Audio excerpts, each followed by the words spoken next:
Oh no, I was double checking something. Wanted to see if the initiative was already involved in there. My bad. My bad.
after being brought from the Hells and then the Dead.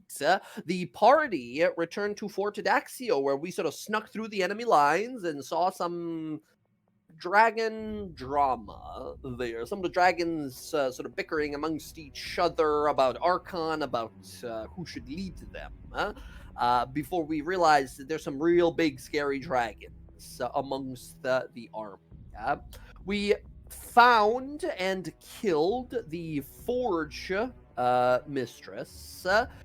And Sky claimed her fire magic medallion, enhancing her own sort of magical spellcasting artifact. We then met a ancient fire primordial called the Scion of Raushan, the Flame Emperor, who enchanted our weapons and armor as a sort of thank you from freeing him before we sort of told Arenia to grab the crucible and take it to a safe location, which Sky does have a teleport circle spell sort of keyed into. So we know where to go find them after all of this is said and done. And then we got out of there. We made it back home. We made it back to home base of Fort Daxio just as the ground began to shake. And we witnessed the resurrection of Brimscythe, the Iron Storm, who now rises, his roar shaking the mountains as the vast armies of Archons begin to move, ready to burn the world as we know it. We pick up on those same palisades off Fort Daxio here. Standing next to us is Allura Vysoren and some of the soldiers here, including the general of the fleet and mages here of the Tide Regiment of Fort Daxio, her name Kay Clearsight. You see immediately as they look sort of startled as the general begins to immediately call out commands and preparations. The battle begins. Actually, let me hop on video. Because why not? How's it going? Hey. Oh my god, my hair is so long. But as you all look ahead and see forms, shadows of scales and wings begin to rise in the distance, you hear a shriek. A synchronized set of voices and shrieking roars as all of you proficient in religion begin to recognize a draconic chant, a prayer to Tiamat, as if bolstering their own morale and perhaps even magical senses and strength. You see all of these generals begin to look around, call out commands. Final sort of preparations are now underhand. As Allura looks to you all, says, the battle for Fort Daxio begins now. All of you have done much for us so far. But now it is time to truly test if Tal'dorei is ready for the Wrath of Dragons. She casts a spell. You see the walls of the fort begin to glimmer and glow with arcane abjuration. Of course, she herself a specialist in abjuration magic. You see a reinforcement spell to give extra hit points and armor class and all kinds of empowerments to the fort here. As you see down below, thousands upon thousands, better part of 10, maybe 20,000 soldiers, a vast army marching out, scouts and archers up in the mountains and the hillsides, the sort of footmen, soldiers, and cavalry heading to meet them straight on. Here, you see a vast sort of empty kind of fields and vast forests off to the side that begin to slowly move as war has come here. All of you grasping onto your weaponry or items here, prepare to meet these villains as you see a horrible lightning dragon in the distance. Oh, yes? Can I precast a spell?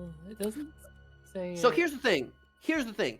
The enemies have more than 40,000 soldiers. We're not going to go into initiative. Okay. You guys have some 20-ish thousand soldiers, and this is sort of going to be a war here. It's not as simple as we roll initiative and in 10 minutes it is solved, right? You realize this might take days, this battle here. These are vast amounts of soldiers, and you watch as the enemies begin to send wave after wave of different kinds of attempts to destabilize you and push you back. So friends, this is how we're going to be doing this. I will explain first of all, the mechanics of this. Do you all remember way back when we were in Turst Fields, that little halfling town, and those orcs and hobgoblins that were attacking? One of the greatest victories your party has sort of involved themselves with. Similarly here, wave upon wave of horrible enemies are going to come your way. Each wave, I will describe what the enemy has, what their power is, and what makes them so dangerous. Based on that information, this is going to be a skill check challenge for each of these waves that you guys are defending against here. Each wave, you need to have a set amount of successes before a set amount of failures. If you have enough successes, through a skill check montage, we defeat and dissolve that wave. Now, it doesn't mean that every single combatant of that wave is destroyed. It's just that their main sort of push tactic has been kind of prevented, and they are off in the background fighting whatever soldiers or other allies of ours.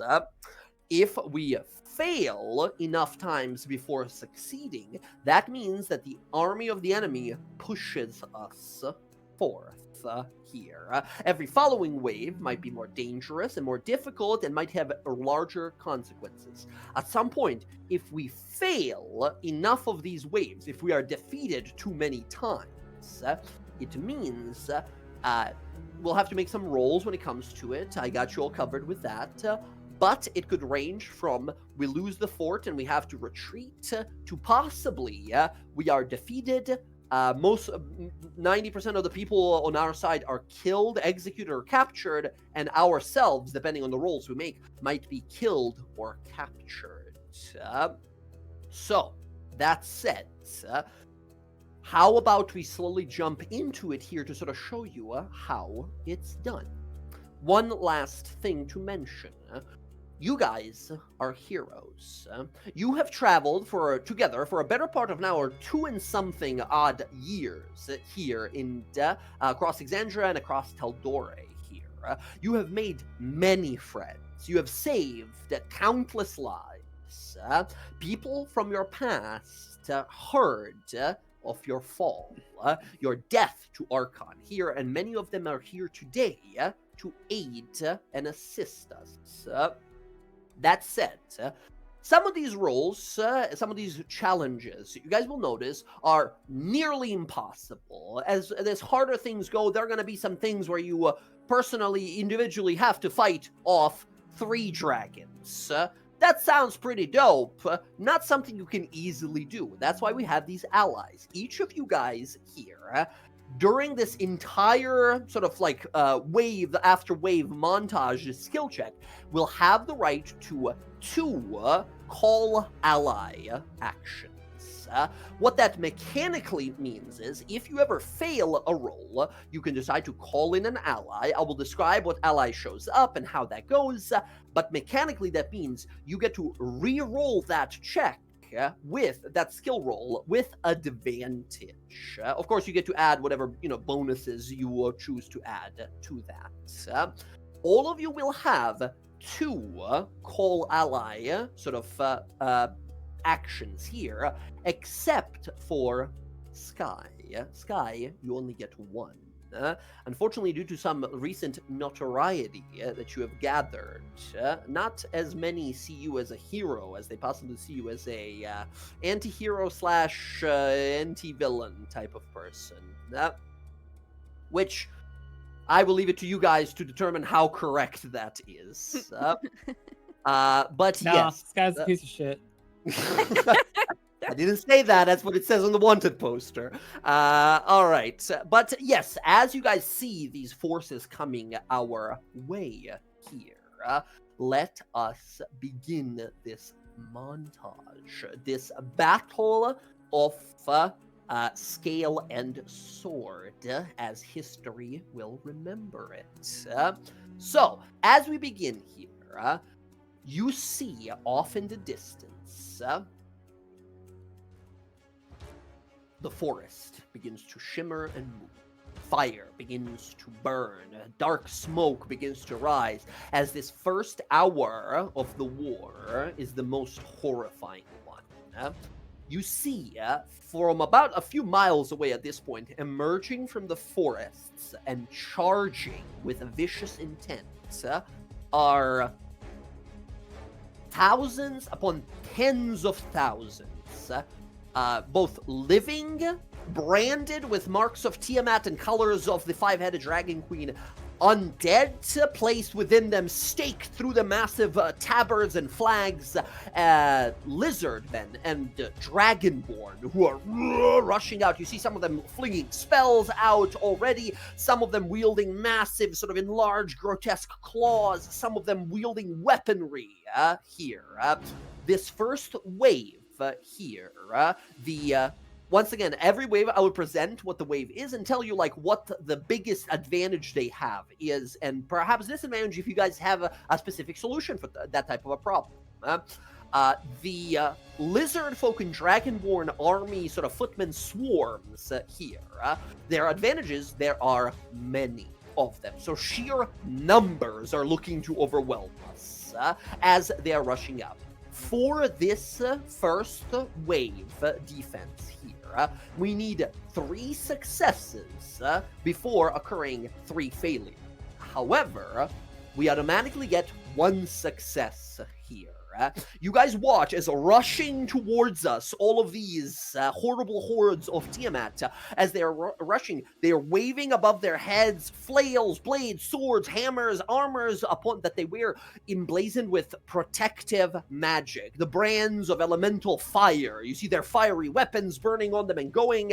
As they are rushing forth, all of you who have received a boon and a blessing from the scion of Raushan, you hear this rumbling in the back of your mind as if a prolonged thank you. Once again, for those of you who don't speak Primordial, it's just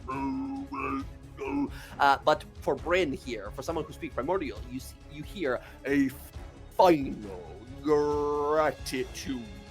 You watch as their blades that are enchanted with fire and such all begin to detonate and explode. Flails that they have, armors that they have, many of them you see boo, boo, boo, boo, boo, explosions through their armies as they're sort of thrown into a bit of a state of chaos here as they continue to make their push. Sorry, when you guys said, did anything come from that spell I wanted to create for Casimir? I think that could come in handy later. I believe we talked about like making a spell and such, but once again, to do such a thing, you sort of need like a little bit of like downtime, stuff like that. However, in this moment now, if you have any big illusion spell, it might be able to do a similar effect. But yes, as we begin here, so friends, currently we have 1 success as Raushan, the elemental that you freed, sort of unleashes this. As they continue to rush, they still have thousands upon thousands of soldiers that they outnumber you with. It is basically 4 or 5 to 1 for each of these soldiers. You see the sort of archer regiment begin to fire off, the scouts and archers begin to fire from the mountains here. You see mages here, some of the Aloras, like Arcana Philosophical people they brought, some of the like, sort of like Tide regiment of the army here. You see griffins flying in the sky and the cavalry down below. They clash, right? The soldiers begin to clash and there is a brutal battle going down below here. What are you guys doing? Who would like to go first and do something? So once again, their advantages are sheer numbers, large swarms of enemies. Is there...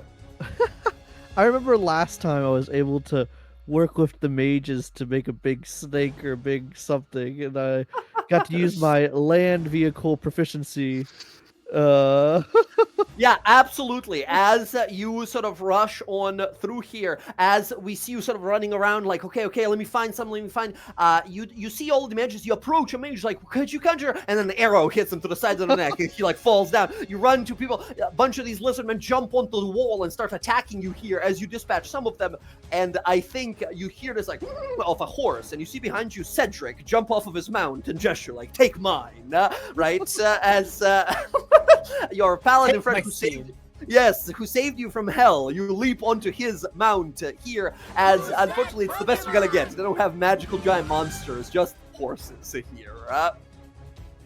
Okay, on this mount now, what do you do? There's swarms of lizardmen and dragonborn running towards you. I mean, I was hoping to use my land vehicle proficiency somehow. Hell yes. Hell yeah, absolutely. You can cleave through them, right? Charge into them and just go cleaving through them here best you can. I will say, yeah, go ahead and make me land vehicles proficiency using your strength here as you force your way through. Break their ranks. Ooh, okay. 17. DC on this first one here is 19. We're starting off hot immediately. Okay, yeah. I will 17. Use my inspiration then. Just remember, you can always call ally if you want to like reroll with advantage, or you can just inspiration to just get a 1 reroll. Let's try just inspiration for now. Inspiration, let's go. Looking for a 19. Okay, there we Let's go. You watch as Sable here, this enchanted steed you have, as you're like, well, let's see what it can do. It blinks, and all of a sudden, it turns into this platinum energy and teleports forward with you on it, as you realize this horse can teleport. As you slam into these lizard folk and dragonborn, your massive blade, doom, slamming. I'd like to think my arms like extending with the slime, just like cleaving through a bunch of them. Extending behind you and cleaving. Like full on Luffy, yeah. Yeah, amazing. As you slam into these, we see many of them flying off. One of these massive, sort of gray scale dragonborn leaps onto sort of off of a side of a wall onto your mount here, as we see your mount sort of whinny up, turn around, and kick him in the side of the head, sending him flying. Here, as you continue to fight many of these, as we see off in the distance here from whoever is going next from their POV, as we see Bella carving through the forces of the enemies here, but you look down and you see Bella is slowly getting kind of encircled. There's many of them approaching. Do they have siege equipment? Not these guys. These are mostly what look to be our guys. Our guys. Yes, you have what looks to be a set of like ballistae and trebuchets and catapults of all sorts, all turned northwards towards the battle. Perfect. I would like to use tinkering, possibly, to help them establish explosive rounds to fire out into those oncoming lines. Hell yes. And I guess I should have mentioned before, I apologize. Kind of like last time we did this, defending terraced fields, now as well, the skill you choose to use, if you use it more often, the more you use it, the more your enemies sort of adjust to your tactics, and the DC, if you use the same skill, goes up and up and up, making it a little more difficult to using the same thing here. So yes, diversifying what you're doing here is very clever. So far we have 2 successes and no failures. Sky, we see you sort of fly on up, land on the wall, as we see these soldiers kind of look to you, kind of confused who they're looking at, and then they sort of realize it's one of these heroes, as some others recognize you for different other reasons. As you approach, what do you do? With your tinkering, are you trying to instruct them in best way to use their like ballistas and sort of like command them to attack? That would be tinkering with charisma. You could do tinkering with intelligence if you want to like modify some of the siege weaponry to fire off something special, right? You could do it perhaps with wisdom if you're looking for like biggest clumps of enemies that you can like shoot into. What kind of tactic are you using here? Kind of like a combination of like the first two. Like she makes explosives, but also is like, like explaining to them how to do it because she can't be everywhere at one time. So I think probably going more with the charisma awesome route of awesome explaining it. Absolutely. Go ahead and give me a tinkering tools with charisma here. As we see your obviously commanding presence and knowledge of how this machinery works, gets these people immediately sort of to follow your instructions. Nice. On a DC 19, that is a third and final success we needed. As we see down below some of the weaponry exploding from these hordes, we see Bella carving through them. Bella, as you look up, you hear boom, boom, boom, boom, boom, and you look up and you see comets flying across the sky as all of the trebuchets and ballistae begin to fire in quick succession. Sky with a 21 even infusing them with some of your fire magic, right? Turning them into these flaming meteors flying out into the battlefield. They land, creating these craterous detonations as many of these creatures are sort of dispersed and destroyed. All of this, by the way, this first part here takes a better part of like 3-4 hours. Right? And meanwhile, the rest of the party is not just like standing there watching, right? You guys are down there doing stuff, but these are the people like rolling in this section, right? As that is the first wave, which is successful. You see the rest of the sort of lizard folk and dragonborn army begins to kind of fight along the soldiers here, and the soldiers are starting to slowly kind of push them back towards the forest, towards that excavation site. Next up, you guys watch as the second wave begins here. As you all hear a roar from the distance, you watch as clouds, dark red clouds, begin to gather above head here. And raining from the skies above, dropped by dragons, are satchels full to the brim of these orbs, these crystalline orbs. You watch as they boom, boom, boom, boom, boom, boom, boom, land across the battlefield and detonate, some of them with fire and ice. As you see rising where these orbs have been dropped, arcane sort of barbed circlets and necklaces and all manner of sort of jewelry types, but made of like arcane weave and runes placed around their bodies, are a bunch of elemental creatures created as if by the animated breaths of the dragons. You see a bunch of like fire, ice, and sort of like lightning elementals that rise on the battlefield and begin to move and cleave into our soldiers here. As you watch, a bunch of soldiers begin to sort of freak out, slashing at them, but barely able to injure them here unless they have like magical weaponry. The second wave here, we have animated dragon breath, which are basically these like elemental creatures made from elemental breath of dragons, infused in these sort of crystals that they've been unleashed from. These creatures, there's nowhere as many of them as the vast army, but they are like hulking huge elementals that are resistant to all manner of like physical damage. So like slashing, piercing, bludgeoning barely affects them. As they continue to sort of rampage, slamming their fists down, sending shards of ice and like bolts of lightning into the caravans and such. How are we going to deal with these guys? Now, again, we need 3 successes before 3 failures. What we got now? I got an idea. Okay. So what kind of support do we have for like the religious side? Like who came to our call?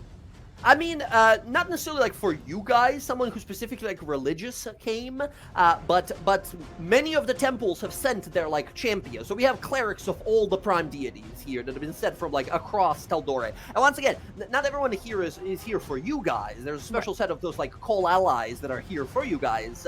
But there are people from all across Tal'dorei that came to like save us, save the world, right? Save Tal'dorei. All right, because I'm looking for people who can help empower me. So like with because it is gonna be a spell. So because there's a whole bunch of them coming, and so I'm gonna call lightning. Ooh, okay. Yeah, awesome. but I want support to do this, so that way, like if they can, even if it's druids, someone who has elemental ability to assist me with this, to make it more impactful. Interesting. Yeah, absolutely. Here, as you begin to channel lightning forth, standing, do we see you like on the wall summoning forth this storm, or are you like on the battlefield surrounded by chaos? She's gonna be on Tempest back when she does this. Yeah. But yeah, no, but she would definitely have whoever she needs on the wall preparing to assist her. But she'll be down below summoning it. I think so. I'll give you an opportunity here to roll with advantage, but at a possible risk. As you're on the wall, on your mount here, ready to sort of channel forth, you see a group of like war clerics of Cord, of Stormlord, right? Channeling spells, sending destructive explosions of thunder everywhere, and you see a bunch of them conjuring a sort of ritual here. The trade-off here, they explain to you briefly as they see you are a mighty champion of the Stormlord as well. For Bryn here, they offer you this ritual of thunderous impact. Should you choose to have advantage here, they can empower you, turn you into a giant like bolt of lightning, and send you into the middle of them out there. If you are successful in your role, you land, destroy many of these elementals, but if you fail, you are surrounded by a bunch of these enemies. AK, basically, they want to turn you into a coal lightning and fucking send you Hell out yeah. there. All right, I mean, awesome. Well, I can't say no to that. You see a bunch of these clerics like chanting spells, like slamming the ground, summoning forth Cordlord's might. As you step into the middle of that, you sort of leap with your mount in the center of it, and as the ritual takes place, you watch your mount, Tempest, as well, crackling in its eyes. He begins to turn into lightning, like energy itself. As you raise your flail into the skies, a bolt of lightning hits you, and you disappear. Instead, you guys look over and across the battlefield. A thunderous bolt of lightning clears the red skies, turning them this sort of stormy blue, dark blue, as landing in the center. Go ahead here. This is a spell-like ability that you're sort of summoning forth. This will be a charisma plus proficiency roll here. Your like spell casting ability, and you're looking to hit a 20 this time. All right, so would I use my my save then, or would I just use regular charisma?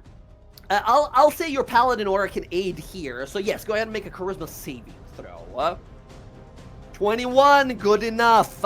As you that's bad too. as you actually, oh, wow, yeah, I just realized.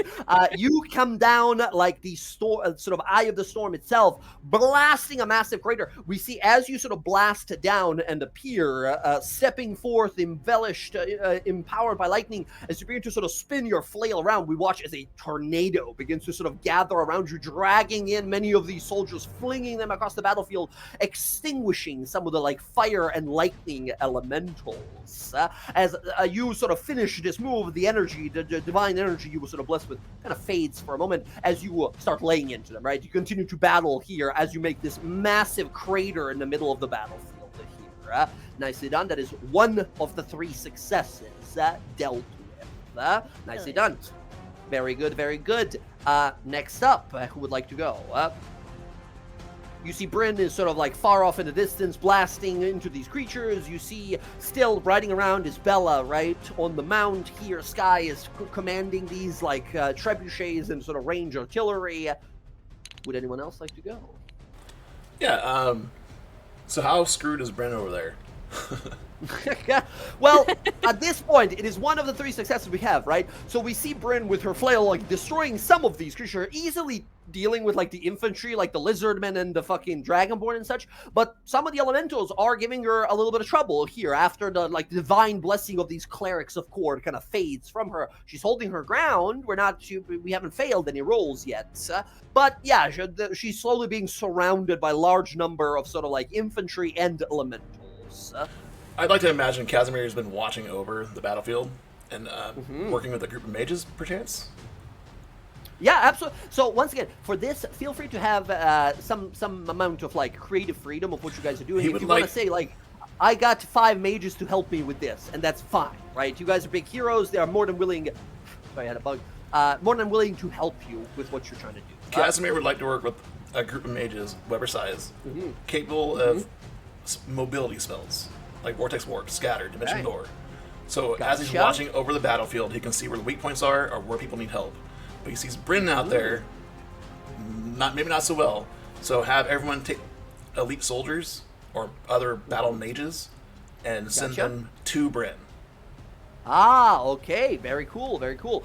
Using your sort of like scatter, teleportation magic and stuff, you yourself, Casimir, can go ahead and give me an Arcana roll here, or your spellcasting ability roll, which I think are the same because it's like intelligence plus proficiency. Unless you have expertise in Arcana, which I don't remember. I can't remember. That's Arcana. Arcana, you're looking for a 20.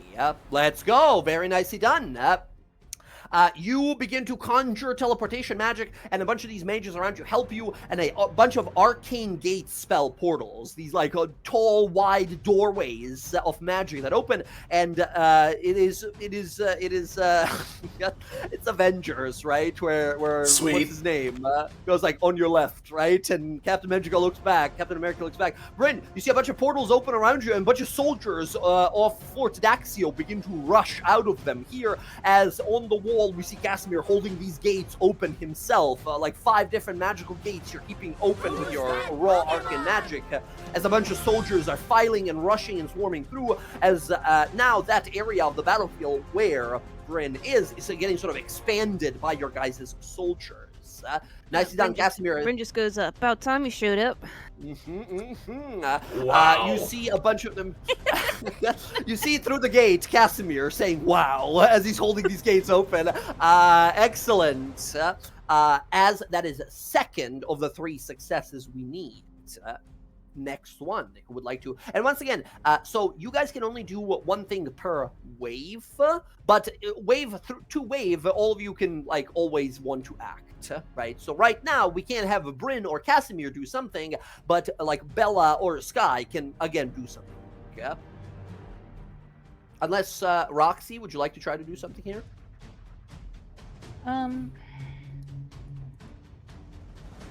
I guess I was. Are there any dragons, like flying, or is it just the regular lizard people?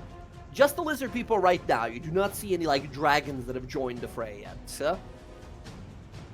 At this point, by the way, it's been better part of 10 hours ever since the war started.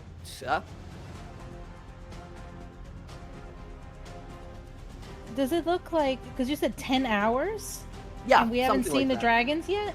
You have not seen the dragons yet. You see all of this infantry and elementals slamming into the walls and your guys' army here. And you guys are successful, but it's not like none of the soldiers are dying, right? We're losing soldiers slowly, but the enemies are losing them way faster. I feel like that's kind of weird that they're not there yet with the dragons, and it's been 10 hours. Mm-hmm. I mean, it is set to be a multi-day fight, so.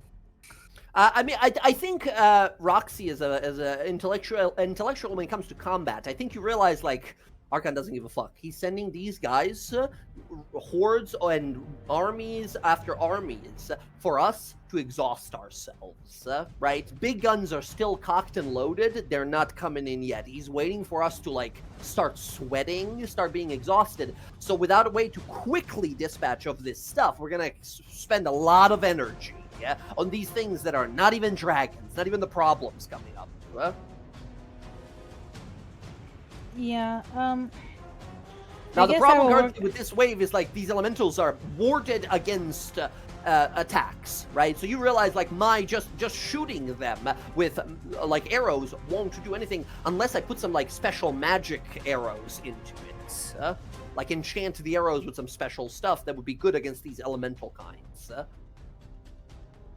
Yeah, and she doesn't have anything like that. Only black powder, but that's about it. And because these are undead, so poisons wouldn't do shit to them. Well, less so. Once again, there's plenty of these soldiers that we've been dealing with, these like lizard folk and such. Right now, the main problem is these like elemental creatures, these like animated dragon breath creatures. Which you, as someone who speaks Draconic, do catch them like talking in Draconic language under their breath. They sound maddened and just wish to destroy. Yeah. If you don't think you have anything in the moment, no, there's you can always, literally my arrows are gonna do absolutely nothing. And that's fine. That's the fine. Elementals. I mean, that's totally fine. That's totally fine. Keep it for later. Then, does anyone else want to try something? Yeah. Try something a little dark. Little dart? Dark. Oh, dark. I throw a little dart. Yeah, no, absolutely. What do you got? You said that there was some mages that got like shot and were dying, right? Yeah, there's definitely like a few of our people here took an arrow to the side of the neck. Some of them got fucking harpooned through or something like that, right? So there's definitely some losses we've suffered. The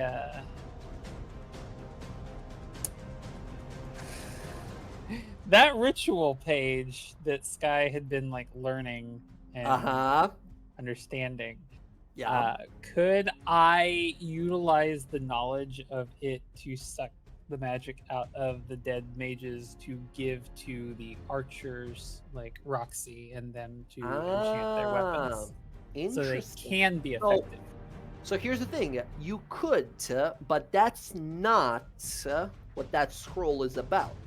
The scroll you're talking about, the page number 7, sacrifice, right?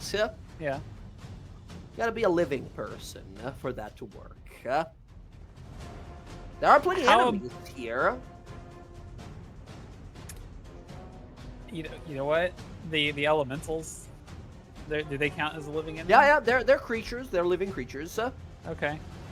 Then yeah, I'll do that and give it to like Roxy if she wants some. Hell and yes. They're archers and people.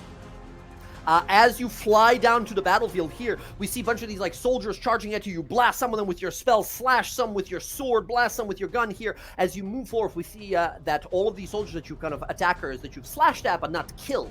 And we as the audience like, what the hell? Why is she just wounding them? And then we see as you turn around holding the scroll, we see the abyssal words on it begin to burn away here. You begin to read pain in your left eye, flickering, unpleasant feeling of something scratching as if behind your eyeball. As you go to unleash this magic to empower a bunch of these people around you with this dark magic. Similar thing here for Sky. Sky, this is a sort of like a spellcasting ritual you're doing here. This is a Arcana roll you're making. This is a DC 20 Arcana roll. And if you're successful, that is our 3rd success. We haven't had any fails yet, so that's fine. Not even if you fail. my strong suit. Can Casimir see her holding the scroll and realize what she's doing?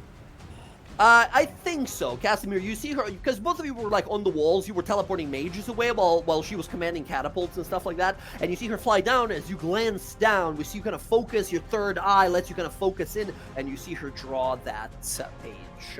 He's gonna watch. Okay, gotcha. Alright, let's see it. Jess, DC 20 Arcana. Alright, just The 3rd roll, 3rd success we need to. I need to double check something here. Before I do that, I'm reading. Okay, so that won't help there. I do have that in the tank too. Okay, cool. Here we go. I got a couple things. Okay. Oh, that's a 4. Well, that's a natural one. Yeah. Not the greatest start. We're gonna luck that. Luck. Or whatever So, the thing. my inspiration, yeah. Oh, inspiration, gotcha. Before I do that, can I rewind that? That's why I was watching. If you wanted to give her one of your divination rolls, what you got? She rolls an 18. 18 plus 3 for a 21 is enough here. Sky, as you open this, you feel this sweat begins to run down the sides of your face here. You feel your fingers begin to twitch and shake. A burning sensation at your fingertips, like needles are pushing into your soul, under your nails. Painful sense here as this magic begins to devour you here. Casimir, as you see that, you rewind it. Instead, Sky, you overpower the desire of this page to absorb essence, as instead, all of these wounded soldiers around you, we watch them sort of levitate upward off the ground, turn gray and sort of cracked up dry skin turned into these dry corpses as their souls and energy all funnel into you as you sort of throw that energy out, hitting, blasting, and empowering all of the soldiers sort of around you here, as well as sort of like some of your friends. As all of you feel this dark magic empower you, although you do not feel its toll. No issues with it, no problems. This is raw power that she gave you. You look back to see Sky sort of land for a moment. Sky, you feel this incredible pain in your left eye here. As you sort of look at your hand there, you see green ooze, as if you've been crying it or something, some gunk that's around your eye. very unpleasant, but it's just you have to focus. There's a war going on. Before you even have a moment, there's a hulking red dragonborn that leaps to attack you. As we cut away from that, we see you sort of fighting that guy. Yeah. Nicely done. That is the third success, and that is the wave 2 finished and completed here. Hours go by. You guys are taking some brief short rests when you can. You're fighting. We get a little sort of like a break, halftime break sort of thing, right? As we see returning back to the sort of the fort there, getting some potions that you guys are sort of drinking that are given to you by some of the soldiers. Bryn and Bella are fully painted red and like gore and guts of all the enemies that have been fighting and such, just fully covered. The mounts that the two of them have are entirely red, right? So they're like full blood covered and everything. We see Casimir, who's drinking like a spell restoration potion here as well. Some of the mages are casting some spells on you guys to kind of re-empower you guys. During this like montage, you guys don't need to like mark off spell slots and stuff like that. You're always at like full capacity, as some of the mages are like funneling their power into you. Some of the shamans and druids and clerics are like healing you guys, restoring your abilities. So always do whatever possibly maximum you can. As we catch you guys sort of like halfway through, you see there's a bit of a lull here. The battle has kind of paused a little bit. Some of the enemies have retreated, some more are coming, but some of the soldiers are taking on as we have taken out the major threats so far here. As you guys have this like momentary break, is there anything you guys wanted to like either say to each other or like do to each other, like cast some spells on each other for future bonuses or benefits or something like that? As you guys have a moment to like, hey guys, everyone alive? Okay, let's get back out there. Yeah, just checking in. You all good? Are you this guy? I don't know. It's like she's got like a personal like grooming mirror. Is my eye still in my head? Your eye's there. Your eye's there. It's weird. This mirror is kind of weird. It's kind of greenish now. Your eye wasn't green. Hey, you want me to take a look at that? What's going on? Is my eye green, or is that just me? Is her eye green? Yeah, it's green. It's kind of, but it's not fully green, but it's like green at the edges. I will say, as a ex-cleric, Bryn, you're like, it's like a eye you would see on a dead person. Like it's kind of like drying and rotting at the edges. Yeah, fuck that. We're gonna try this. Remove curse. Absolutely, you cast it here on her. You feel incredible burning sensation behind your eye here, Sky. Oh As God, Sky, I need a con save from you and a charisma save from Bryn. fucking birds! It's like you put hot sauce in my fucking eye. Hell, your eye's fucked up. You better chill out. Ah!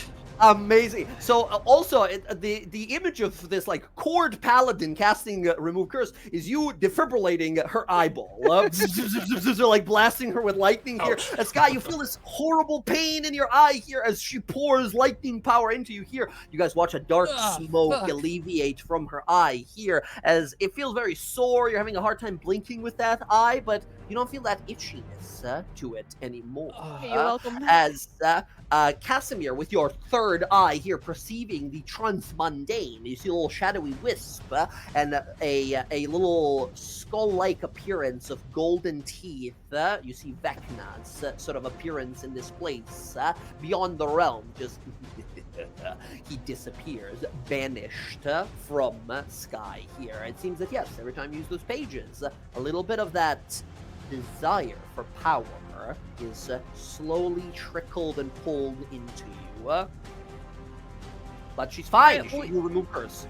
All right, guys, we know that works. Your eye is still. It looks really irritated. Yeah, you just fucking electrocuted the shit out. Literally electrocuted. There is the shit smoke coming out of her eye right now, but she can. Yeah, It's but better now than it's that. not Or green. your eye melting. Your eye would have melted out of your skull like Casimir's.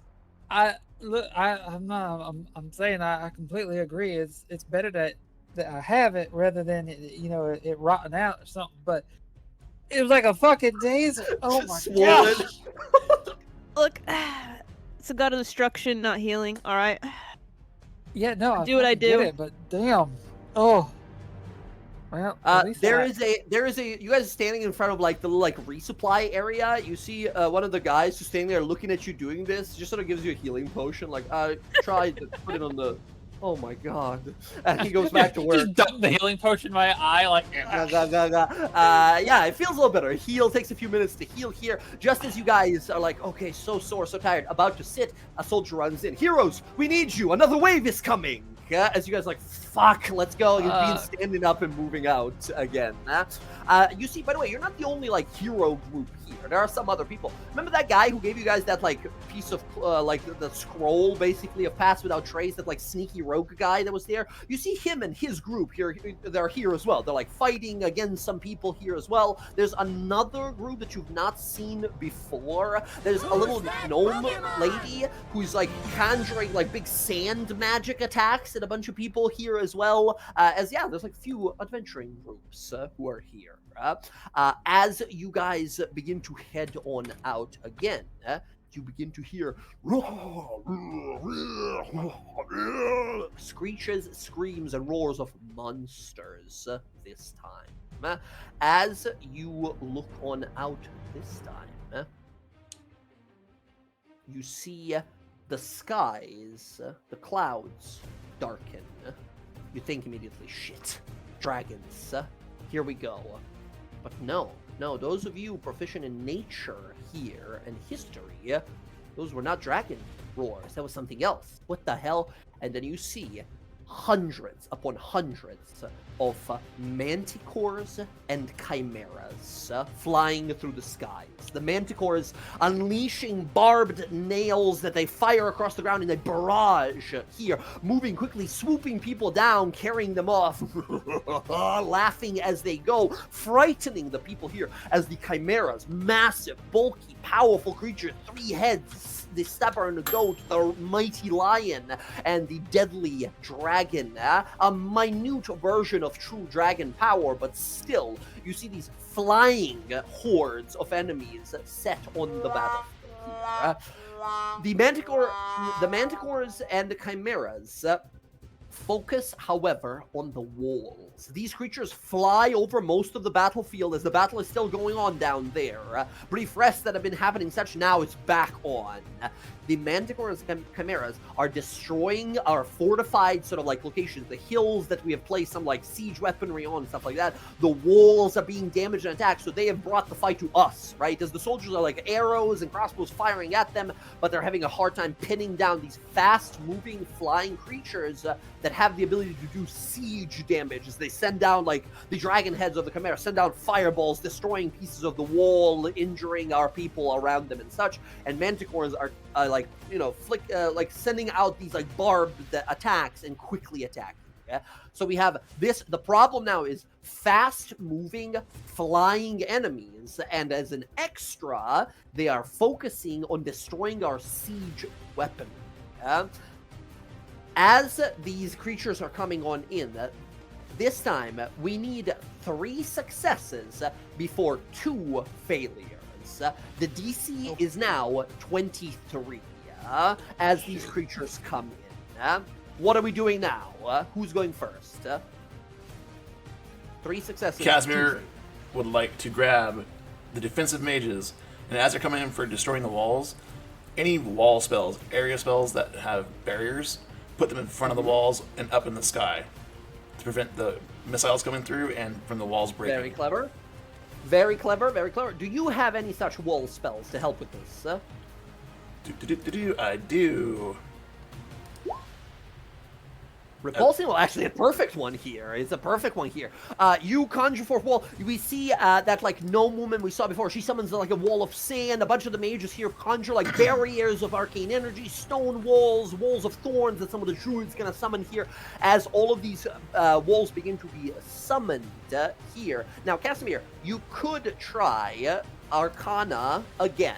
Right? Because, of course, you're a wizard, you're relying on your Arcana, but since you used Arcana before, your DC would be 1 higher. This would be a DC 24 for you here. Or, if you have an idea how to improvise another skill or ability of yours that you could use.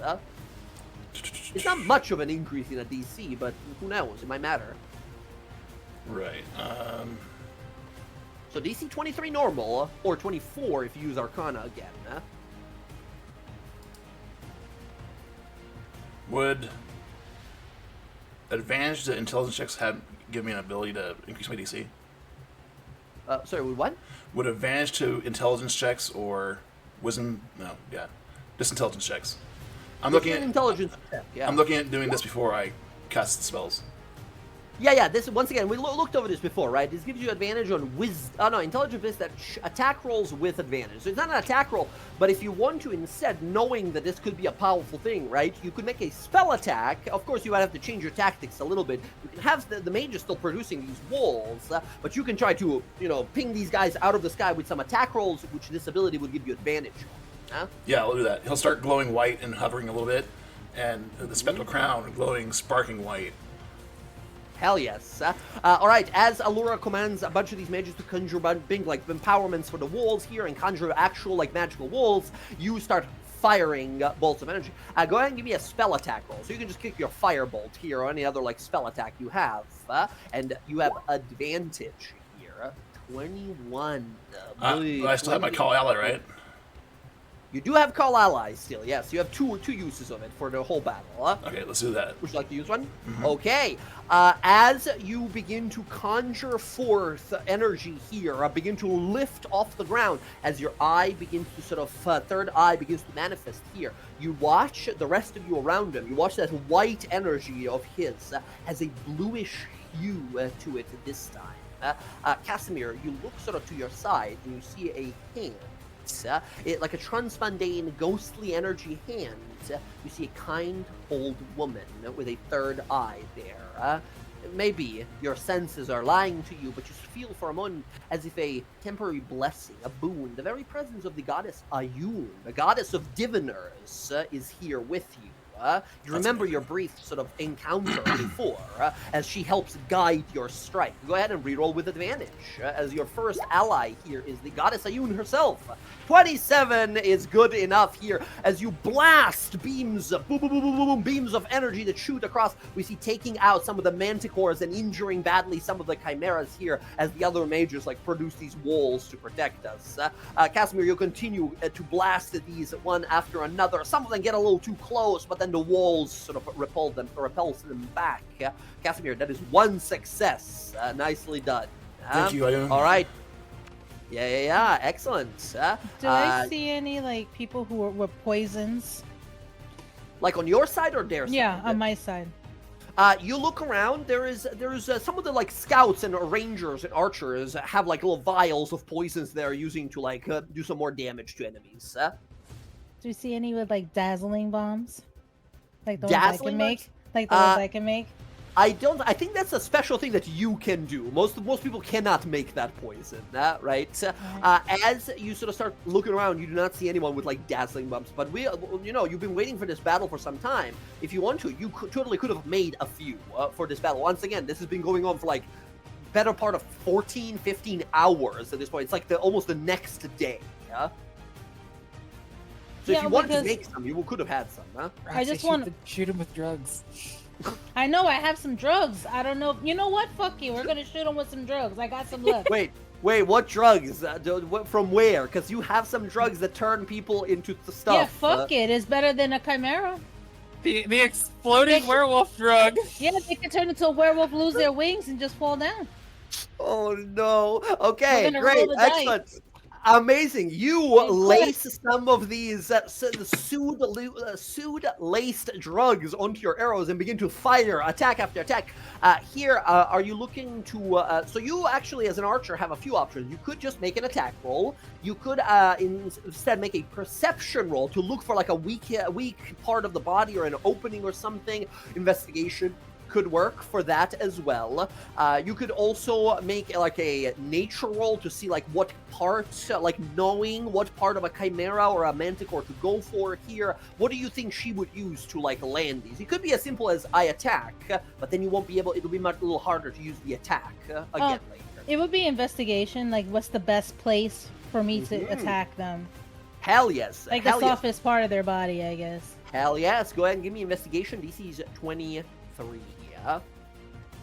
29, we're rocking these, baby. Let's go. As you identify upon these creatures, just underneath, like the side and crest underneath the necks of the lion head of the chimeras is the weakest point on the chimeras, while the thinnest layer of hide protection on the manticores is, of course, the soft underbelly here. The precision of your strikes easily delivers these poisons to them. As we watch one of the sort of chimeras gets hit, and it's sort of, first of all, one of the manticores, they sort of gets hit, and some of the manticores get hit. You watch as their bodies begin to sort of writhe in pain. Their wings pull inward as they begin to fall from the sky, as like, whoa, they turn into like a werewolf halfway through, fall from some like 150 feet up, and just splatter on the floor. The chimeras, instead, that you shoot to the side of the neck, like, okay, that should do it, but wait, what is it going to do? That's already like a strange multi-monster. You see the three heads of the chimera, another third, like a fourth wolf head, like, emerges from the center of it and starts attacking the other heads there, as they start, like, looking around frightened, fighting each other in the air and slamming into, like, nearby, like, buildings and the fucking battlefield, right? As a lot of them are just, like in chaos. Like, what the fuck? How did this happen? Looking at the archer next to her like fucking crazy, right? Who says drugs are bad? You see this person was deeply stressed and horrified that they're gonna die. They took one of the drugs about to like take it, and then they realized like what they do, and they just like drop it back away. Yeah, don't eat that. I'm so sorry. I say, well, amazing shooting. That was you're a sharpshooter. I've never seen anything like that. As they gather some and start like shooting, you're telling the others as well, to, like, use drugs, as they start yelling to the others. Very confusing order in the middle of a battle scenario. She's gonna start a drug pandemic. There is definitely at least 1 out of 10 situations here where a fully powerful werewolf that was previously a manticore stands up in the middle of the battlefield and starts attacking everyone indiscriminately, right? Which is sort of good and bad, and you have to sort of put that guy down like manually, yeah? But yeah, for most part, the drugs do a wonder here. Nicely done. That is our second success of the 3 we need. Very well done. Third one. Do we have anyone for the third and final possibly one? Just to summarize here, the situation is still like these manticores and these flyers, essentially? Yeah, so at the moment, the battlefield is thousands upon thousands of lizardmen and dragonborn, but their main push has been stopped, but they're still like fighting our soldiers, right? The battle is still going on. Elementals, powerful fire, lightning, and like cold elementals going about, but most of the biggest ones have been destroyed by you guys, so they're no longer like a major threat, and the soldiers are now kind of handling them, right? And now the newest threat that we are trying to sort of like, basically every wave here, it's not that we like fully eradicate, we adjust to it, so it's not a problem, major problem like later on, right? Gotcha. So the problem right now is, as you look up here, you see a wave of barbed darts from the tails of the manticores that hit a bunch of these like archers, mages on the walls, as some of the chimeras, still the ones that haven't been turned into chimeras, are blasting into the walls, destroying our like palisades and fortifications and stuff like that, trying to open up the fort.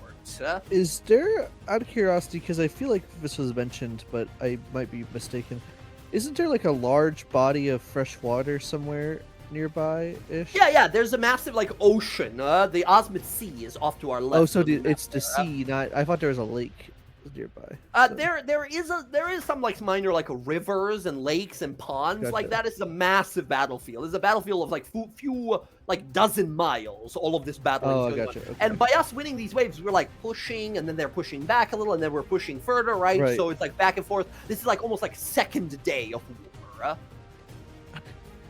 Can I try something wild? I want to see. What you got? So I'd like to get Yara.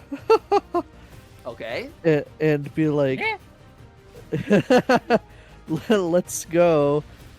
And we ride to fresh water and try to get Artus's help to like tidal wave a bunch of people or something. Hey, very cool. Now I will say that's a useful thing, but currently the problem is flying monsters.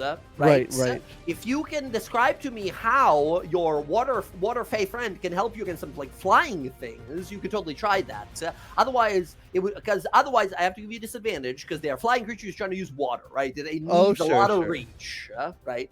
So it's a good idea against most of these like infantry types, but it's not helping us against the problem we got to deal with right now. I will hold my idea until. Gotcha. Hold on, I got it. You know, you sort of got this like really cool sort of idea. You know, I don't want to squash your brain on your parade. How about fucking pixie nights? What? Pixies. You ever seen one? Vicious little things. Swarms of them.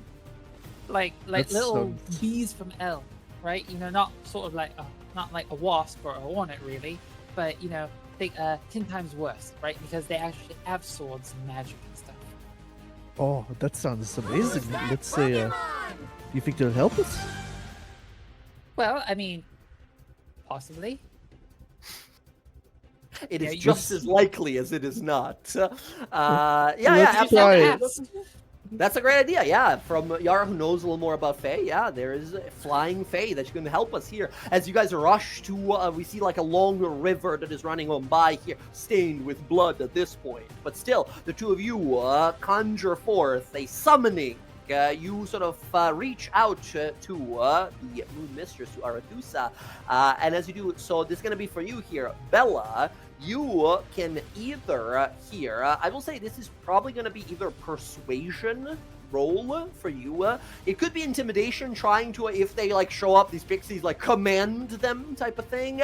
Otherwise, you tell me if you think another roll would be appropriate and how. Yeah. I mean, my persuasion's not terrible. My intimidation with strength is way better, but I don't think intimidating your girlfriend to send help. I know. I disagree with that too. Okay, we'll try persuasion. Single, that's how you become single. I completely agree with you. Yes, yeah. We'll try persuasion. It might not work. I'm +5. Okay, here we go. DC is 23. We got to. Oh gosh, this is rough. Yeah. Do I get anything with Yara's help? I mean, I think with Yara here, I'll say absolutely you can have advantage, but the risk of getting every time I possibly give you guys advantage, it means like yes, but if it doesn't work, there's some consequences, right? So the consequence here might be. That's wrong, Faye. Who are you, man? Why are you here, right? So that type of thing. Okay, so yeah, go ahead and roll with advantage here. That might be funny, though. As Yara tries to sort of help you here, both of you doing a summoning. Yeah. Where'd it go? I clicked it. Did that go? Roll 20 might be laggy. Fire it off one more time. Ah, there it is. 21. Close. We need a 23 on this one. If you want to, so that would be a failure. Unless you have inspiration still, or you want to use one of your call ally abilities. First roll. Yeah, I mean, I'd use the call ally. That's what I was trying to get at with Yara. So I will say here, I'm not gonna make you roll again. I'm not gonna steal that natural 20 from you, right? Because that was the second roll with advantage for the call ally. So it works, right? You summon forth, and the ally, of course, that comes through. We see swarms of tiny butterflies, but they're not butterflies. They have little tiny people at the center of them, with tiny little knives and bows and swords and such, as swarms of them begin to fly on up and out here, and you see emerging, like striding up on two large fairy dragons, 1 foot on each, is Feywild Teddy. We see the satyr guy jump out and look out. He takes a massive booze, massive long drink, and like breaks the bottle and uses it as a knife and flies off to fight these manticores and chimeras as swarms of pixies like attack a bunch of these like manticores and such, as you both feel a little presence of Arathusa as you see her sort of emerge from the pool, looking around, give a thumbs up, and then get pulled back into the Feywild. As she blows both of you guys a kiss. Bella just like turns to Yara, like, do you know that guy? Like, he's pretty crazy. I've heard a few stories about him, had a couple drinks with him, watched him shank a tree, and didn't really work in his favor. But hey, now the tree just leaks maple syrup everywhere. You see Feywild is prison shanking people while drinking as a bunch of pixies are flying around and attacking these. They're less so like attacking, doing serious damage to these manticores, but they're like ow, ow, ow, like distracting them, making it easy for everyone else to sort of bring them down here, blinding them with fey magic and all types of such. You see some of the pixies casting some spells. One of the manticores flying full speed turns into a sheep and flies off to the side, explodes on impact. As the battle sort of gets a little more chaotic here. Excellently done. That is the third and final success we need on this third wave here. I just like to imagine Yara and Bella standing there, like they're like both just like holding a drink and like cheers. Amazing. After this battle, Feywild Teddy is found overdosed on lichen fucking drugs that he found at some point. No. Oh no. He's fucked. But yeah, absolutely, we continue with the battle here. We go to the fourth wave. As we sort of look around like, okay, it's good, it's working. All of a sudden, pain in your head, Casimir, a terrible omen, your divination abilities, screaming.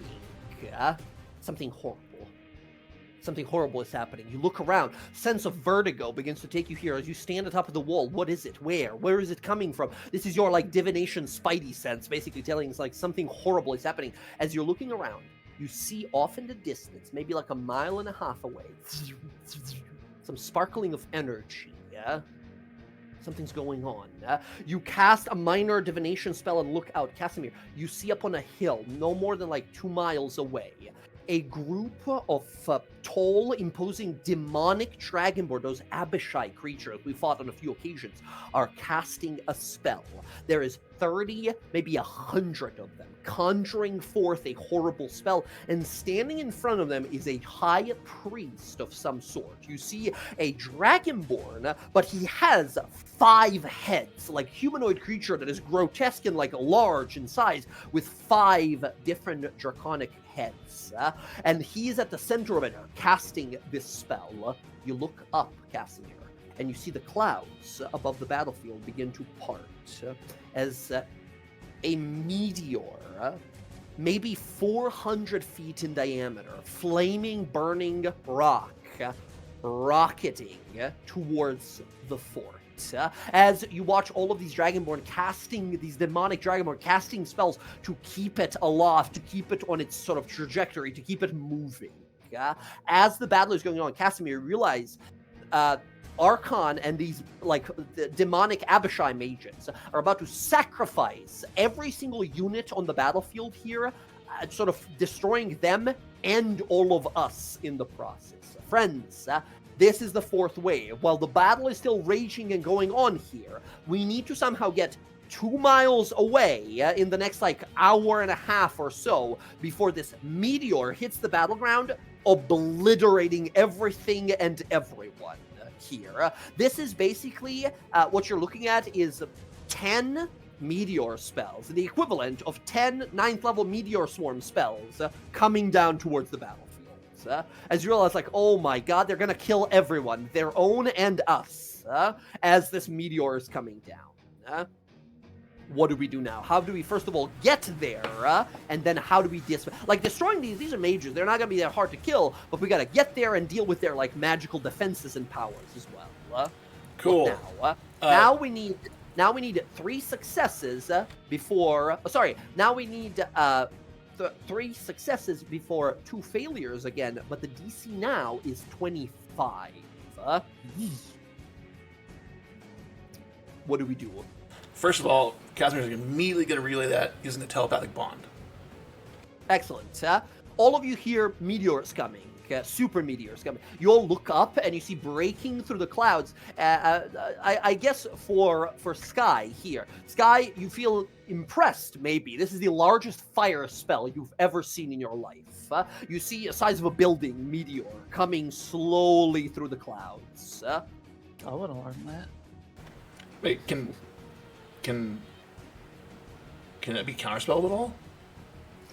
Yeah, if you're over there, 2 miles away with those mages. But we can see it here. Okay, I see. All right. Yeah, you can see it. It's already in the process. You would need some more sort of like to try to dispel it, to like slow it down or destroy it into a million fragments or stuff like that. Hear me out. If they're doing a massive conjuration summoning spell, what if we got all of our mages together and did a massive dispel? Definitely could, right? But that's one success here. We need to do multiple. We can focus on the meteor or focus on the mages or do both, right? All we need to do is 3 successes before 2 failures. And basically the justification here is like all of our mages tried to dispel and they tried to slow it down, but they're not strong enough to dispel it, right? How hard would be to... There are, by the way, there are some flying mounts around. We have griffins here that we can ride. There are sky ships that came to our aid as well. There's like a sky ship with some cannons on it that's also like firing at people. I described that last session, but I didn't this time. I apologize. So we have ways of like getting there if we want to, but obviously they're not just going to let us fly up. I am going to... I have an idea, but I'll let somebody else because I just went. Okay. So yeah, do we have anyone... What are we going to do about this giant meteor? And it can be, once again, we are super proud, and we're sort of montaging this, so you can't like outright die as a part of like failing a roll or something. So if any of you wants to go and punch the meteor or something like that, you are allowed to try to do that. That's what I was going to ask is, we can see the effect of the spell here, but they're casting it over there, right? Yeah, they're casting it some almost like 1.5 miles away, and the only way we know this, because Casimir is such a proficient spellcaster, immediately feeling with your divination senses some terrible calamity that's about to happen, and seeing that there's like mages conjuring a bunch of meteors together, sending it down at us. Can we figure out a way to... 2? Can we figure out a way to redirect the spell? Yeah, absolutely. How would you do so? Do you have any perhaps spells or abilities that could maybe do that? Do you, if you had like, counter spell can be used to counter something, or maybe you can use it to just like fuck with someone's spell. Oh my god, sorry, I had a towel behind me because it's really hot, so I gotta put this thing so it's not as hot. So you can use any abilities that you have at your disposal. You can improvise. I welcome you to improvise in any way you think your character would. How about redirecting it with another spell? Like colliding it to redirect it as soon as it enters our area? Yeah, absolutely. You would have to cast something powerful, aka, like DC 25. So you would have to be conjuring something incredibly powerful, even beyond your normal limits. But it could work. That is an option, team.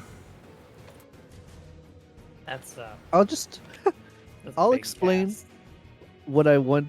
Okay, guys, here's my plan. Let me know if you think this is an idiot idea, but I am a slime. I will put myself in a cannonball. You will fire me 2 miles away, and I will kill the mages. Cannons don't go that far. Cannons shoot about normal range is 800 and long range is 2,250. Yep.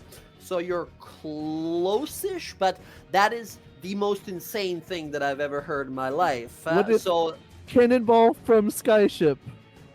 Maybe we're close. At that point, why don't I just fly you over there and drop you down? Like, because cannonball? No, I don't know. She wants that superhero entrance. Yeah, I mean, that's not a bad idea. I'm kidding, but maybe, I don't know. I'm not sure. I'm not sure. Look, I want to talk to you briefly about ballistics. I know we only have, a moment before we die. Cannonballs hit the ground and skip and bounce. They don't just stop. Meteor across the sky, slowly burning into our reality. Your iron deliverance, right, will hit the ground and ricochet and roll. You will keep going with it. And? This is a blaze of glory kind of plan, but yeah. Hear me out. What if we redirect it? But I like the way you think. I do like the way you think. Take one of them airships. They got those little diodes on the bottom of them, right? What if we just send the ship up there to hit it and knock it off course? Oh. That's not a bad idea. Magic coming out of that is repulsing in nature to keep it afloat. If we angle it right, it could, between momentum and the magic on the bottom of that, shove it down at things. And we could reinforce the bow of the ship, with magic walls as well.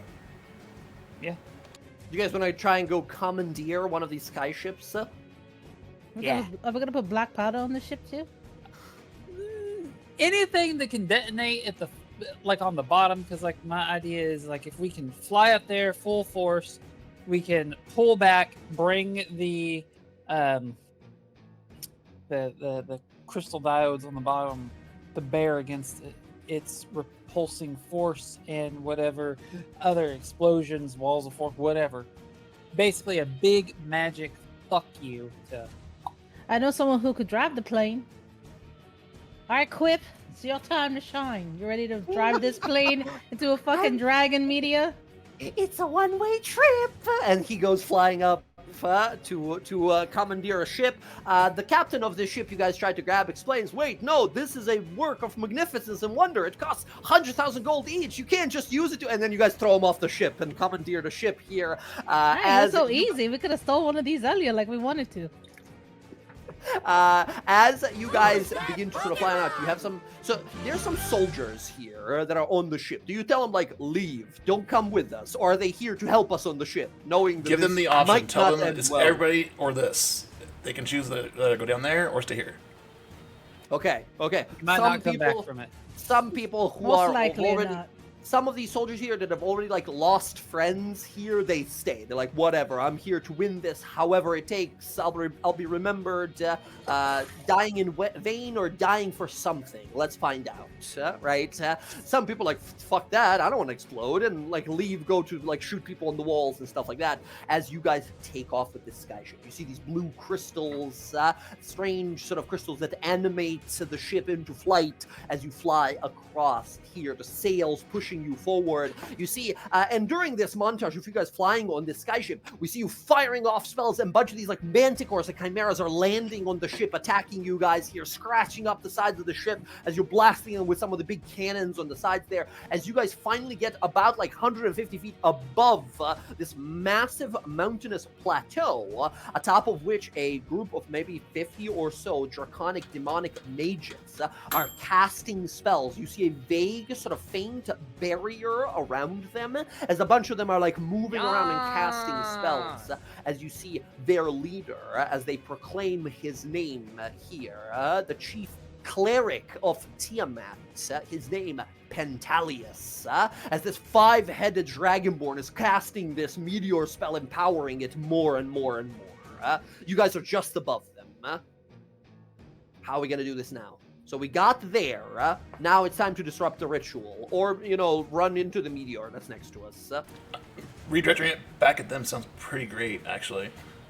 Mm-hmm. If you disrupt that, it can hit them, maybe. If you have, any of you have spells that are like illusion or mental fuckery or like domination, you can try to, you know, maneuver some of these guys who are casting a spell to like force them to start messing with their own spell. Otherwise, if you have duel, I can make one of them stop. Absolutely, and I think once again, because this is a skill challenge, it's a DC 25. If you do a compel duel, you can challenge many of them to a fight. Hell yeah! Here, just force, but you got to get down there. That's a pretty close range spell. Casimir, can you get me down there? Yeah. What's your plan? I'm gonna shout at them and tell them to fight me. How's that gonna disrupt the ritual? They're gonna fight me. They don't. I think they're gonna keep You casting can't the fight spell. and cast spells at the same time. It's impossible. They're gonna turn around. They're gonna fight me. I'm telling you, it's gonna work. Okay. Is anyone else going? No. To get.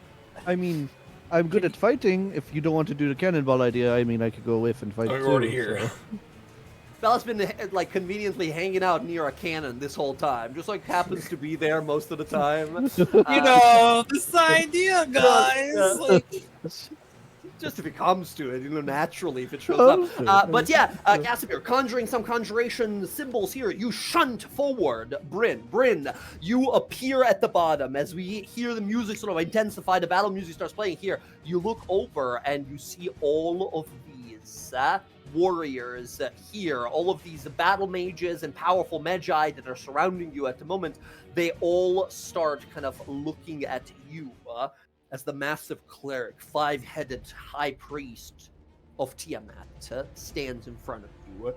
You have come to die, little lightning. Let me show you her grace and glory. As you see these clerics and warriors and mages begin to surround you, you guys look down and you see your friend is now inside the barrier with all these mages. You are surrounded by 50-some odd mages, demons and dragons. What do you do? I compel them to duel me. Hell yes! As you unleash lightning from you here, zapping up against them here, they feel this need to battle you. Or do they? Let's make a roll here. So this is, I think, easily intimidation roll here. Unless it's persuasion, like, come on, guys. Come on, fight me, you guys. Either one is the same for me, because technically she's not proficient in either. She's proficient at deception, so... I don't think this is deception. Yeah, she's the ultimate bullshitter. That's why she's proficient. I will say, could be deception in a sense of like you are trying to distract them, right? You're trying to distract them from their main goal here. So I'll say deception or intimidation could work here. Your DC is 25. Okay, I'm gonna use inspiration. Yeah. Okay, let's go inspiration one more time. Let's go. Roll 20 as you guys watch as she boom slams there, appearing from Casimir's spell as she unleashes energy. Lightning explodes in all directions as all of them cover their eyes for a moment and then look around. You see Pentalius, this massive priest with 5 heads of a dragon, steps forward and says, "You dare interrupt her holy work? Turn her into dust!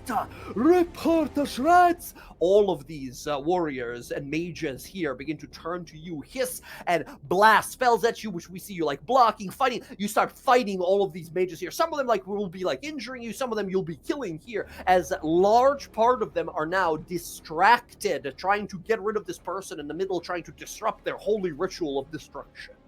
That is one success. Nicely done here. So Bren is down in the bubble, in the magical orb protection bubble where these guys are casting a spell. That's one success. We need 2 more. Who's next? Great. Nicely done. Your friend is some 200 feet below you.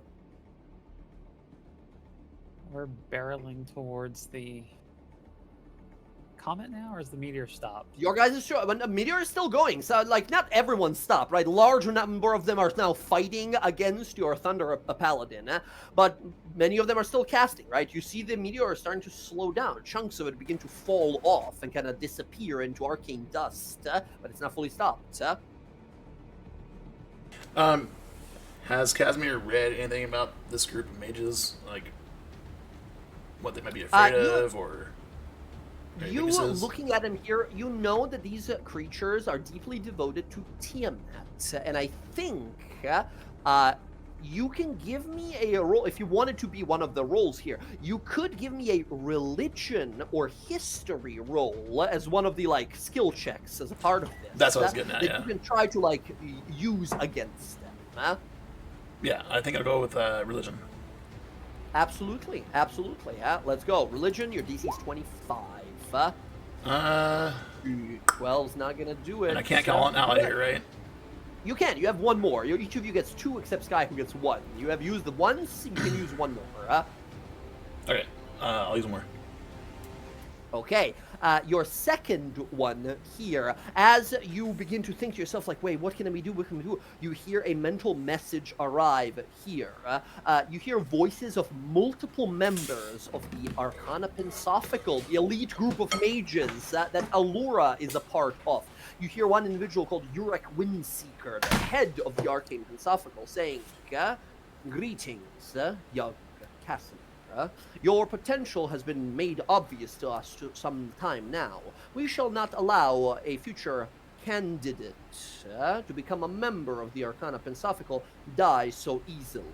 As they begin to pour information into your mind, as you begin to learn a lot of lore and info and like legend lore spells from a bunch of these Arcana Pensophical people who apparently think you might be a great addition to their sort of elite group in the future. Oh boy. Go ahead and re-roll it with advantage Ugh. Unfortunate rolls here. Casimir, as you're thinking... Wait. He's on the deck of the ship still, right? Sure. Can I use the Boon of Fate on him? Oh, Boon of Fate, Lawbearer's Boon here. Yes, go ahead. I'll say you can use it once during this whole montage. Your choice when to use it. I will give Cass a D10. Give him 5. Oh, Well, that would be enough because that. Would you allow me to re-roll my roll, or rewind my roll? To use your one of your My last board for the day. Fortune dice. Yes, I'll allow it here because this is a 24 currently we're looking at here. So he would have rolled what a is your 13, 7, 9.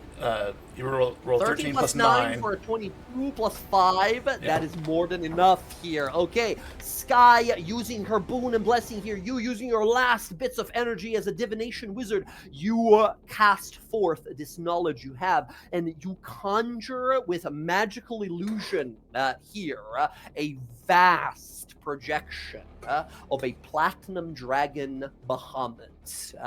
The dragon god of justice, the enemy of Tiamat that spawns in front of us and roars with might that frightens these mages here as you watch a major part of them here begin to sort of frighten and lose focus. The meteor begins to crumble and fall away, yet still is traveling, endangering us. Nicely done, Casimir here with help of Sky. That is our second success here. Very good. Very nice. All right. That's 2 out of 3. We need 1 more. What do we do now? Most of these guys, most of the mages are frightened or distracted.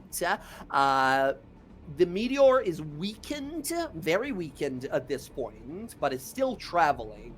Odd few mages are giving it their all, as well as this leader of theirs, this Pentalius, the high priest, is giving it his all to keep the meteor on course.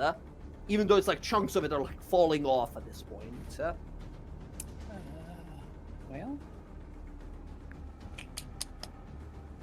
it's time for the Well, cannon. it's just next to the trick. cannon. Yeah. I was gonna say that or the black powder. I mean, the ship is very. The ship is big and heavy, right? Like strong, empowered with magic and stuff like that. The meteor is falling apart here. 1 word from you, Roxy. You can send Quip as long as you guys all get off of it in time. You can send that on a collision course. If that's what we want to do, if that's what we want to do, I can scatter us down to help Bryn take out mages entirely, and you can redirect the meteor towards a majority of the group. But then, how far away are we gonna be from the actual like wall? I mean, you'll be sometime, but once again, we are not doing like action by action, minute by minute. We're doing like hour by hour, or day by day. At this point, it has been better part of 30-ish hours since the war started, right? So we're kind of montaging through all of this, but this is taking like a few days. This is a brutal battle that's been going on. Our forces are starting to get tired. Enemy forces are starting to dwindle and disappear from the battlefield. So out here, easily, you guys can like call in for help, and they'll send some griffins to pick you up, right? You guys are sort of a priority, like one of the many priorities. So you would lose the ship. You might be able to use it later, right? You don't know what's coming next, but yeah, we could might be very effective. Turn the meteor back towards the majority of the army. Mm-hmm. The ship might be a boon against the dragons. Oh, true. I feel like they're gonna burn those fucking sky ships down. Well, I mean, it's a, it's all rolls and montage and everything, right? Like, it gives us, having the ship gives us something to roll with. Will we probably lose them? Yeah, but it does give us a mechanic with which to utilize that we haven't used yet.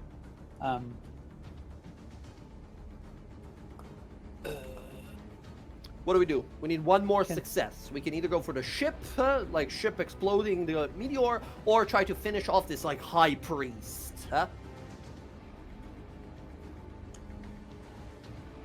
right. I guess. Can we stick some black powder in you, Bella?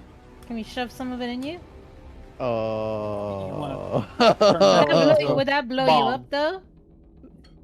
You wanna C4 drug mule your friend and Yeah. shoot him at enemies? Would that blow her? Yes, that would blow her up. It would probably blow her up, yeah. I Would don't she, know would she how die like though? That's the question. Oh, I'm not. I dying. mean, don't know. if she that Like, is a if I, like- can she, You guys like, are put talking. You herself guys have your like together? little. You guys have your like. I think you guys have those like magic earrings, right? Oh, yeah, For talking. Brady- Telepathic bond is still up too. Would she die? What? She's fighting. What I- she is like- does not make her immortal.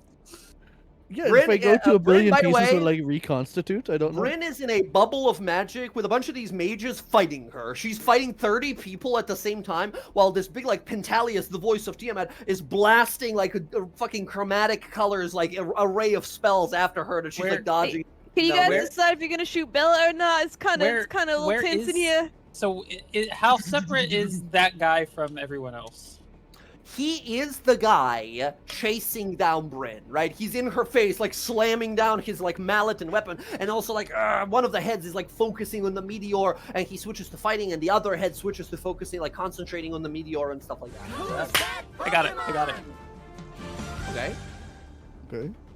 What if Vortex warp him up in front of a cannon and shoot it? With Bella inside it, or this Bella inside of it. Bella inside of it. Let's do it. How about you, Okay. how about you I'm getting- shoot the cannon, Bella? I'm That's as getting good as in we're the- gonna get. I'm getting inside the cannon. It's just happening. Bella's getting sliding inside of the cannon immediately. As you are fighting this guy down here, or Casimir, you can sort of try to focus on this guy here. But I think the combo here, as you try to summoning on up here, I think that's gonna be. I think it's gonna be Bella's role here, like clotheslining this guy coming out of a cannon. That is what's happening here. So as you guys begin to work together here, as we see Bryn sort of lock him down, as we see Casimir summon him up here, as you guys try to restrain him and blast him with magic and arrows and such, and then the sizzle, as we see Quip sitting on a cannon, spittle of acid and a little fire that ignites the fuse, firing Bella out of this guy. Bella, you're the last roll here. DC's 25. This is athletics. Let's go. Come on. 26 is success here.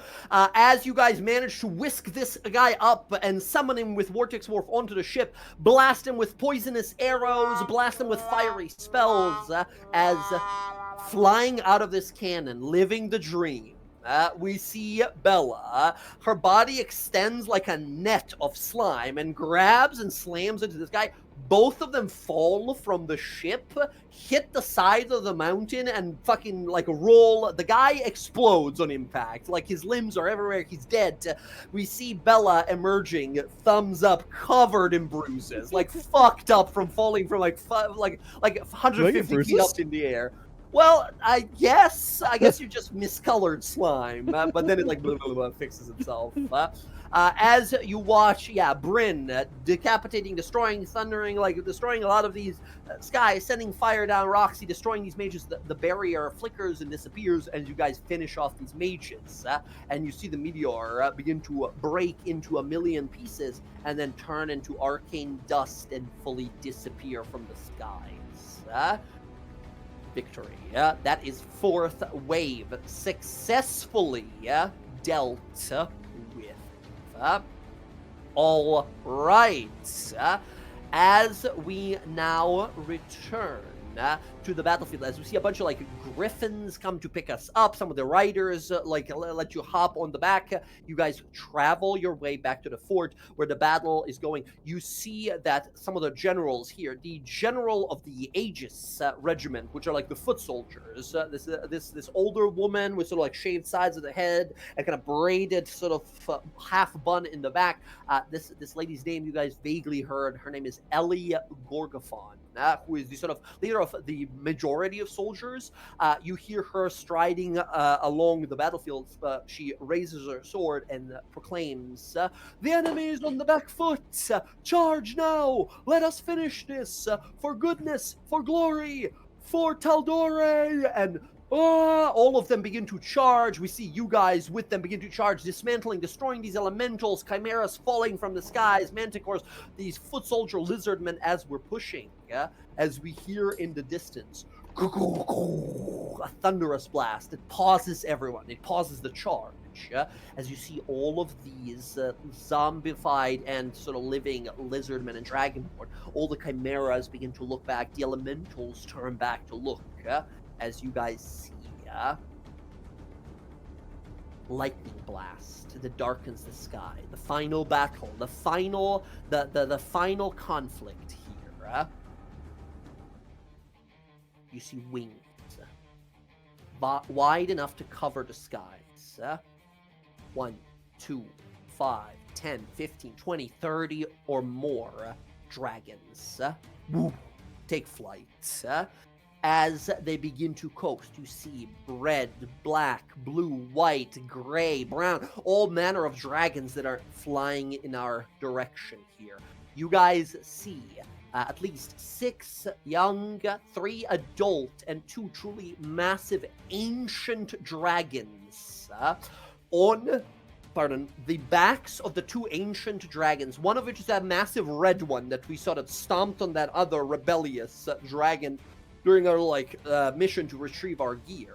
On the back of that one, you see Torrigar, the massive right-hand man Minotaur of Archons, who, in a battle rage, roaring forward, commanding these dragons. On the other one, stomping across the ground, a brown dragon, a desert dragon, the burrowing one that we sort of heard about, this one called Tremor, the land shark. On his back, riding, is Kroll, the deaf cleric, left-hand person to Archon, as they are charging in. These dragons blast their fire breaths and lightning breaths and elemental power dragon breath across the battlefield, decimating some of our soldiers here as they come in. As the dragons roar and roll across the battlefield, all seems lost. They are powerful, they're maybe even too powerful, in addition with all of these other things that we've been fighting and dealing with so far. We see still, the footman soldiers, the lizardmen around, we see the elementals, we see the flying chimeras and such, we see some of those, mages that were summoning those meteors, some other more of them that have come, they're casting minor versions of these exploding meteor spells across the battlefield. And now these dragons. The final complication, the final charge here, as in the distance we see crackling of lightning, as something greater still awaits at the end of this. The final assault. As these creatures come in, we need 3 successes before 2 failures, and the DC is 28. Let's begin. As these creatures come on in, as they are sort of all rushing into this here. Oh, sorry. We need 5 successes before 2 failures. My bad. And the DC is 28.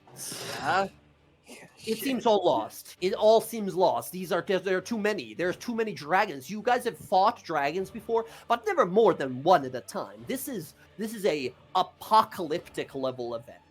This many chromatic dragons together. As they're coming in, who would like to start us off? You see the soldiers, the mages, our kind of philosophical people here, the clerics of all the faiths are looking at this horrified, what do we do here? We have many allies still. What do we do? So, quick mention here, because this is the final wave that is pushing against you here, if we do fail, 2, we will get another attempt. But something crucial and important to us will be lost. Be it an ally, or some important item we might even have. So you will get to keep trying until you run out of things to lose. I'll let you know when that is. So, final wave. All hope is lost. Dragons, as far as the eyes can see. What do we do? At this point, what time of day is it? It is it sort night? of it is break of dawn. at this point. The sun is barely visible to the far east of across the Cliffkeep Mountains, but it is sort of like dim light darkness. You see the hordes of enemies coming from the dark forest up ahead. The forest, by the way, is mostly burned at this point, and then the sky darkens even further. The clouds clear as all these dragons are flying in. Okay.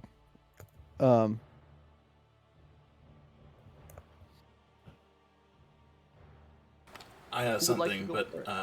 if Bella's looking to do something, Well, there's only so if it's still considered night, this is such a ridiculous restriction that I never get to do. I would like to cast Sunbeam if I can, using my weapon. That's right, with your weapon. Yes. When at the sort of break of dawn here, you feel the darkness of the blade that usually is sort of unleashed during daylight has faded. Within your blade now, the ceremonial blade of your people is power of light, so intense and pure, ready to melt away this darkness. Okay, so you're on a skyship. You look down.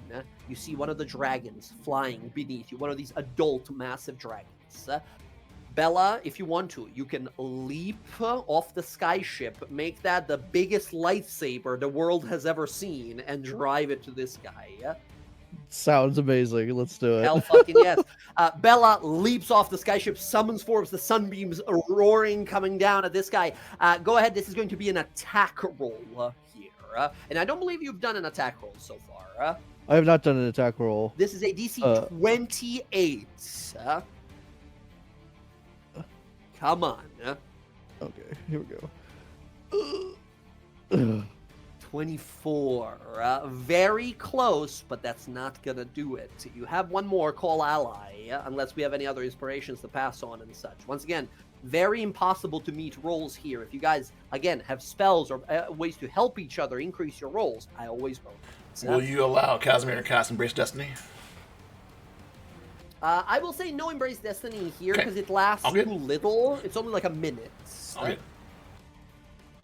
Okay, in that case. that's I what mean, you I want. have one more call ally, so I guess I could use it. You? So Absolutely. As you call in allies here, as you go to lunge and you realize, oh no, it's moving too fast, I'm going to miss it here. You hear a roar, and then another, and then another. 5 roars. As you watch down, one of the dragons below is pinned down and being devoured at the moment by the united force of the 5 heads of your Hydra mount.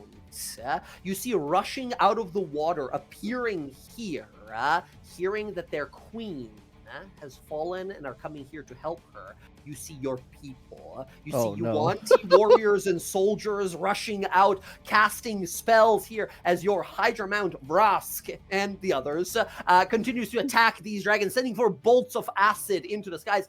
One of them, all the Hydra heads, instead of uniting, firing off one massive beam of poison towards this dragon you're flying at. It shifts out of the way, possibly right into your sunbeam attack. Go ahead and re-roll with advantage. As we see the people of Visa Isle arrive here, it is their continent as well, after all. I clicked it. Did it go through? Not yet. Oh. 28. Oh, 32. No, wait. 28. 28 is 28. exactly what we're looking for here. As you swing down, the blade lights up. You thrust. The blade extends 10 feet, 20 feet, 30, 50, 60 feet, burning bright white light. And the dragon that moves back into the trajectory as this beam of poison from your Hydra mount fires. We see a line from forehead to tail as the dragon splits in two. And 2 parts just go flying. You insta-kill this dragon with this giant sunbeam attack as you... Oh god, realize you're plummeting now to the bottom, right? As we see you plummeting down, firing a grappling hook, wrapping around you and sending you sort of whipping around and falling into some sort of water nearby. You see Anahia here, right? With a little grappling hook pistol that sort of saves you, runs over to you as you see a bunch of these soldiers run up to you. All of them look at each other. and look a little confused. Who's the slime person, right? As Anahia sort of explained to them, all of them fall to one knee. My queen, what should you have us do? As you look around the battlefield. To arms! Hell yes. The Hydra Oh, mountain roars, grass, all the soldiers casting their sort of like empowering poisonous spells on their weapons and such here. As these Yuan-Ti join. There's a lot of confusion. Like, are they with us? They're kind of draconic-y, snaky people. Are these guys with us? And they're like, no, they're on our side. Let's go! And they sort of join the fray and the battle. That's one success of the final wave here. Who would like to go next? One of the dragons is destroyed, but there's plenty others. You still see like Torogar and Kroll riding each on one big ancient dragon into the battle.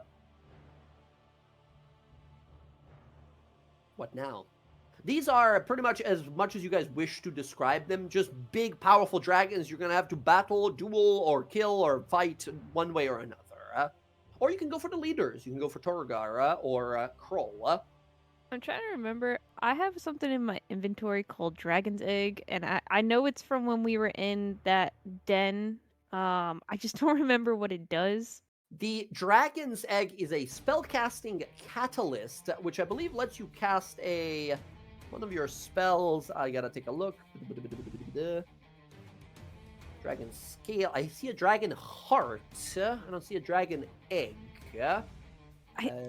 It was whatever we picked up when we were in the den of the flame den for the. It was in Iman, underneath Iman. I've had it for a while. Right. Yes, it is a magical item that lets you empower a summon dragon spell. But if you have any other ways you would like to draw upon its draconic magic to do something else, you could. So would it be fire related or would it be elemental? It would be any kind of dragon, any type of dragon. So it could be lightning, could be poison, acid, whatever. Hey, Casimir. Because he's the wizard. So just gonna like bring this over. I've had this for a while. Maybe you could use it for a spell or something like that, like, or even Sky, because you can make the fire. Your spells affect them, right? Like even if it's fire, and they're resistant to it. Maybe you could use this egg up as like a one-time thing, like take whatever power's in it and use it to empower a spell to cast on them. It's fire related, so it came from that the den beneath Iman. Den beneath Iman. You might not have built with us. You guys, yeah, you weren't there with her, but thinking about it, I think Sky, having heard much about this, and all of you guys sort of realized, like, oh, that's technically the egg of Thordak the Cinder King. The biggest, nastiest, biggest, scariest dragon ever. Probably got some juice, some powerful magic power. She just had this egg with her for months. I'm not. I was kind of hoping it would hatch, you know. It's like that big. It's massive. Yeah, if you want to, you could try to sacrifice it to, again here, if you want to, any of you guys could try to drain it off its, with some of the mages here helping, you can drain it off its draconic powers. It would give you guys a great boost in strength and dragon-like abilities to combat your enemies, but I would give you advantage for it. But if it goes wrong, something terrible could happen. You could incur the wrath of Tiamat for desecrating one of her sort of holy, children, right? Do it. I mean, we're pissing her off already, so. So, does this technically count as a living thing? I don't think so. It's an egg, so it's not a creature. It's technically an object. It's not a fertilized egg. It's just like an egg, I guess. Could I know that not using like that crazy ass ritual again, which in hindsight, I don't want to rot my eye out. Can I siphon the power out of the egg to do something else with it on another roll? Like to just empower something? Yeah, absolutely. Like I said, you could use it to like a siphon energy from it. That'll give you advantage. But again, if you fail the roll, you piss off Tiamat. Oh no. I know. Okay, so what would you like to do?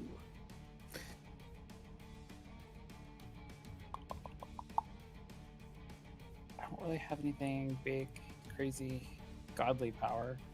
Once again, it doesn't need to be as elaborate as like we got a plan how to fight million dragons stuff. It could literally be like I walk up to Torogar and I kick him in the head, right? It can be that, right? And it doesn't need to be super elaborate and such. Many other soldiers are fighting these dragons as well. It's just we are seeing pieces and snippets of this montage of this battle that you guys are doing. Yeah. And Thordak's not on the field, right? No, Thordak's the guy who's Archon. You mean, or the big dragon that they resurrected? The big dragon that resurrected is Brimscythe, the Iron Storm, the big blue one. He's not here yet, but you're seeing like lightning bolts in the distance. He's a coming. Not here, but a few hours maybe. Okay. I'll let someone else go. Let me think on what to do with this egg.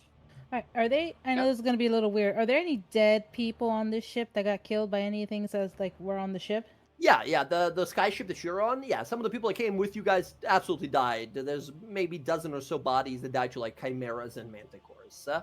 Okay. Can you look this up? Because I'm not on my old computer anymore, so I don't have access to my OneNote. Okay. Do you know you gave me a long time Ghoul's Fury? It has 2 vials of that. I don't remember what that is. I had it in my OneNote. So, Ghoul's Fury is a. Let me find it just to confirm. Ghoul's Fury is a poison that you have that you can target someone with, and if they fail against the save, they lose their mind temporarily and try to devour any amount of flesh around them. Fantastic. I'm going to cut open a person and stick these 2 vials in him, and I'm going to throw him over to try to hit the dragon on the ground, because he likes meat. Hopefully he'll eat it. For the dragon to devour? Yep, Very exactly. clever. A body falls, explodes into pieces there as one of the dragons looks over and sniffs at it. Go ahead and give me, I think this is going to be, this is I will say poisoner's kit roll or a deception roll to sort of lure him in with like a scent of something else you kind of pepper onto it. I will do or deception. poisoner's, yeah. Because I don't think I am. Proficient. Oh, I am proficient. No, yeah. It would be. I will say here, you can totally do dexterity, dexterity to like make it subtle and unnoticeable, to like seal it in there, to make it very covert. You can do intelligence, applying it to some like parts that you know dragons would love to devour first. Wisdom, if you want to like make it very obvious for the dragon, like dangle this. It's a little dark, but dangle this body from somewhere, right, for the dragon to swoop by and pick up. If would that be more like survival? Oh, that's a good idea as well. Yeah, I like that. Planting something on a body here. Yeah, totally could be survival. Okay, I'll do that. All right, let's go. DC's 28. Oh my god, man. Shit. I have not used my inspiration yet. Inspiration. Okay, remember you have call ally still if you're trying to reroll with advantage. And I have not used any of those. You haven't? So wait, do I just roll one more time then? Your call there. So you roll normally, and it's your normal roll. You could still say I use inspiration. You roll that, and if that fails, you can say like I call ally, right? Because it's like an extra thing. You can do it in any order. Okay. We'll do inspiration just in case. Inspiration first. Let's go. Jesus Christ. That is an 18. That is not going to succeed, unfortunately. Would you like to try to call an ally, or do you want to save it for now and take one failure? I don't want to take one failure, because we need 5 successes. Yeah. All right, one more time. So this is call ally. You have advantage. Oh, hey, let's go 28. So you did have advantage, but 28 is what we were looking for. So that is perfect here. Incredible. As you ready this body and sort of send it forth, you see as some of the dragons that fly by rip pieces off of them and begin to devour them and such, as you see some of them begin to kind of slowly kind of lose their minds, but many of them are still kind of fighting it off. As this happens, one of these dragons that is flying around slams into the side of your guys' skyship, sending you kind of tilting you sideways, almost kind of plummeting from the skies here. As you see, we hear sprinting of quick movement here. As leaping from the side of the wall, we see a group of 20 or so individuals that begin to land on these dragons that have kind of survived against the poison here, and begin to kind of punch them and land these like decisive like karate chops to them and such, stunning them. As you look down, and Roxy, you recognize the blue robes off the Cobalt Soul, as a bunch of these monks look up to you and give you like a quick nod, Expositor, as they begin to jump on these dragons, like stunning strike some of the dragons, punching them, bringing them down and such, as you see amongst one of them, as this dragon had slammed into you guys here, leaping on his back, a half-orc that you've met a few times before from Western. You see Expositor, Cressida Holt, the lady that sort of recruited you into Cobalt Soul, land a bunch of these like monk, like kung fu punches to the dragon, sending him, bringing him to the ground for the soldiers to keep fighting and sort of destroy, as all of these dragons now begin to bite into each other from this maddening poison they swallowed. As Roxy, yeah, you see some of your people from your sort of organization, from her Cobalt Soul, show up to help. All right. Excellent. As you keep putting these poisons like in the bodies and tossing them out. Very brutal. Very brutal. Sacrificing bodies of your allies here. But, all right. Nicely done. Roxy, that is a success here with the poison. Now we have frenzying maddened dragons in here as well. All right. That is success number 2. Very good. Who would like to go next? See, Bryn, I'm gonna say, since you're the elementalist, you should probably take the elemental power out of the egg. I think you have abilities that probably lend a bit better to it. Well, I'm just saying, if you could pass any of the elemental resistance, that's the issue. Is I could use lightning, but it's not going to affect anything that's lightning. I just don't have number-wise anything that lends well to that. All right. Remember, We're gonna do this is again. super high DC. You want to play into your strengths. Yeah. I'm gonna call lightning again. I'm gonna Call drain the lightning egg, again? and I'm gonna call lightning again. Okay, you hold aloft the dragon egg of the Cinder King, the most powerful dragon Exandria has ever known. You say a prayer to Stormlord. Good night. You say a prayer. Sorry, my wife.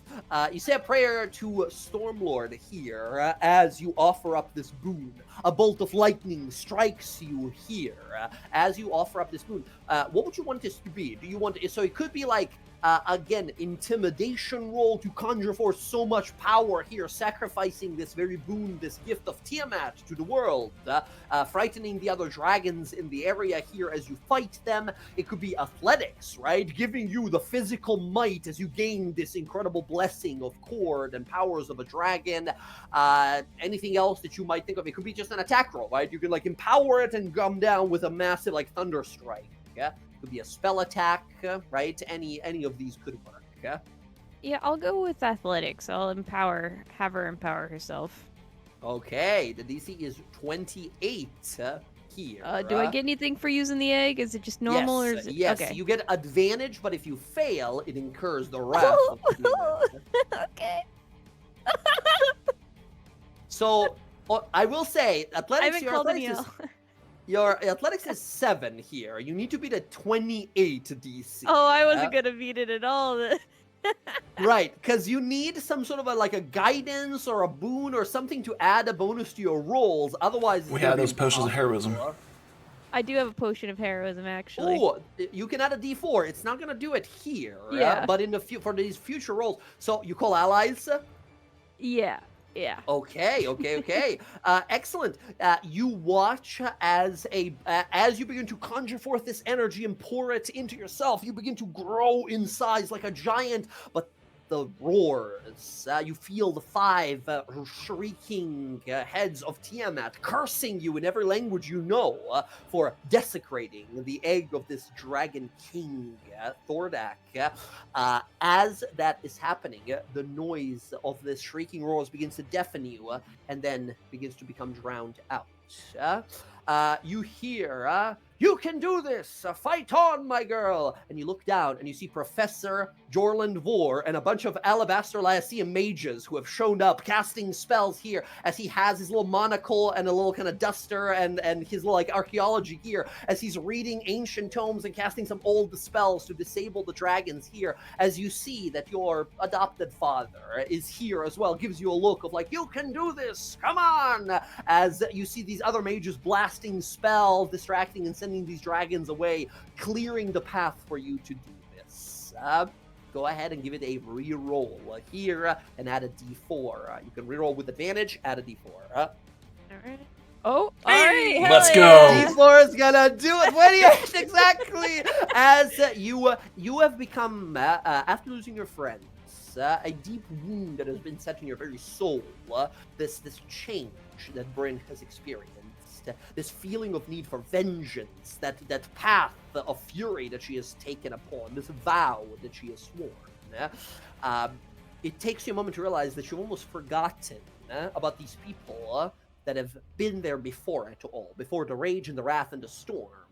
You see the professor just sort of cheering you on here as he looks over a dragon lance, goes, "Rah!" and runs away immediately as a bunch of mages start fighting this dragon. As you take upon the wrath of Tiamat here, may she curse you 1,000 times. You crush the egg in one hand. A bolt of lightning strikes you as we watch as Bryn, you have to sort of jump off the ship because you become too big. So this blessing of cord, Bryn grows to some 30 feet like a storm giant. As she lands down into the battlefield, it's just like punching dragons and slamming into them here. As you gain this like incredible blessing of cord and a sworn oath to destroy you from Tiamat. As you begin to punch and grab, one of the dragons tries to fly past you, grab it by the tail and sort of send it flying and such. As you see burrowing in front of you, landing there is a massive ancient dragon. As another one lands nearby with Kroll and Torogar on their backs here. The dragon army is being pushed back. We now have a storm giant on the field here as well as the fighting continues. That is a third success. We need 2 more. We have not had a failure yet. Who would like to go next? We only have, so we have to go through everyone here, and then we're gonna like, if somebody fails and we don't have enough successes, then we can go again. But for now, I believe it's Sky and Casimir. No, Sky and Bella are left, right? No, Bella Right? went. No, Bella went. Right. Went first, yeah. That's right. So yeah, Sky and Casimir left. Do anything, Cass? I'm still struggling with my skills. You can go ahead. Once again, Casimir, Rav, it can totally be like I fireball 5 times, right? And that would be like a Arcana check as well. It'd be a little harder, but you're Right, that's what I'm looking at. My hitting 28 is gonna be rough. That's what I'm looking at. Yeah. Right. That's what we need. We need all the guidances and the blessing potions and the spells, anything we can get. So Yeah. feel free to improvise. I'm gonna suck down my heroism potion. Mm-hmm. All right. You feel heroic. I do feel heroic. I feel pretty goddamn heroic. Heroic You enough see that a I'm massive. You look down, Sky. You see a massive desert dragon. You see that massive brown dragon. You think to yourself, like, I've seen the fucking wanted posters on that thing way back in Marquette. That's Tremor, the land shark, an incredibly powerful, like pretty dumb but incredible physically powerful dragon. Kind of clumsy for its size, though. Like Sky like steps up on like the bow of the boat, looks down, sees that like.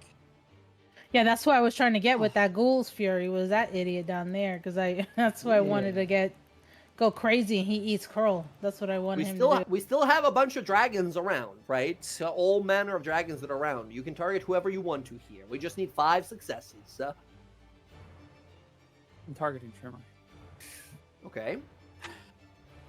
You see, on the back of Trevor is Gar. Sorry, not Gar. Not Torgard, but Kroll, the Death Cleric. Right, as he's blasting beams of energy, everyone he kills immediately begins to rise as a zombified corpse fighting against us.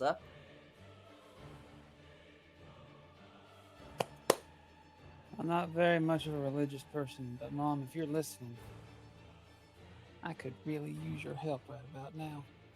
And I'm going to beseech Arathis to try and persuade her to help me with, I don't know, divine illuminance or a big fucking radiant spell that I can grab a hold of, because part of my thing is I can twist and manipulate radiant energy into fire. And if I can turn my Can we work together? Oh, you could possibly work together if you want to. I was thinking we'll have to get one more after this. Right. But Casimir can cast a radiant spell for you. Yeah. If you want to as well. Totally, you can sort of... Yeah, go ahead. I'm trying to not rely on my spell casting, more so this giant ass number I have here for persuasion. Yeah, absolutely. So you can basically, so what you're less so like casting a big spell yourself, you're more so in this moment, maybe you haven't seen Sky before, but you're sort of praying for a miracle, right? For like a divine intervention of sorts. Sort of, yeah. Like I'm asking for Mom for help, that I can grab something that she's doing and then I can twist it into what. Hell yes. I need. I think what we see on the base of on the prow of the ship as you're looking on down is you realize like, holy shit, there's still so many of them. And the sound of the battle kind of fades for a moment as we see you think to yourself, as you say the words, as you pray, as you ask. You've never been the one to ask for help in your life. Because you never expected anyone to give you any help. And now, in this moment, back with your friends, seeing them sort of falling back into that sort of group atmosphere, you sort of close your eyes. We see your like flaming wings of your spell still holding you aloft. We see as you sort of lift off the ground, a flickering halo begins to appear above your head. The flames of your wings begin to become sparkling gold instead of flaming red. As we see this golden fire that begins to erupt around you, as you begin to hear these chimes and sounds of radiant realms from beyond, of balance and law being brought into this world through you. Or at least trying to. Go ahead and give me a persuasion roll here. Make DC 28, come on. Alright, got that. I have the DC guidance and everything too. You have the heroic? Let's go. I'm blowing this out of the water. 30! 30, let's go. Let's go. Sky, as you sort of focus there for a moment, as we see you sort of lift off the ground here, a golden halo, wings from fire become gold. As you feel this voice, you see a visage in your mind of a beautiful woman of perfectly angular proportions, sort of a dark complexion of skin, long golden hair, eyes blazing gold. As you hear this voice boom out, let there be order. As you feel your hand sort of outstretch out, and some divine power from beyond uses you as a spellcasting focus. As you extend your hands out, and beams like a scorching ray cast at 27th level. We see 50 different beams of radiant energy bombard the battlefield below, hitting many of these dragons, injuring some of them. At the end of it, you feel yourself sort of burnt out and almost like pass out from this like divine intervention done through your body. As many of these dragons are injured now, some of them like even destroyed outright here, as you see immediately the army pushing the advantage here. You yourself feel like you're like on the brink of death. God just used you as a spellcasting focus and blasted a spell through you. right? As you feel the halo begin to flicker and disappear, but you catch it. You see yourself in a reflection in a mirror on one of the sort of like the cabinets inside of the skyship. You see your wings of gold, not fire, but then they begin to kind of flicker and disappear as you've used up all of this energy. Yeah. Oh. Nicely done. And then I immediately fall towards Cass. Help! Exhausted from it. Incredible. That was amazing. Last but not least, Casimir. You look down. You see the dragons injured, wounded, nearly destroyed. It's your turn. Last roll we need to possibly win this war. And this is where I'm gonna have trouble. At this point, it's been 3.5 days. Sleepless days of battling potions, chugging potions, and fighting on. And this is where we're gonna have trouble because I have to rely on a spell attack. Okay. So he's going to down his potion of heroism,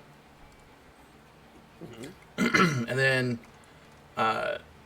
using his legendary actions, he's gonna move around the board and start casting Mind Spike on anybody who's around or sold up to give them that -4 to their saves, right? Make them a little weaker.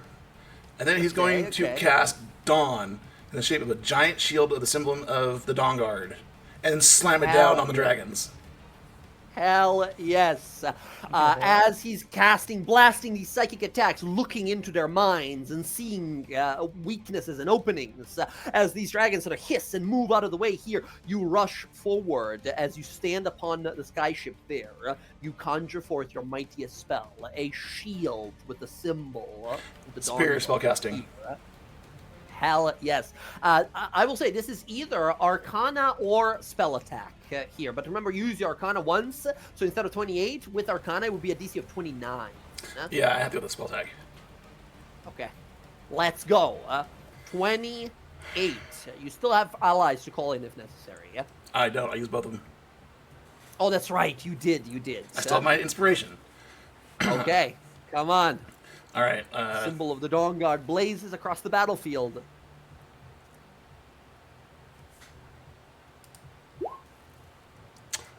Inspiration. No. That's the damage of the spell that you're rolling. It doesn't actually roll a spell attack, this spell. It rolls spell damage, but not what we're looking for here. My bad.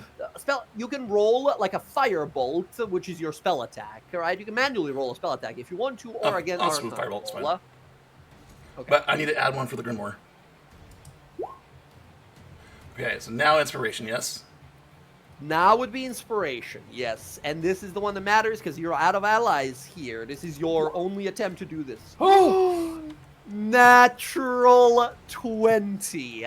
As you guys watch. Can Casimir say something loudly?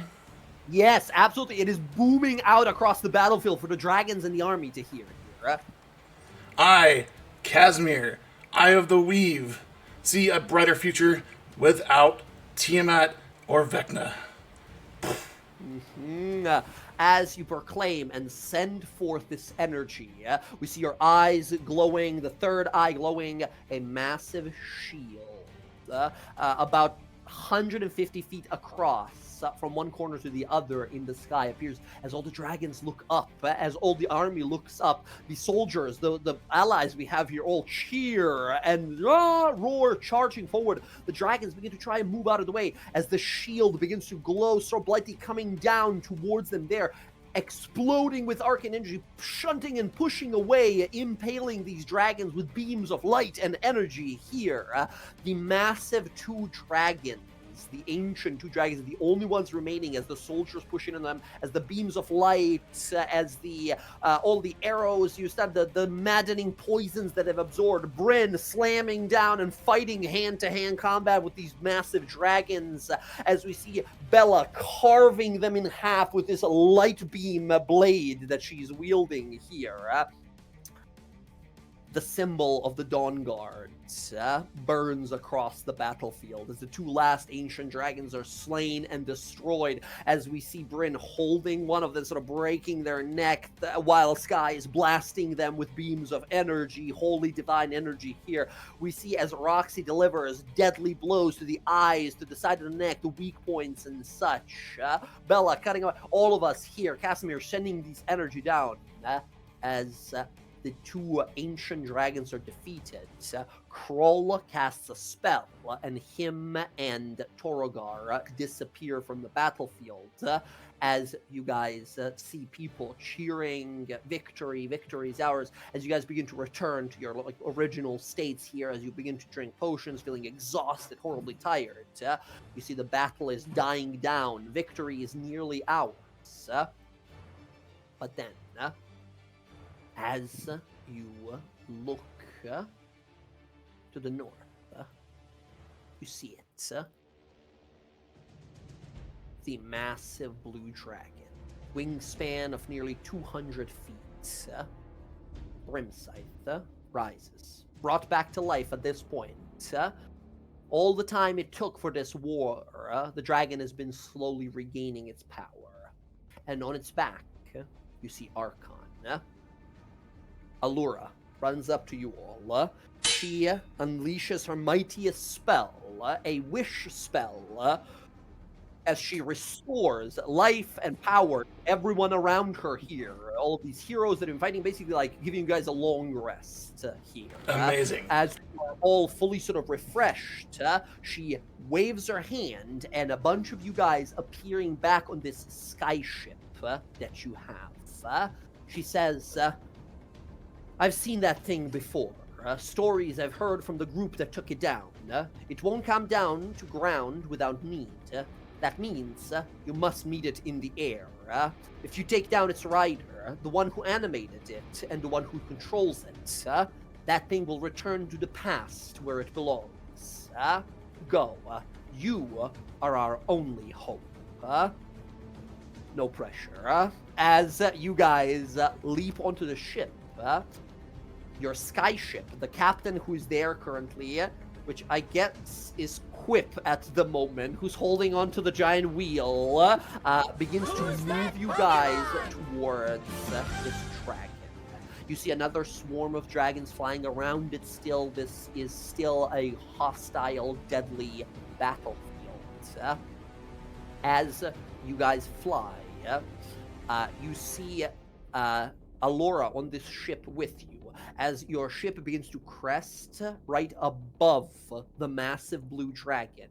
You see upon it a huge, massive saddle, and what looks to be Kroll, what looks to be Torogar down there, multiple of these demonic Abishai creatures. The dragon itself is impaled, missing chunks of flesh. You realize it is not living, it's like undead-ish. It's not fully been reanimated.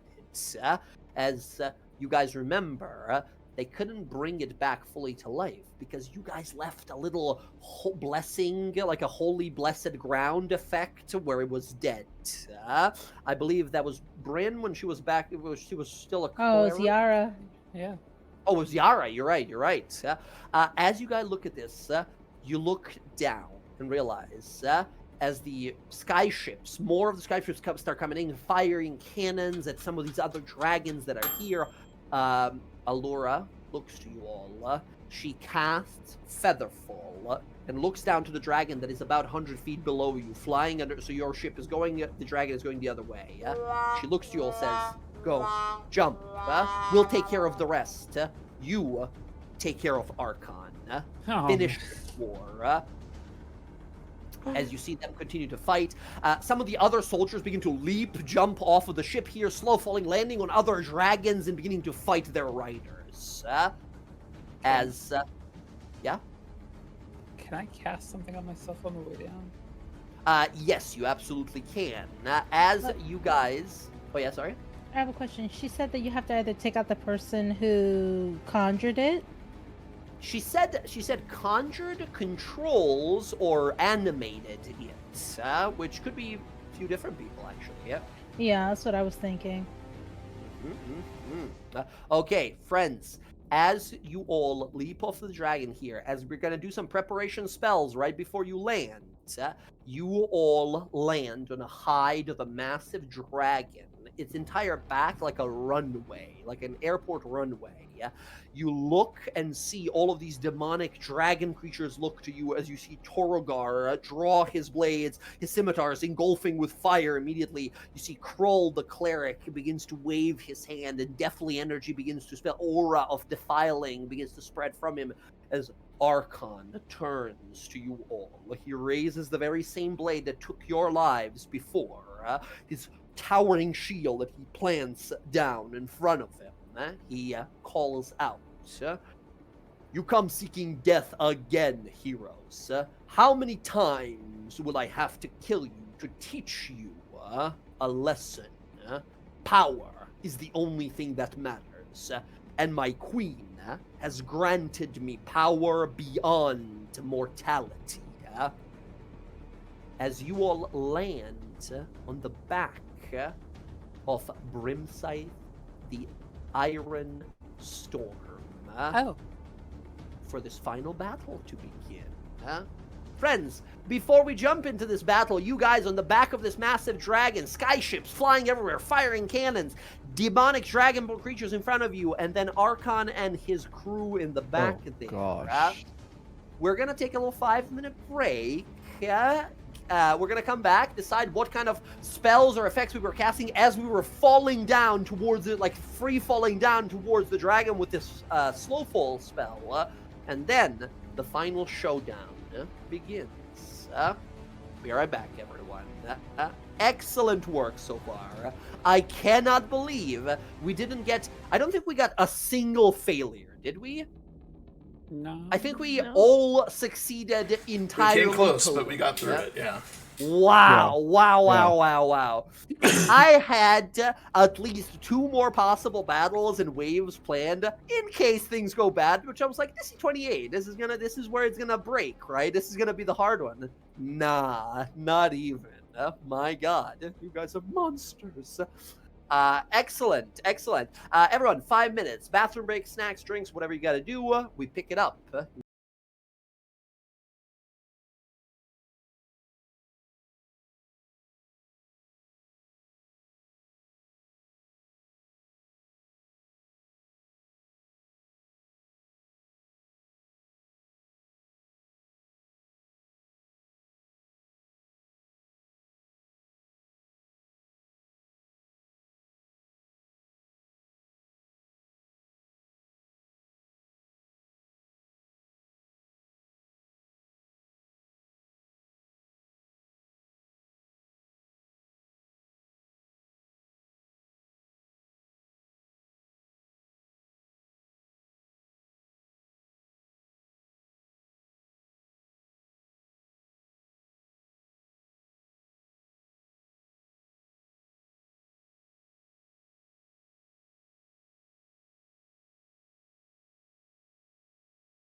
Welcome back. Hey, Reggie. Oh, sorry. Hey, Reggie. In front of you are not minions. I repeat, they are not easy to defeat insta-kill enemies. These are some scary guys. In fact, we fought some of these guys before, and they proved to be a little troublesome. Quite troublesome at times. We fought them. Now, needless to say, Archon has murdered us. He's very powerful. But of course, you're going to want to get rid of some of these goons so they don't mess with you while you try to deal with the big man himself. Just to be clear, it's just us, right? There's no like allies or anything. As you can kind of see here, there's skyships around you, there's dragons around you, and stuff like that. During the battle, you might be able to interact with some allies, get some help, possibly even. But right now, at the beginning of this, it's just you guys. Crazy.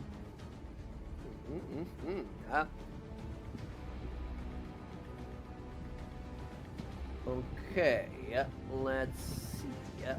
Remember, we have fire aura if you're near me, so. Yeah. Some very important abilities to remember here, friends. And fear. If you're near me, you can't get feared. How long does the heroic potion last?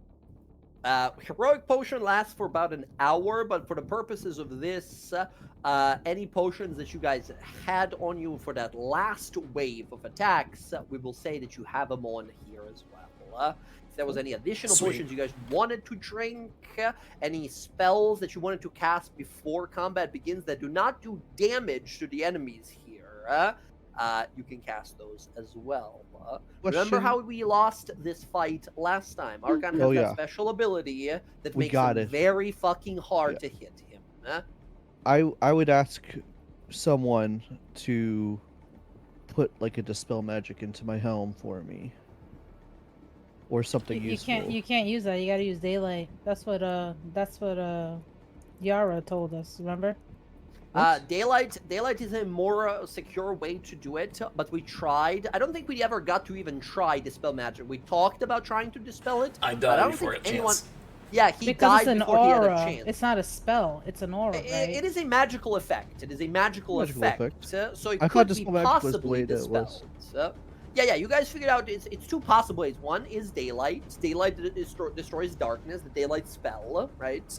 And that's a sort of a guaranteed one. That's like you don't need to roll. If you guys have a daylight spell, you cast it and it destroys any fake darkness, even any darkness, even magical, right?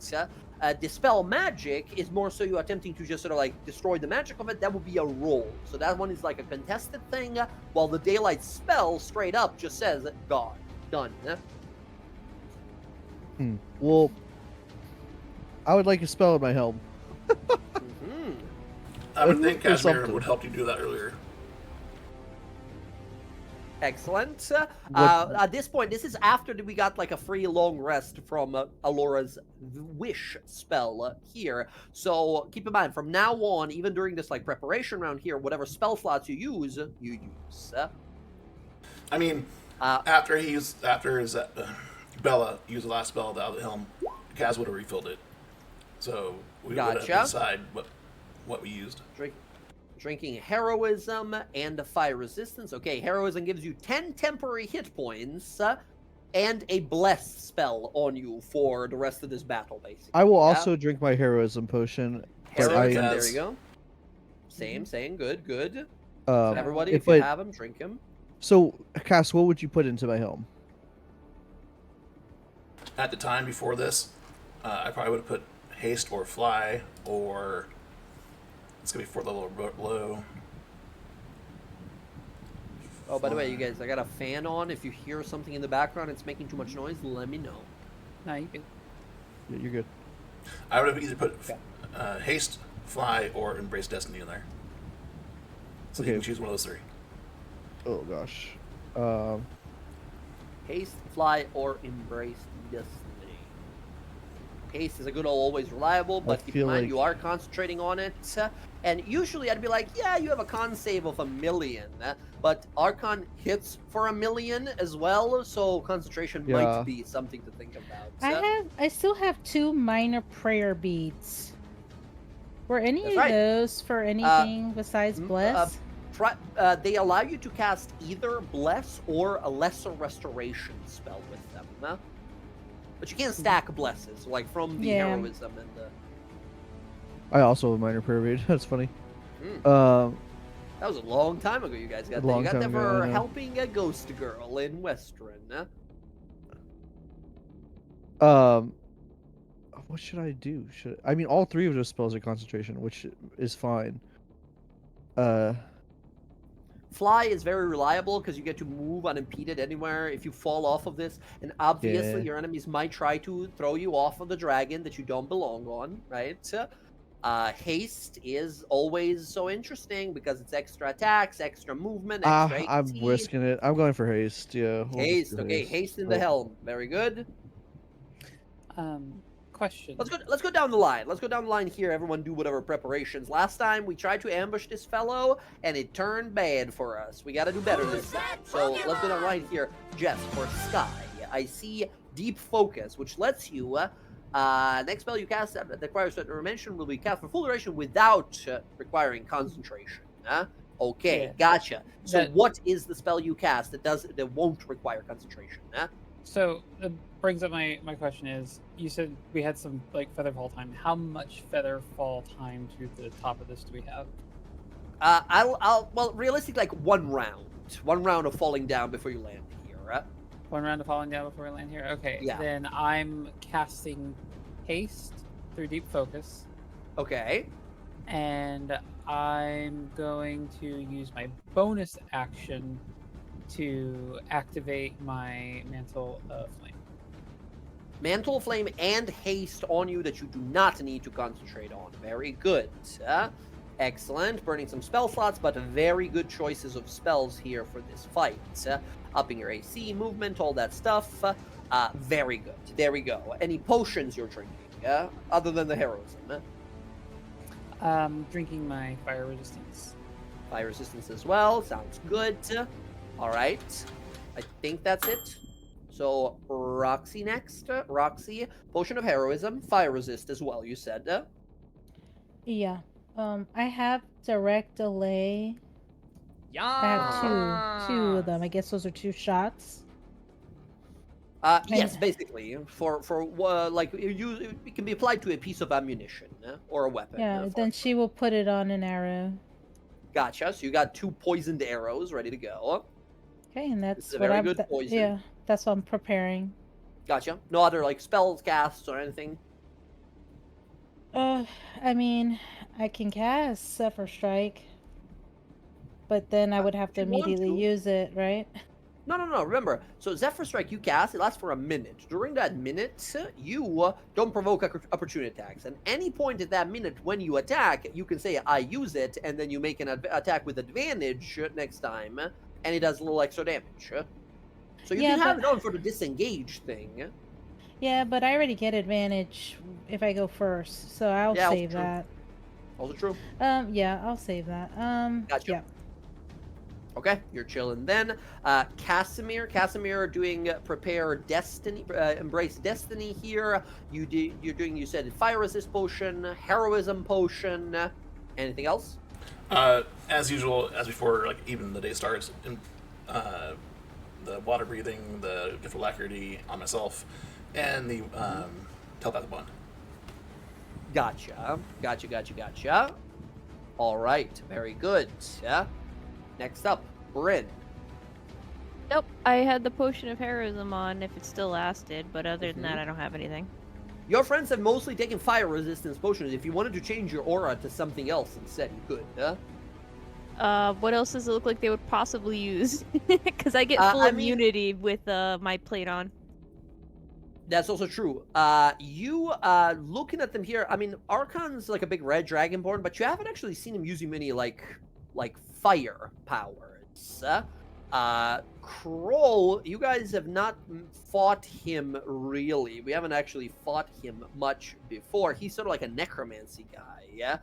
Really, it'd be whatever your guess here, honestly. They don't seem to be big into elemental stuff, but I will say there is one kind of a Abishai, one of these demonic dragonborn that we haven't seen before, which is this guy over here, the blue one, and he might have some strange lightning-based powers. Now, you're I'm fine not worried against about that. Yeah, you're fine, but I figured for the aura, your friends You might not could- be. I'm gonna keep my full fire immunity and my Fire lightning immunity. immunity. Yeah. Sounds good. Very good. All right. I don't suppose you're drinking any other potions yourselves or No, casting no. any scrap spells. Gotcha. If you wanted to cast one of your divine smite spells, right, you can have it on your weapon for the next time. It's Ignore that. Yeah, I will do that then. I will do. Nah, you know what? I'll wait. Yeah. Okay. Understood. Figure out what I'm gonna do first. My turn. Excellent. Bella, you yourself have a potion. Oh, sorry, you have a spell in your helmet. What else you got? Yeah, so I'm going to, like I said, I'm going to drink my potion of heroism. I'm going to chug the blood speed elixir. Oh, okay. Tripling your speed. If you dash, you Wh- take poison damage, which you're now Which, not again, immune I've to. had literally since the beginning of this campaign. Yeah, you got it at the, I think, session 0, you got it. And then I will cast, I'll just go ahead and cast haste on myself. Haste using on the yourself helm. as you begin here. Very good. You are concentrating on this here. So keep in mind, any hits that are 20 or less, you don't need to make a con save. Anything that is 22... No, wait, what's your con bonus? Con save my- bonus, I guess. Con save bonus is plus 12. Plus 12. So any hit that is 24 or less, you don't need to make a save for. Anything higher, you got to make a save. Gotcha. And I imagine when I'm in Bryn's aura, that's going to be an even higher number. Yeah, in Bryn's aura, Bryn, you have a plus 5, right? Charisma? Yes. So 17. So when you're in Bryn's aura, any damage that is 34 or lower, you don't need to make a save for. Okay. All right, I guess that's my number to fucking beat. You got it. All right. There we go. Anything else for you? That's it. Yeah, I mean, I think that's Okay. a, All I right, mean, if I can, I'll summon the echo in front of me, possibly. Yes, that's easy enough. Let me bring out the echo. I will ask for those of you who could hear. Oh, yeah? Sorry, could have cast mirror on the way down. Also cast mirror image. Yes, totally. Another Sweet. thing you could have done. Mirror image here, which gives you 3 copies of yourself. Very good. Okay, yeah. Oh, by the way, mirror image got changed and for the better in the new 2024 version of the game. So, Casimir, basically how it works now, I'm just going to copy paste up your new stuff actually real fast. Let's see here. Oh, actually, hold on. Got that as well. Hop back on, I forgot. Mirror image. So mirror image used to have this thing like, roll a d20. If you get a thing over this or this or this, people will hit you or maybe not hit you and such. Mirror image got changed now to a much simpler system. Mirror image now says you get 3 duplicates of yourself. When someone attacks you, roll a number of d6s equal to the number of duplicates you have. If the roll of the d6 is 3 or higher, one of your duplicates is hit instead of you. So every single time you're attacked while you have it, it's a 50-50 chance rather than being like a diminishing roll every single time one of them gets hit, which is quite nice. Where is your mirror image? I'm looking at your... That's a 3rd level, right? No, second? Second. Second, okay. I'm just gonna edit the text of it to show the new thing. There you go. And just to sort of show, yeah, that's sort of what it does now. It just says, If you have 3 of them, you roll 3d6s, and then one of the duplicates is destroyed, and so and so and so until you run out of duplicates. All right, very good. As we are coming down, is anyone attempting to land anywhere in particular on this dragon? You can move on the wings, you can move on the upper body, on the head even. You don't have to land exactly there, but you cannot land any further than this area, right? You southward of that, you guys can land anywhere. Also, you can land anywhere from the neck up in this area.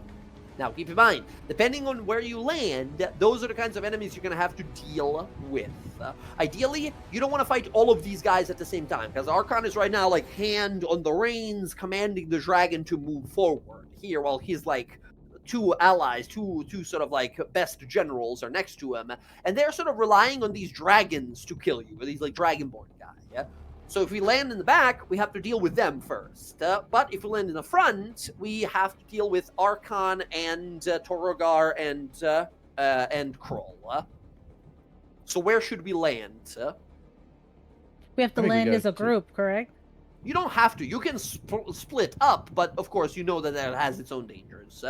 Yeah, and I don't know. I feel like we gotta take care of this fodder before we can deal with the big threats. I don't know. In my experience with Kroll, has he always had his amulet in his hand? Or is it around his neck? Usually he has it around his neck, and whenever he tries to cast a spell, he, like, grabs onto it. Okay. Alright, Try and separate them. You're dealing with a bunch of these, like, dragon demons, and then it's a paladin, a cleric, and a barbarian. All pretty nasty things to fight. But yes, what do you guys say? Front of the dragon and fight Archon and his boys, or back and deal with, like you said, the fodder?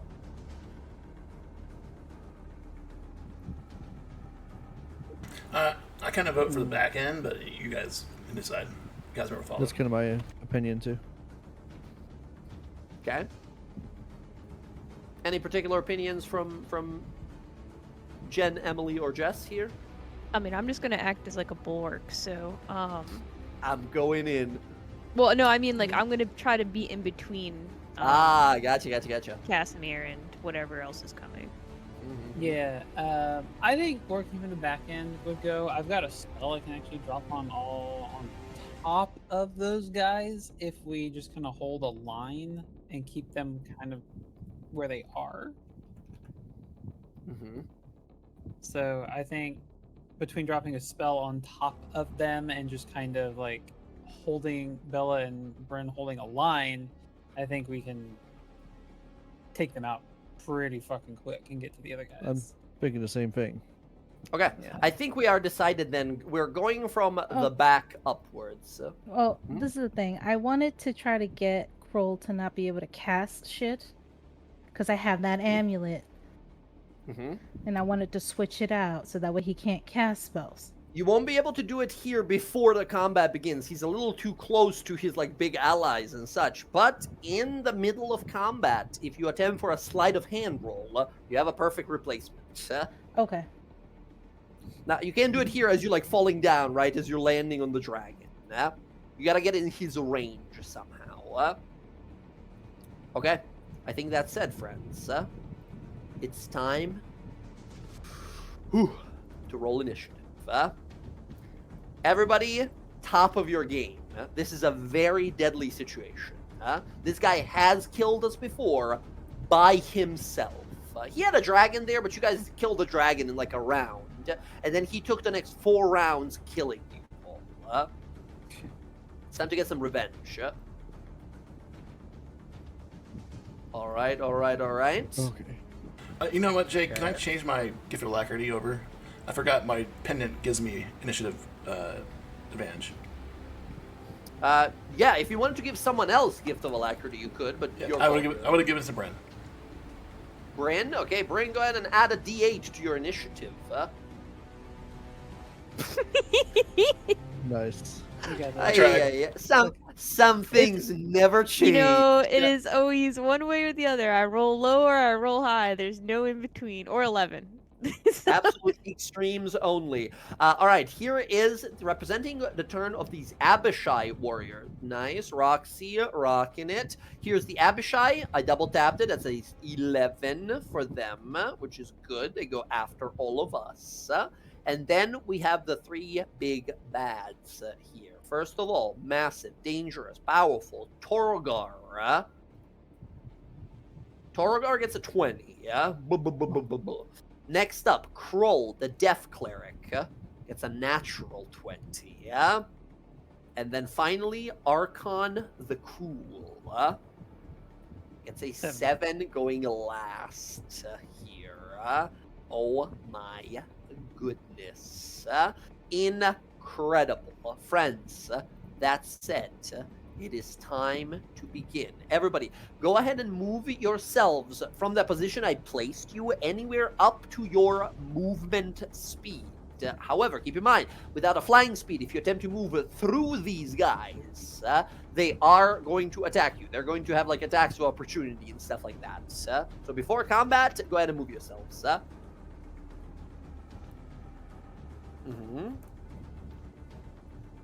There we go. Yeah, I mean, I want to be like here. Don't go much more beyond Bryn, because Yeah. Tactical, very good, very tactical. Who's that Pokemon? All right. Are we all happy with positioning? Yeah. right there.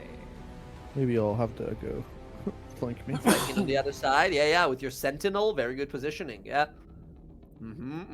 Okay, friends, let's begin. As you see, Archon turn to look at you all. His rotten limb grasps into a massive cleaving axe, the one that has taken you lives before. Roxanne, it is your turn first. You look around you. What mad world you live in, that you found yourself in this situation. A young girl from Menagerie Coast traveled the Wild Mount, came here to Tal'dorei, found more trouble, found her beloved again after many years of searching and hard work, and now you're here with your friends atop a massive dragon, trying to stop what seems like the end of the world. It's your turn first. Okay.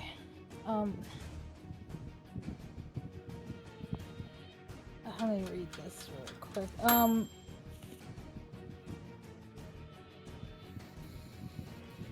Yeah. I'm gonna try to shoot Kroll because he goes after me. Okay. And I want let's go. advantage on these shots. Yeah, you have advantage. I think I'm out of range for Hunter's Mark, which is fine. Hunter's Mark, I want to say is 90 feet or maybe 120. Is it? Is it 90? I'm I don't not have it sure. on my. Hunter's Mark. Bonus action 90 feet, yeah. Alright, I'll move up 5 feet. Yeah, that's 90. Yep, and I'll Hunter's Mark him. Okay, he is marked, taking more damage from you. Let's go. Let's go. That will hit 29. Give me some damage. Your new fire enchanted Death's Whisper bow.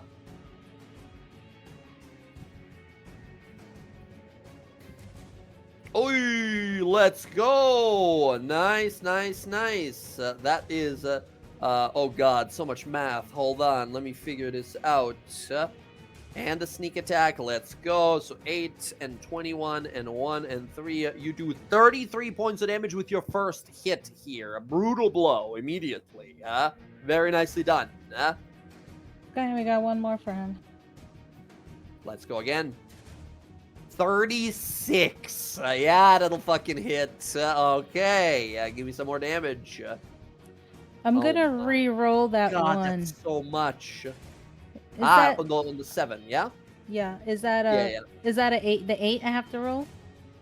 That's a D8 for your bow, yes. Plus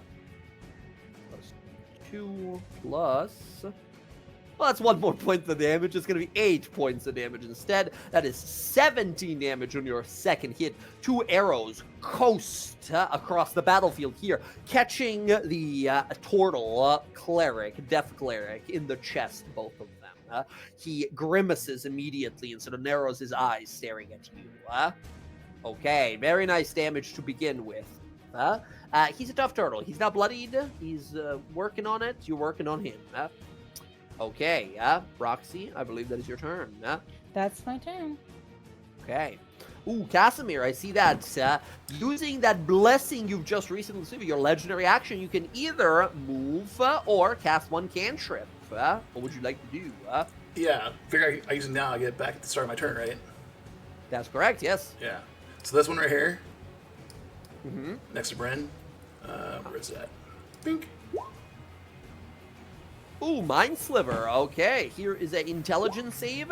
15. He fails, taking 10 points of damage. A solid mental wound, but not enough to bloody him yet. No. But if he has to make a save, he gets a minus D4.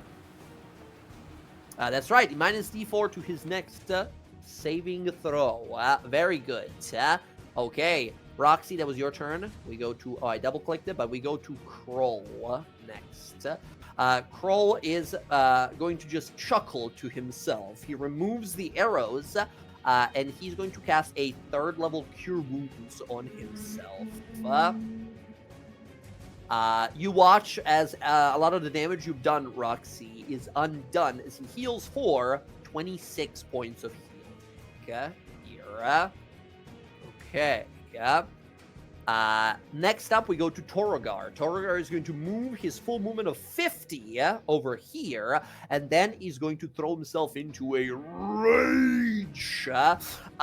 He unleashes this rage, roars, holding his 2 sort of scimitar weapons. He stares on out, and of course, Bryn, he sees you there, says, "You, the racist one that turned me into a cow before." He goes to charge towards you. As that is going to be his movement and bonus action to rage, he's going to use an action to close the distance here with Bryn. Bryn, he's still, sore feelings still. Next up, Casimir. Your turn. I don't like him that close. You guys care if I move him Sure. away? Telepathic bond. Your Yes, no? Put him on the wing as it flaps down. Yeah. Casimir's going to cast Vortex Warp on Torgar. Excellent. Torgar needs to make a con save. Now, he's a barbarian. He's gonna great at these. Yeah, he's great at He these. rolls, let's see here. That's 9. He rolls a 5. He rolls a 5 for a total of 14. He fails. Where would you like to place him? Put him, like, way up here in the corner. He goes all the way off into the corner here on the wing as he grabs onto it and is trying to hold for his dear life all of a sudden. Very nice. Putting him very far away means he might just drop that rage if he doesn't hit anyone soon. Guys, Okay. I need to get closer to protect us, but I can't do it with everyone here. I know you're already working on it, but move forward as fast as you can. Alright, that's guys. Casimir, that's going to be you. Nice and simple, keeping the more very powerful enemies at bay here. Sky, it is now your turn. Okay, I'm gonna cast a spell. A spell? What kind of spell? We're gonna do one for Bryn. I'm trying to figure. So would a persistent spell only benefit once from all of my buffs, my accoutrements, or would it stay that through its duration? Remind me which one is the persistent spell. No, so like if a spell persisted, right? Like if you one that just like it's out on the field, and then it'll continue to deal. Oh, I thought it damage was like a around. meta magic thing you had. No, If you have a thing that says it deals extra damage, but it's a spell that like lasts for multiple turns, like an area of effect damaging type of thing, it would only do that extra damage on the first turn when it's cast. First turn when it's cast. Unless you have an ability like your Asmar ability that says once per turn when you deal damage with a thing, it does a thing. In that case, it would like do it all the time. But if you have an ability that says when you cast spell and do damage, you can add extra damage. That's only for the first one. Okay, so we're gonna try this. I'm not sure what these guys' like immunities are. You see But- what look to be white and black draconic demons. Oh, just white and black. Okay, I'm gonna Fuck, gamble. Jen. My God. I'm going to cast Storm Sphere. Ooh, Yeah. And awesome. A storm sphere is so first of all a 10-foot radius of bludgeoning damage explosion, 20. so it appears 20? 20? Even better. Let me see if I can place something nice and simple there. Storm Sphere, awesome. And then as a bonus action on each of your turns, you can zap them with lightning. I don't think I have like a storm. So I have a watery sphere. Oh, I have a storm sphere. Let's Well, place. if you have a big fiery ball, because I'm gonna damage shift it. Oh, so it's gonna be a fiery storm sphere. Yeah, because My God. it'll benefit from my stuff. Let's make so it like it's that. Hey, it sort of Yeah. works, kind of. I'm gonna give you Sort of. control of that so you can move it and place it where you want it to be. There you go. You should be able to move that now. Cool. Okay, and that is going to be. You should be able to, unless I gave it to. Yeah, I gave you the control of it. You should be able to grab There it. we go. There you go. Yeah. Blam! Beautiful. So first of all, when it appears, do you mind clicking the spell for the description? Yeah. So first of all, this big lightning storm thing appears here. It, I believe, reduces movement, or does it? Let's see. Each creature when it appears must make a strength save or take 2d6 bludgeoning damage until the spell ends. You can use a bonus action to shoot a lightning bolt attack, make a range attack. If they are already in the aura, you have advantage. All right, let's do it. Here are some. Hold on, I gotta move this off to the side just to do some saves, like multi-saves for them, so I'm not rolling a million times. All right, what is your DC here? 17, yes? My Or is it- DC with my stuff right now is 20. It's not factoring in, but my spell save DC is 20. Ooh, okay. Yeah, and this is. Did you say you activated your like innate sorcery thing? Yes. Okay, yeah, gotcha. And go ahead and roll me 2d6 damage. So it'll be 2d6 plus. Sorry, it wasn't the innate sorcery. It was Mantle of Flame. So Mantle I'm- flame, right? Yeah. So I'm damage shifting it to fire. Mm-hmm. I am going to activate. I am going to activate. Is that the one that I want? Insatiable spell as well. Which lets you add your charisma. Yes. Or sorry, hungering spell. Not Hungering, insatiable. right? Insatiable's the big 5-cost one. Yes. Yep. So All right. 2d6 plus 5 of So it's fire 2d6. damage. So it's 2d6 plus 5 from Mantle of Flame, plus another 5 from the Hungering spell, and 4 from my Azamar Radiant ability on the 2d6. Okay. Let's Yeah. do it. So. This is the. Ah. Well, that's 2 plus 14, right? The total amount. Yes. So that Double will be. charisma and a 4. So Yeah. 16 points of damage on this first one. And is it all or nothing? This first bludgeoning part? Yeah, first bludgeoning part is all or nothing here. Here are the saves. 18, 22 succeeds, 23 succeeds. Everyone else fails as they take a ton of damage here. A lot of them are very injured. A lot of them are now close to bloodied, but they're not bloodied yet. So let me put that back where it was. It was like that, I think. Yeah. All right, excellent. So that's your action. Boom, Storm Sphere, blast down. Fiery Inferno sort of whipping around on top of the dragon. Yes. So then for my hasted action, because I'm under the effects of haste, Yeah. we are going to fire off the ball from the middle of it at That's a bonus action. To fire off the lightning zap, lightning quote marks zap is a bonus. You know, I haven't used my bonus action either. That's true. So we'll go. That's true. All right. Let's go. For him, you have advantage because he's in the flame sphere. Storm sphere. I thought I had a button. Bryn, you're up next.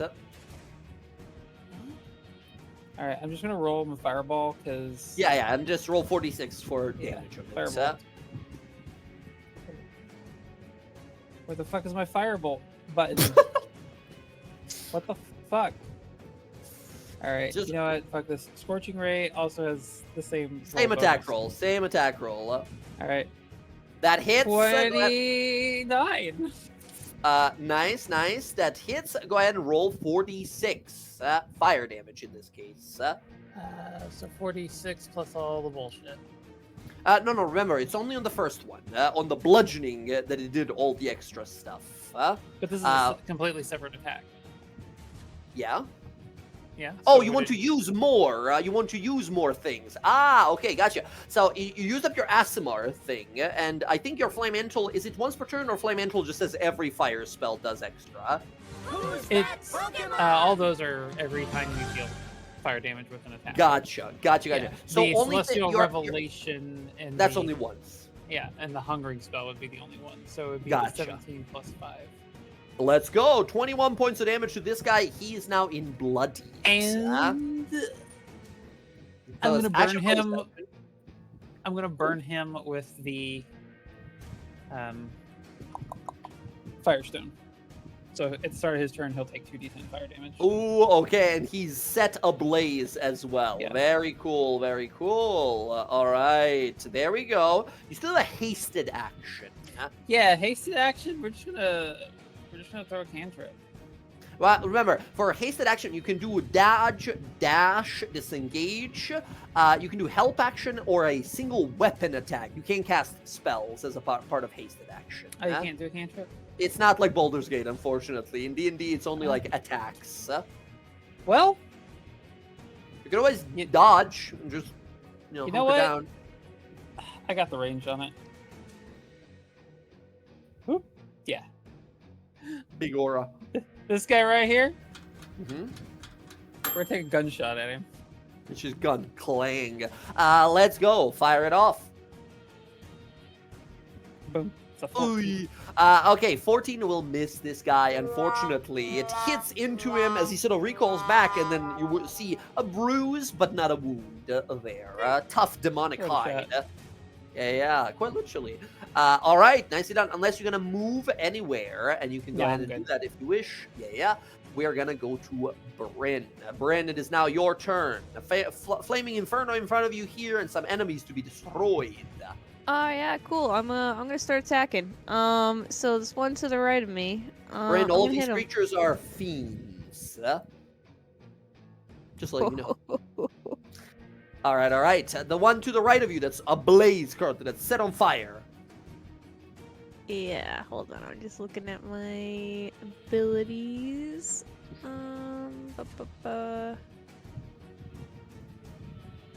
Fun fact, if he dies, he also just blows up. Yeah. Well, I'm seeing what my channel divinity does because he said the fiend thing. So hold on.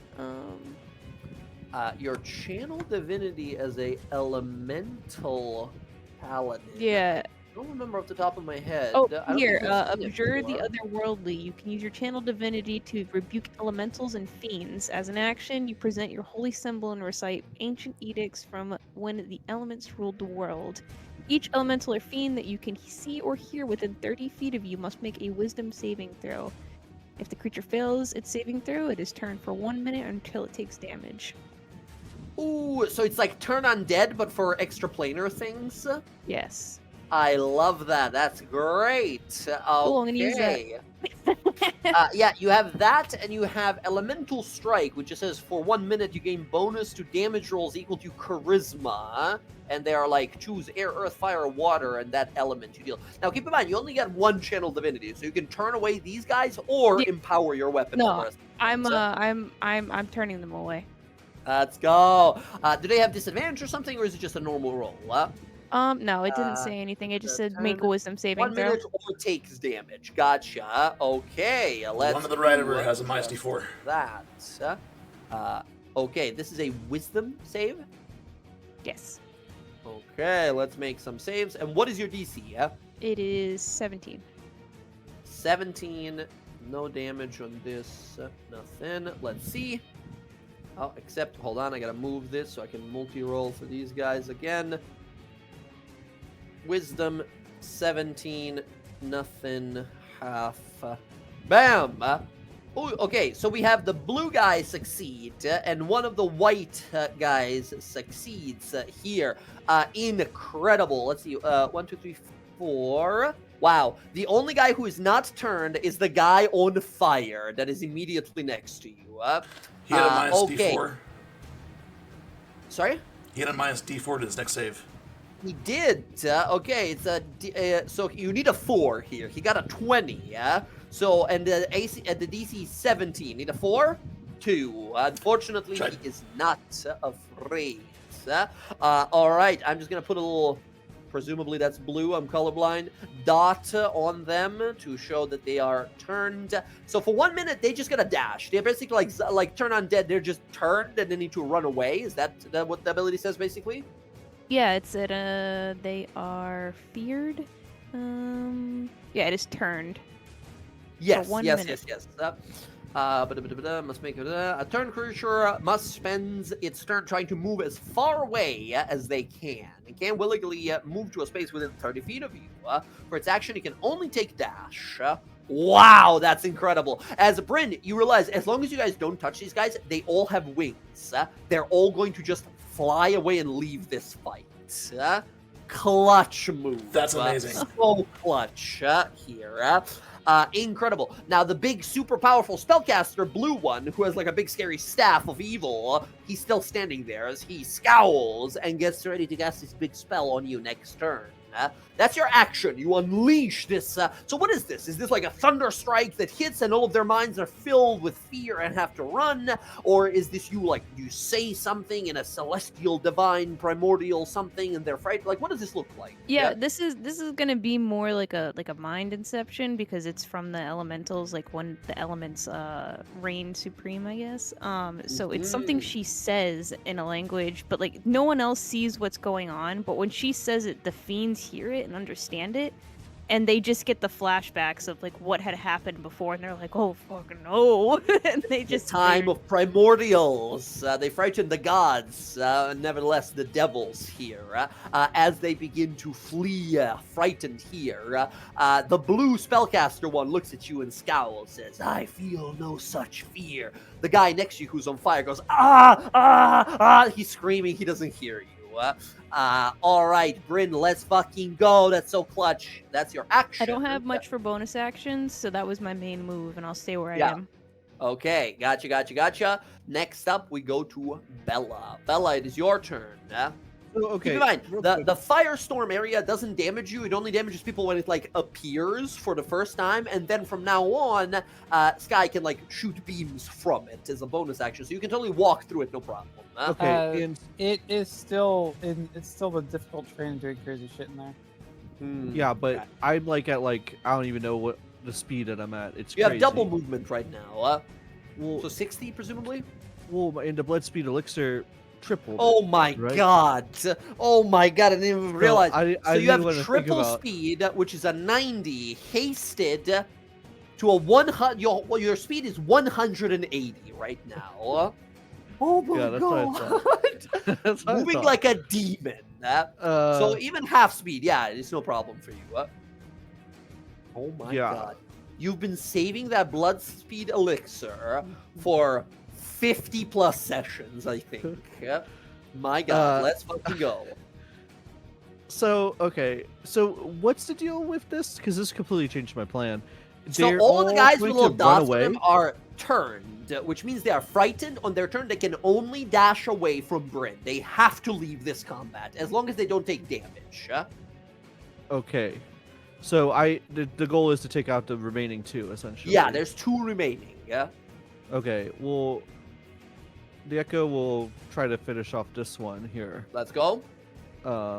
So first attack here. Here we go. Man, Marvel 20's been very. I clicked it. Maybe a little laggy. It's Sunday evening. A lot of people are playing, so.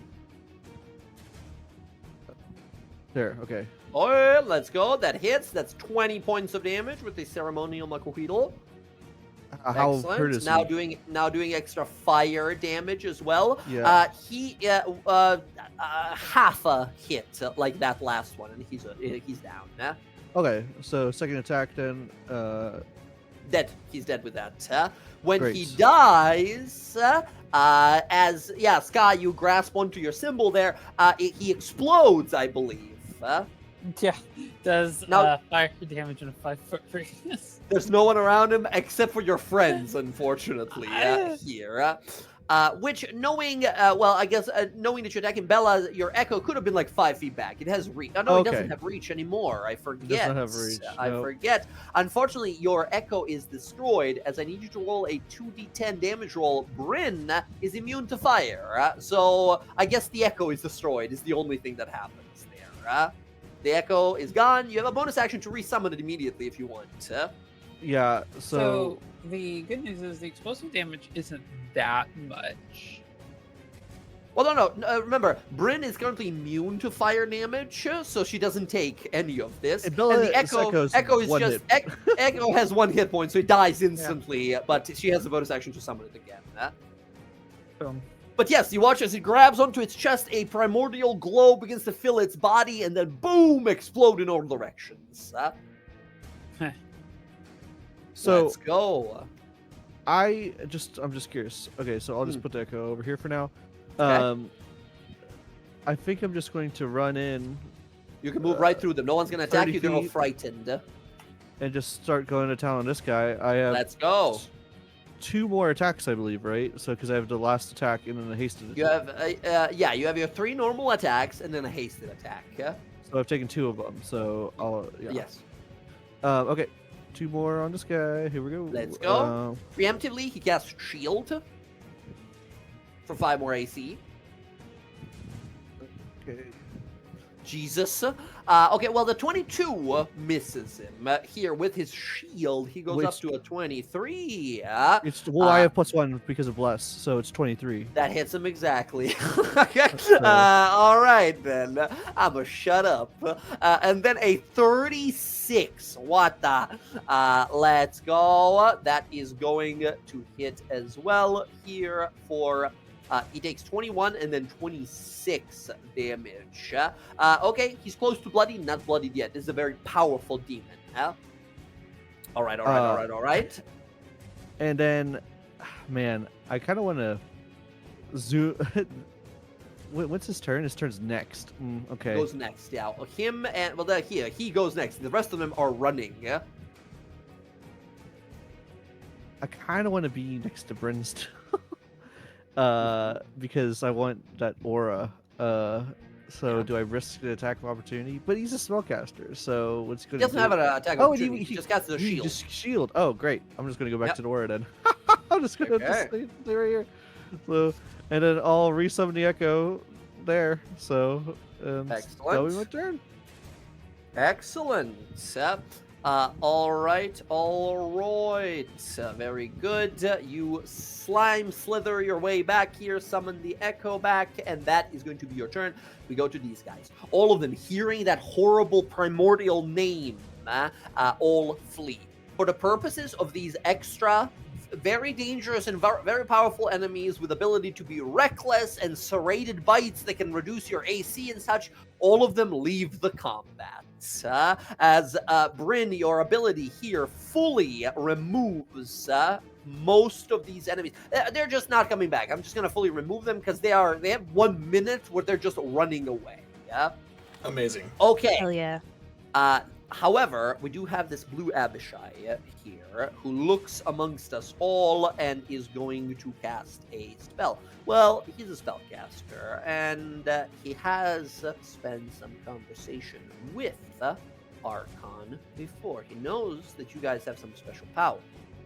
He knows that some of you are spellcasters.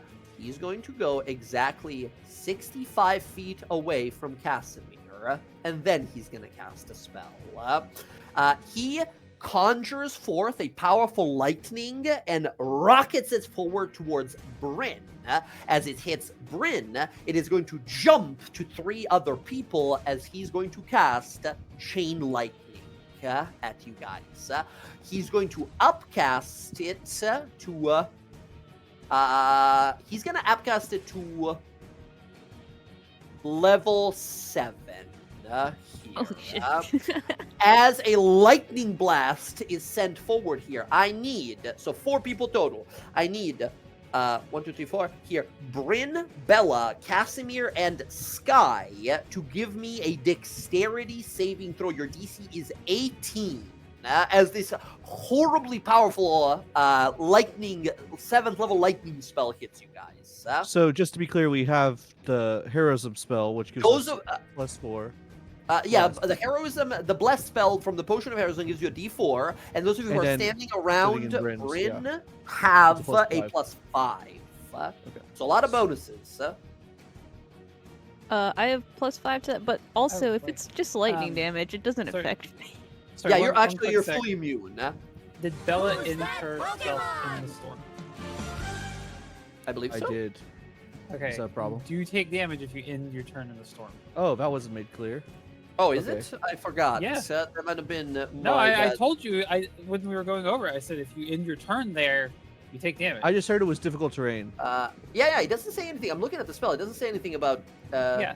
Oh no, Each you're right. Creature in the sphere, when it or that appears, ends turn. Yeah. I didn't see that. My I bad. had plenty of speed to get out. You could have moved. So... That's my bad for forgetting that part of the spell. All good. There we go.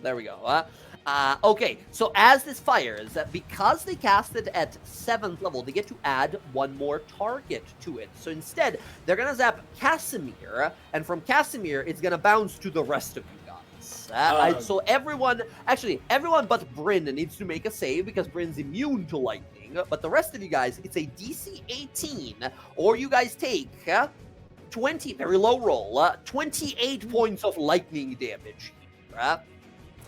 Sky and Bella, because you have haste, you have advantage on dex saves. I succeeded. Nice. All right. Hold on. Oh. I had to see how far away he was from me. I'm going to spend the spell slot or sorcery point, and I'm going to counter spell with distance spell. Distance spell, counter spell. Very good. Excellent. As you go to counter spell, this is a 7th level spell. Now he needs to roll a con save against your spell save DC. Here's the con save. 19. Unfortunately, my spell save DC is now 20. Oh my god. As a lightning bolt shoots forward towards you guys, Sky unleashes a blast of fire, and the lightning and fire counteract each other. No spell happens. Nice. Incredible. The guy looks fucking pissed. He conjures in his hand, then, after using his spellcasting ability, he gets to use his lightning strike ability twice. For being that person who saved your friend, Sky, he's gonna personally shoot you with a smaller lightning bolt. Here is a lightning strike attack against you, and the second one is going to be against Bella here. Against Sky, a lightning strike, 25 is gonna hit. And then against Bella, 15 nope. is gonna miss. All right. Sky, lightning strike zaps you for 29 points of lightning damage. It's okay. Big zap. Need a con save for this. DC is 14 for haste. Oh, sorry. No. What am I talking about? You have free haste. So it would be for the storm sphere. The storm sphere, right? I mean,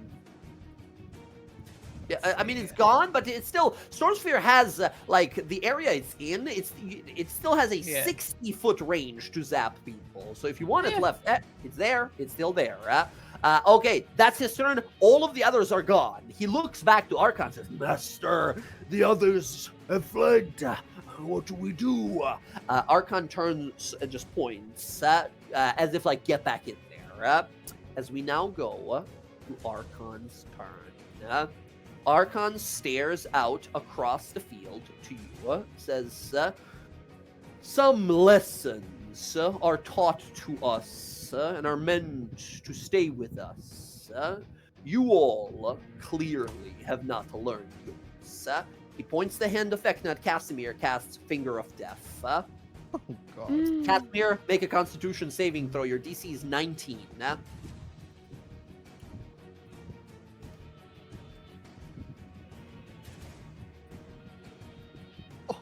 +5. With the Bryn's Aura bonus, Hell yeah. that is going to be enough. Casimir, you take half of this damage, half of 54, down to a 27 necrotic damage that blasts into you. He is then going to walk up to the edge of the aura here and stare out, but he's not going to walk into it. He's just going to walk up here holding his shield and weapon. He looks back to Kroll. He says, "Unleash it." And you see Kroll grab onto that amulet and is going to do some scary shit on his turn. Okay, next up, we go to Roxy again. Roxy, your turn. Oh, sorry, my bad. Archon is then, as a bonus action, let's not forget. Let's see, where is it? Sorry, he's got a bit of a character sheet here. He's going to begin that thing that ended us last time. He is going to unleash his most powerful ability as a bonus action. He is going to activate his Dread Lord ability. Ignore that shadow attack at the bottom. That's something he can do next turn. But you watch as he holds his arms out. Colors of Tiamat begin to wrap around him and turn into shadow. His body is draped in shadow. While he has this aura on him, everyone has disadvantage on attack rolls against him. This is the very thing that killed us last time. As he drapes himself in shadow and gets ready to approach next turn. Roxy, your turn. Okay, for me to activate the boots, is that a bonus action? The Boots of Haze? Yes. Okay.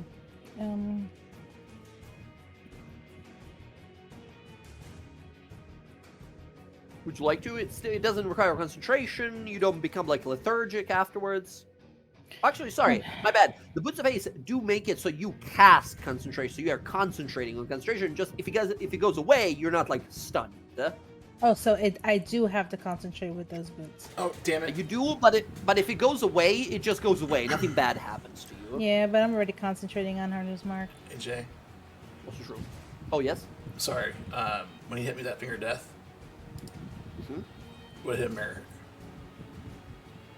No, that's not an attack. Only attack rolls are affected with mirror image. All right, Good looking out, but no worry. Not for this. He wants Kroll to do unleash some shit, and I don't. He said do something, and he's doing a big spell next. Yeah, I don't want that. But he is really far away.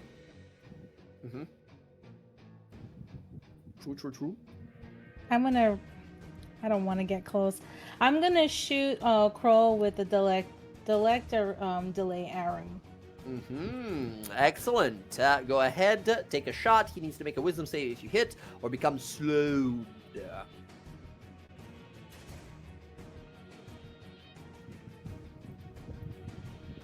Oh, that totally hits. Let's go. Don't mind me, I'm just measuring. Mm-hmm. Oh, good.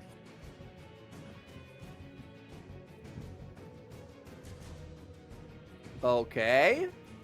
There we go. That is going to be, yeah, right. No sneak attack on this one. Right. So 13 and 2 and 1 and 5. You do 21 points of damage to him. He healed for a lot of damage he did last time, but now he needs to make a saving throw. This is a wisdom saving throw, DC 15, or direct delay activates the slow spell on him. 20. 20 on him here. Rewind. Ooh. Rewind to... What was DC Bigger for you, Roxy? 15. It's 15, and he has a +8. Yeah, he rolls a 5. 5 plus 8 is 13. That is not going to cut it. As the arrow hits into the side of him, he goes to remove it, and then the poison pulses through his body as he begins to slow down.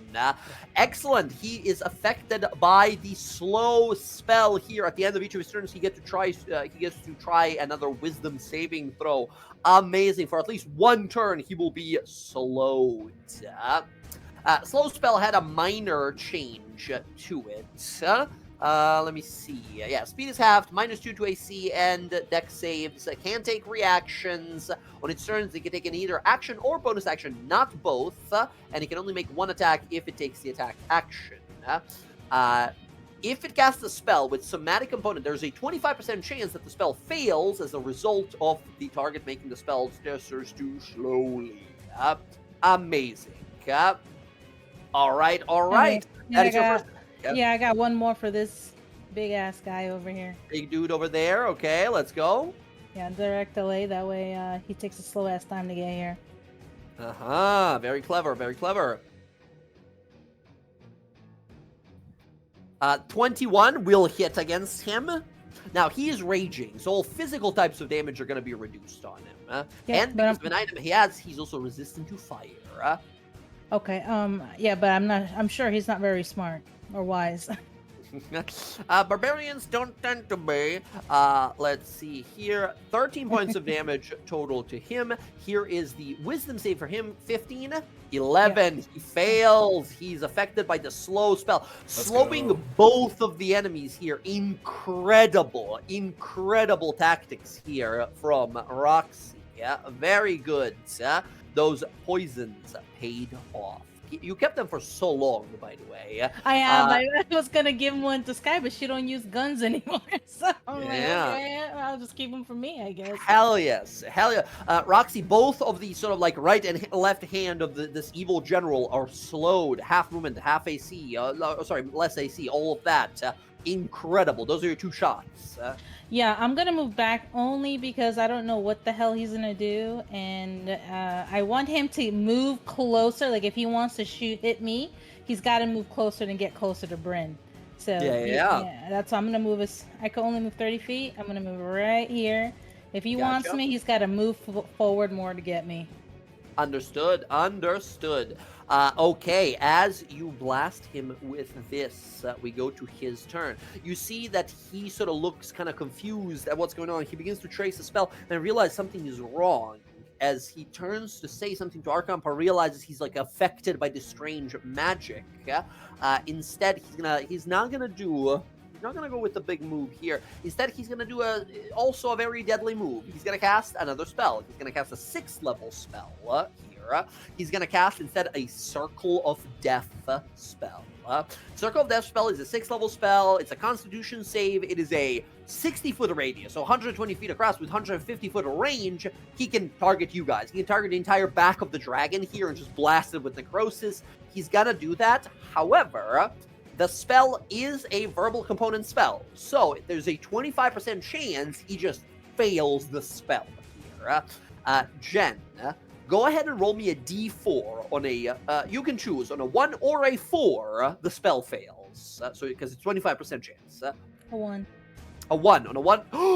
It Let's go! fails. The spell failed. He goes to conjure the spell, but his sort of hands are moving too slowly. The words are coming out too slowly as the spell. You guys watch a dark orb of necrotic energy begins to apparate and shake and ripple and enlarge in the skies above, and then collapse in on itself and disappear as he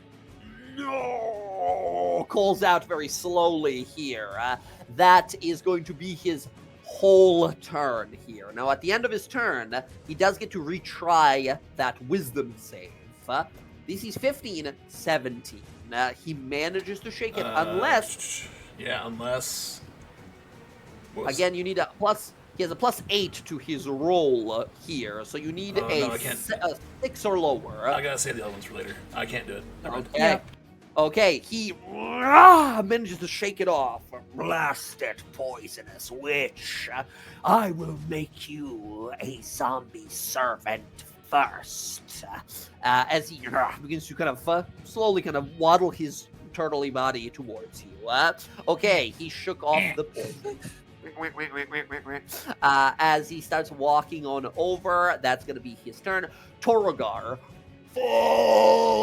holding onto the giant's body here. Can I use my move? Yeah. My legendary Oh, action. your heroic action. Yes. We should have called it. Shouldn't be called legendary. It should be heroic action. But Gotcha. yes, still the same. What do? You can move or cantrip. How far am I from him? Too far. He Damn is it. yeah. Everybody's out of range except for Archon. That's gonna suck. Okay. I'll just cast prediction on Archon. Okay. Prediction on Archon. Next thing that hits Archon is going to be doing damage to him. All right. Extra to hit, extra everything. Very good. Torogar is going to use his movement to move half his speed. He waddles and sort of tries to keep a balance on the side of a dragon here for 25. His movement is 50. And then he uses his action to move. He can only do one. He can only do one. Well, yeah, action or bonus action, but he can move and then use an action or Oh, bonus god action. damn it. Right. Come on, I'm getting it close. He is going to he's just moving. He uses an action to, again, half movement, charging this way, yeah? Okay, he is poisoned. Let's make that save, wisdom save, to see if he's poisoned. 11, he still floats. Very good. Casimir, at the end of his turn, Archon is going to use his legendary action and move his movement speeds forward here. Let's see. I need to see how spells interact. 1 second. Is that circle like a bomb?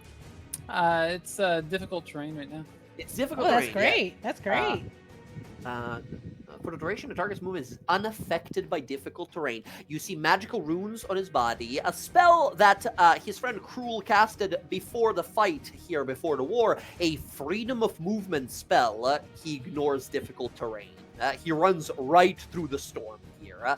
With 40 feet of movement, he's going to close the distance with Bryn here. Bryn, he's in your face. He does end his turn in the aura here, so he needs to make a strength save, I believe, or take that 2d6 fire damage. Strength save, 23. He's going to succeed. He's fine.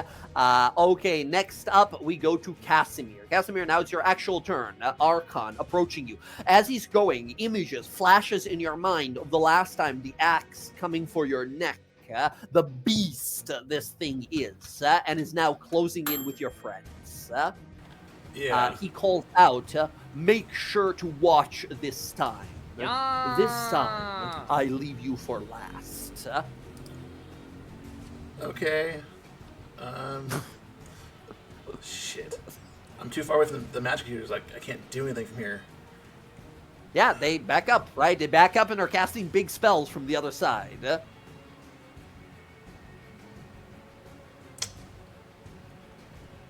Also, I like because of that spell, the turn demon spell, or the abjure enemy. We have, the big bad guys. We have Archon, Kroll, Torogar, and that guy, who's the only one left from his allies that all fled. Yeah, these guys are resistant to fire, aren't they? Best you can tell, you saw that Torogar is. You know the Archon's a red dragonborn. You don't think Kroll is. You don't know about the demon guy, yeah? Okay, I'm gonna use my forecasted spell. Oh, Okay. the demon guys seem to take full damage from my spell. Because you have elemental adept, I want to say. Yeah, no, it's I forgot. It's just my thing just bypassed resistance. Yeah. I was like, wait, he seems like. Oh wait, no, that's because. Yeah, Never I have to mind. go for it, try and get rid of that little guy at least, and put a little bit of hurt. So What you got? 4th level fireball. Forecast fireball. Let's go. Okay. Casimir. Oh, you're two. Oh, yeah. Perfect. Fireball. And where's this going? 20-foot radius. Where are you putting this? Where I can hit all 3 of these guys. Can I do that? The back? Yeah. You can definitely hit the 3 in the back. All 3 of them Perfect. here. Okay, they need to make dex saves. Torogar has advantage because of his danger sense, but also disadvantage because of the slow poison. So just a normal roll for the big cowman. Big cowman says 13. He fails because of the poison. Very good. Next up, the blue Abishai back there. That's actually a natural 20, unfortunately, because of his magic resistance, giving him advantage against magic here. That's his bonus. And then the portal in the back, 13. He fails. I'm gonna change that crit. Sorry, I was looking. 2. Look at my to an 8. To an 8, yeah, plus 2, he fails. All right, give me 8d6 fire damage. Level 4.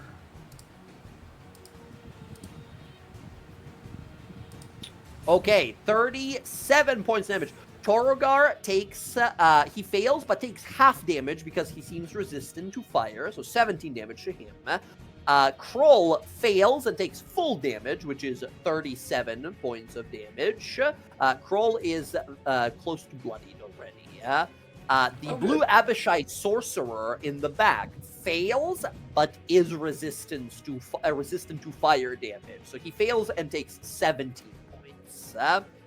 Okay, Casimir, incredible. That is your automatic spell that fires off here, which I believe happens you can still take your turn, right? This just happens because of your premeditated spell. Yeah, I'm gonna take a 5-foot step forward so I can get range release of the blue dragon. Okay. I'm gonna just bring up forecaster fast.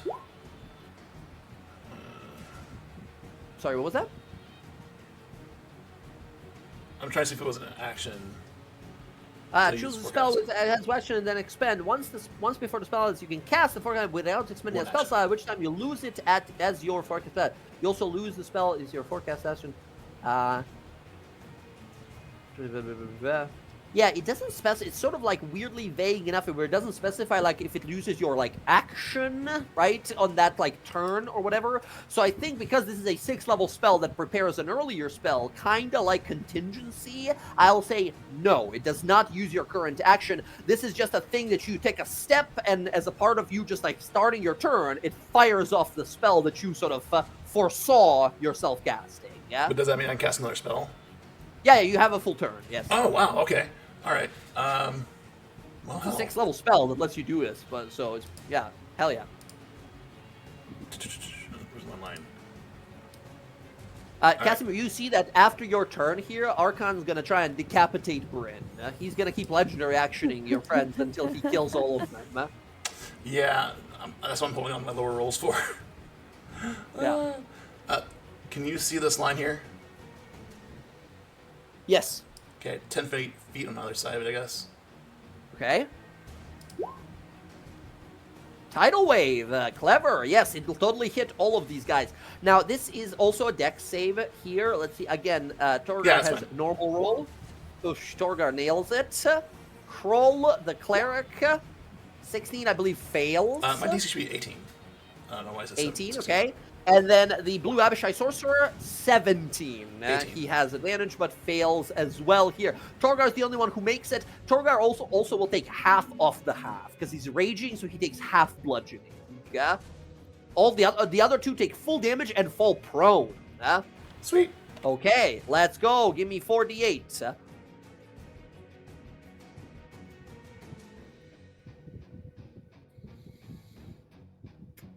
Going really well so far, you guys.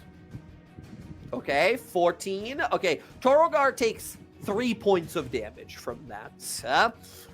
The other two both take 14. Okay, boom, boom. Excellent. Nicely done. Nicely done. Casimir, that is your action. Bonus action wise, I've got nothing, so I'm gonna wait. Fair enough. Fair enough. End of your turn. You see Archon raise his horrible axe.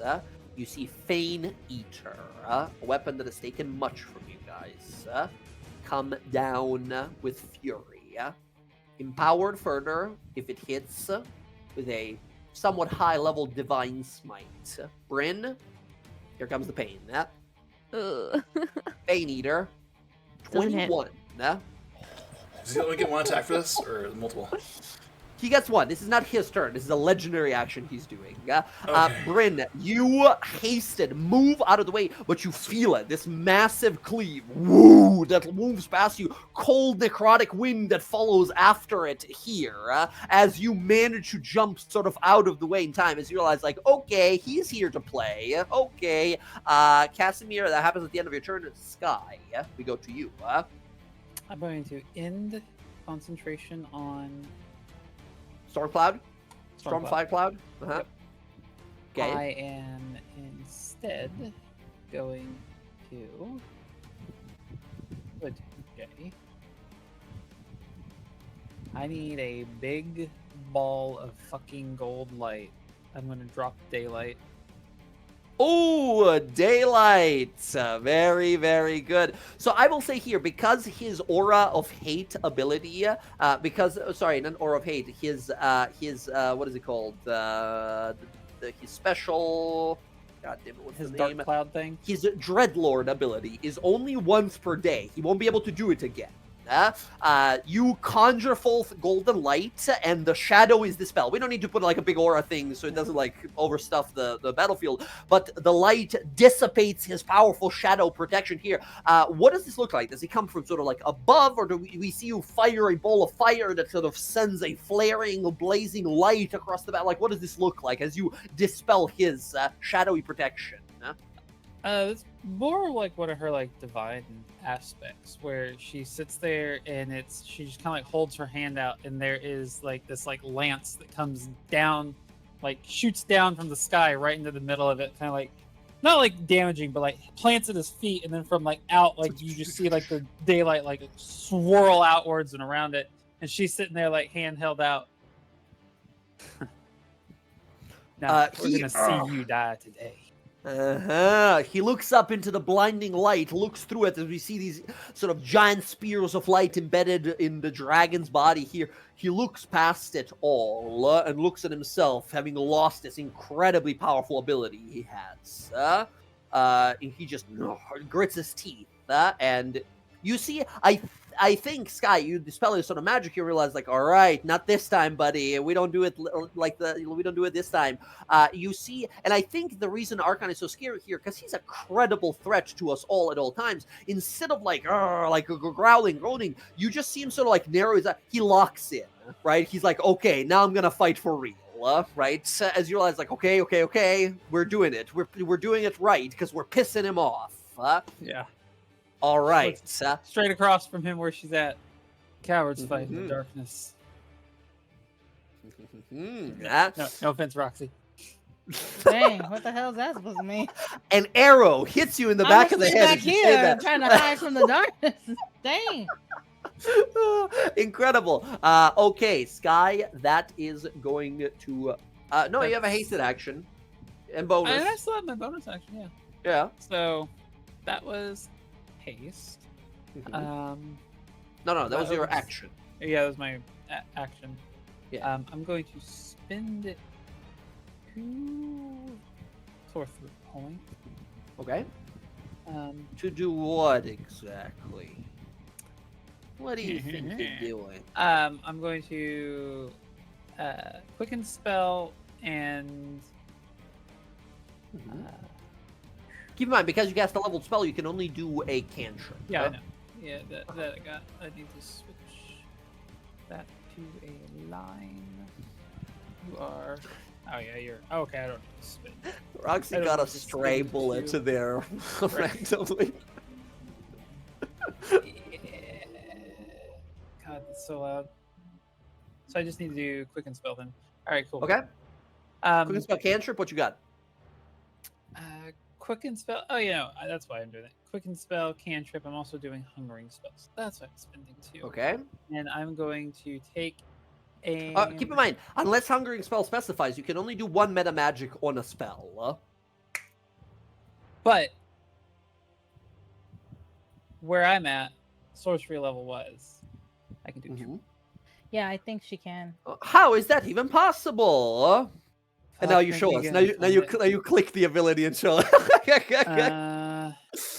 I believe it's a part of a innate sorcery. Yeah, or something, sorcery yeah? incarnate. Yes. You can do 2 meta magics per one. Look at us showing us off our cool new abilities. Hell yes.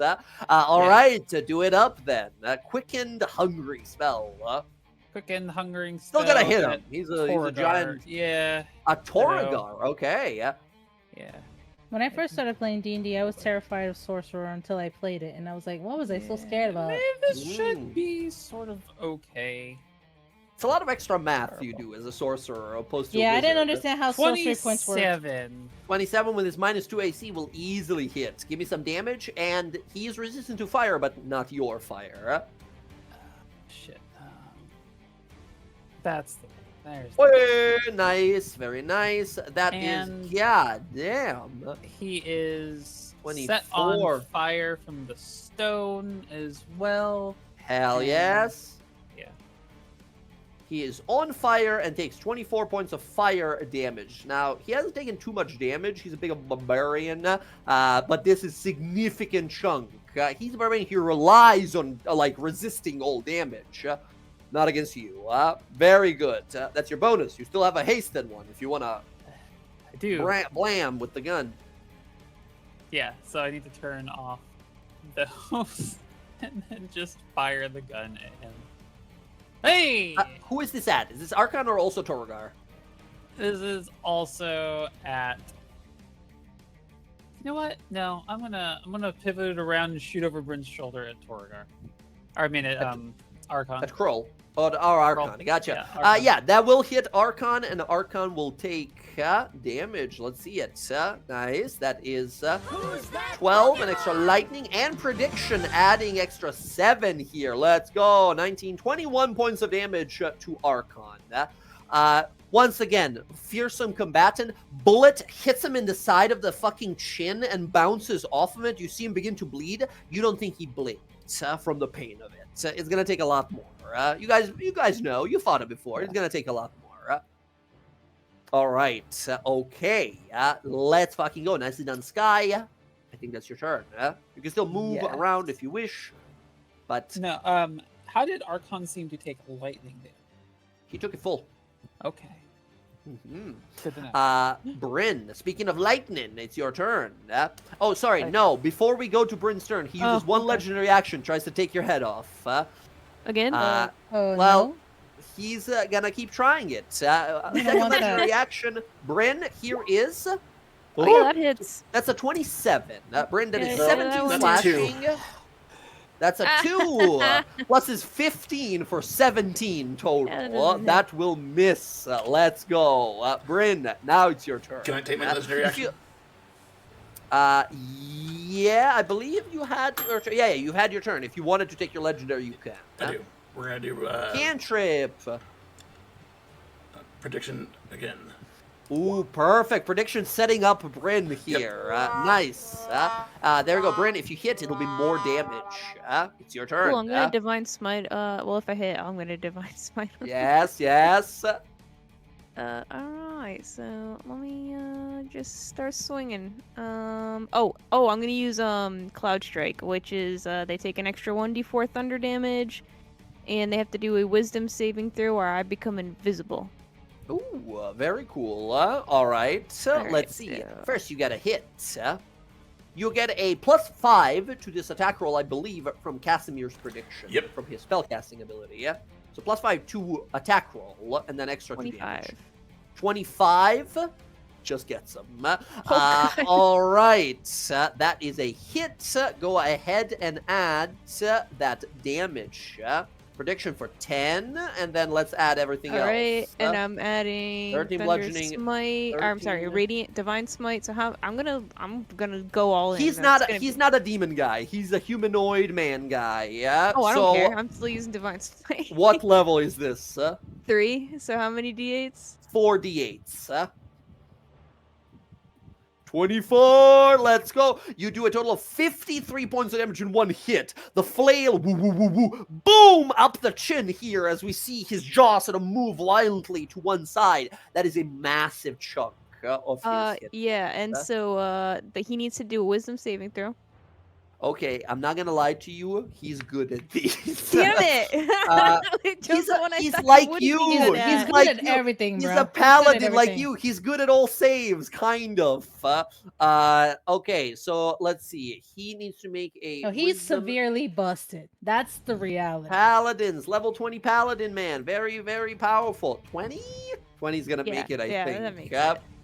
Okay, yeah. All right. Well, I'm gonna hit him again. So Hit him again. Did you add the D4 thunder thing already in there, by the way? yeah, I did. I had it checked off. Okay, gotcha. All right, next up, 27's gonna hit. Let's go.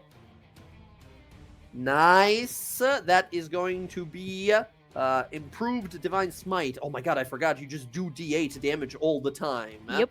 Oh my goodness, that's 30 more, doing 80 points of damage this round. My goodness, let's go. Boom, boom, thunderous flail, exploding smites here. Paladin versus paladin combat is scary. All right. Bryn, very nicely done. Any movement, maneuvering? He's winding Nope, up for I'm the gonna next one. stay He's right in front of Casimir. Okay, I'm not moving. okay. Thank you. Third and final legendary action. He swings for your head again. Here is the Feign Either Battle Axe. 17. He misses. Let's go. All right. Next up, Bella. It is your turn. Okay, here we go. Finally. Let's go. So Let's go. I'm going to move the Echo one up into Archon space here, Okay. but then I'm just going to be like, I'm going to try to take care of the back line here. Oh, So Okay. I want to. prone guys. Two prone spellcasters. Yep, exactly. Kazoo. I want to go to this guy Kazoo? first. Kazoo. I like it. Wait. Yeah, Kazoo as well. If you want a Kazoo, Mhm. that's fine. And I am going to. Yeah, I'm just going to make some attacks against this guy. Let's see. Here we go. At advantage. At advantage, it's prone. Oh, that hits easily. 20. Excellent. Next. Sorry, I'm just doing shit over here, but yeah, there we go. Is he dead yet? That is this against this guy. He's actually much tougher than a regular big old demon guys. Let's see, 19, so 19 and a And 20, 20. here. He's still up. He's in bloodied now, however. Okay. One more. Here we go. That's 19 plus 3. That is 22. He's going To to hit. reaction shield. That one bringing his AC to 23, which misses. So stupid. Okay. You're wasting my time. I'm trying to go for Kroll. If I need to kill I'm you. very dangerous. I'm powerful. You have to take care of me first. Okay, Ow. okay, here we go. Oh God! You crush his brain. He's dead. As you finish this, you slam as he holds this barrier up. We see it cracking and breaking, and finally, boom! You slam so hard you bisect his body. Yeah. So, and then I'm going to. So that's 4 attacks, and then Yep. for my 5th attack, I'll unleash Incarnation through the Echo against Let's go. Archon. Let's go. So here we go against Archon. 21 misses. 21 misses. Damn. Okay, that's okay. Misses. Up. I know he. Oh, but he still takes a 6. That's right. 'Cause of- Rewind. Oh, but you 17 rewind it. plus so 30 total here. That is going to hit for 21 points of damage. Beautiful. Okay. Okay. And then I'm going to continue on to Kroll. I will action surge. If that Oh wasn't shit! So Uh, let's go. 3 and- more attacks. clear. So I don't get the hasted Declare attack. he doesn't get shield. He's just. I don't get the slaying hasted there. attack when I action surge. It's just 3. No, just your normal gotcha. action. That's fine. Yeah. Okay. Here we go. 3 attacks. 30, Hits, 22 points of Uh, damage. He is now in bloodied. 31, 32 actually. That's gonna hit, 19 points of damage. You're gonna need a big one to finish him here. 20 does hit him. 21 points of damage. It does not kill him, however. That's fine.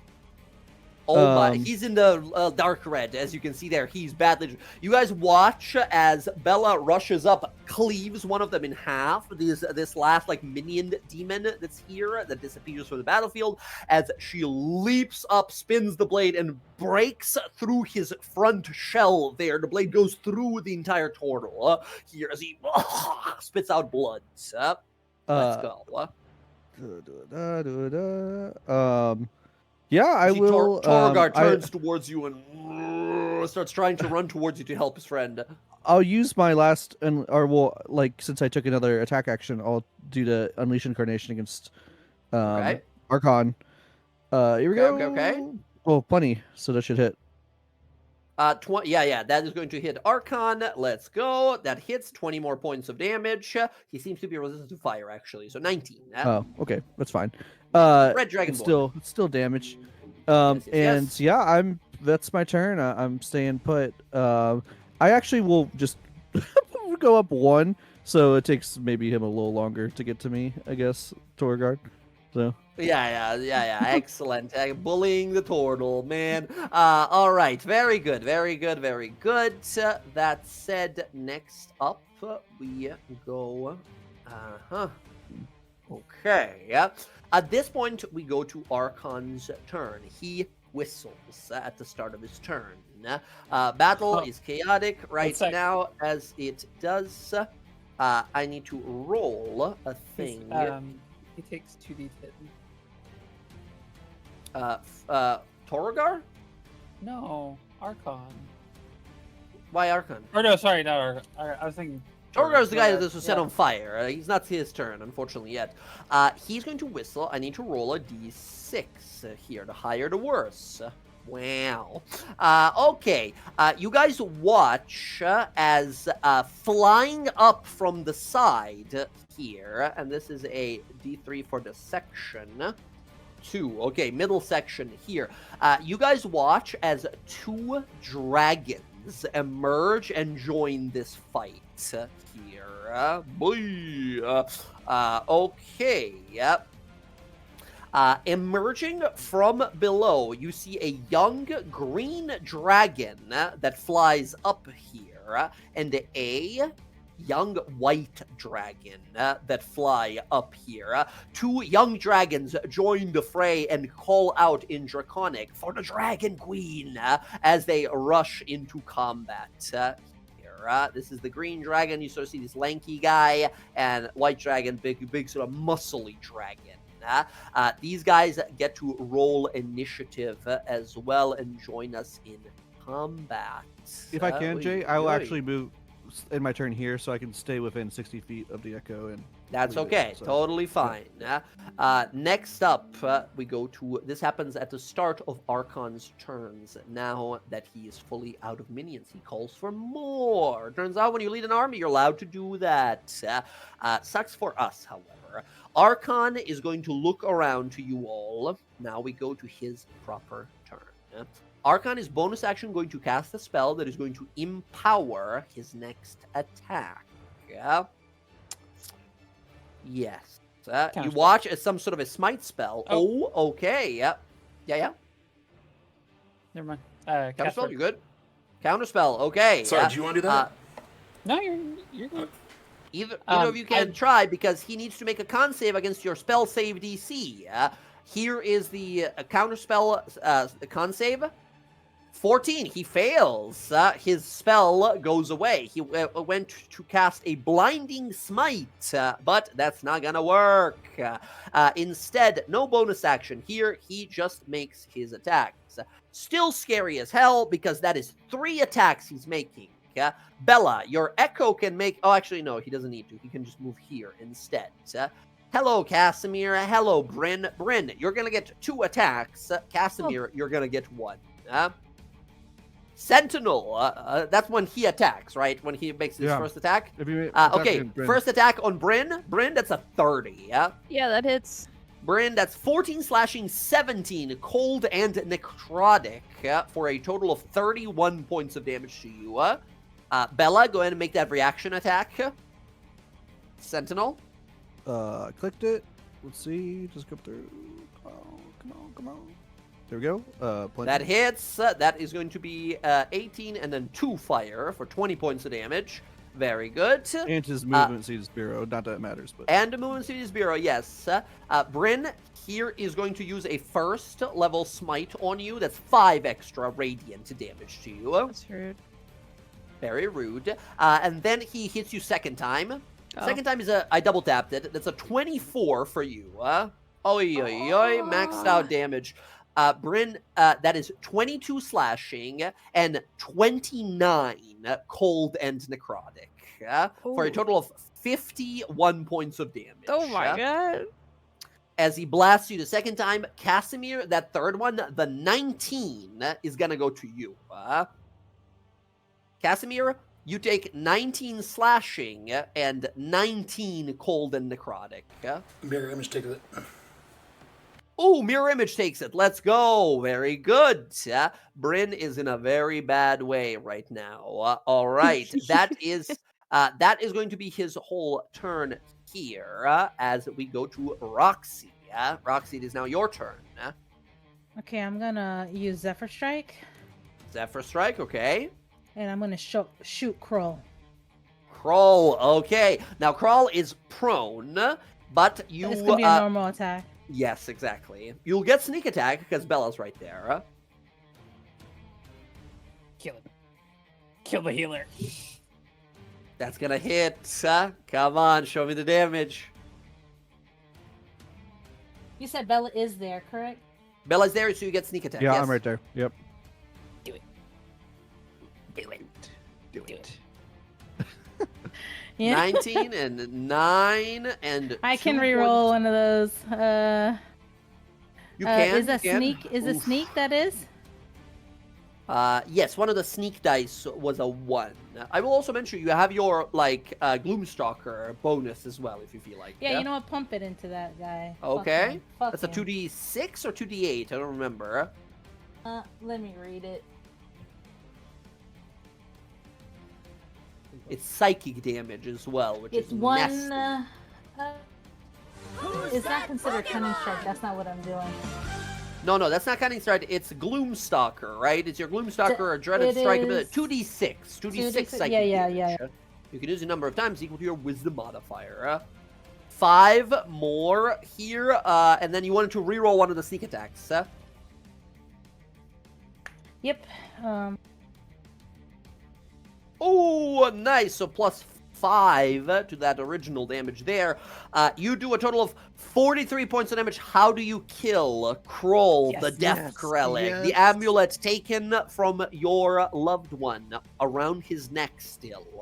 How do you kill him? She's gonna shoot him through the neck so it rips the amulet off. Hell yes. The arrow, as he tries to roll to his side, he looks up. He sees you across the battlefield. You line up the shot. Boom. In between everyone, Archon turns, tries to interpose his shield. Too late. Boom. Through the neck, right around the amulet that whips around. His eyes roll back. Dead. Let's go. Healer is down. The Barbarian still slowed here. Archon is taking significant damage. This is going so much better than last time. Let's Except go. for Bryn. Bryn, do you have any healing potions? Because I have you know what? I was going through my fucking bags, dude. I have so much healing potions, which is not a bad thing because I can always give you I've got guys. healing potions and I've got lay on hands too. Roxy, Zephyr Strike used up. You can 30-foot dash if you want I to know, be but free. if she's got them, I'm not gonna get close. But if anyone goes down, I got like a shit ton, and I'm just gonna be running around all over the place giving you. I already used my bonus action, so I'm good. Yeah. Gotcha. She says she's good, but if she goes down, that will be the first place I go. Gotcha. Understood. Roxy, end of your turn. Archon tries to decapitate Bryn. Don't say that. He uses one legendary action and tries to kill Bryn here. Bryn, man. here is the attack roll. That's a 23. Yeah. That's my AC. Bryn, that's 28 points of damage. Bryn goes down. He raises his axe as if like, here comes the next one.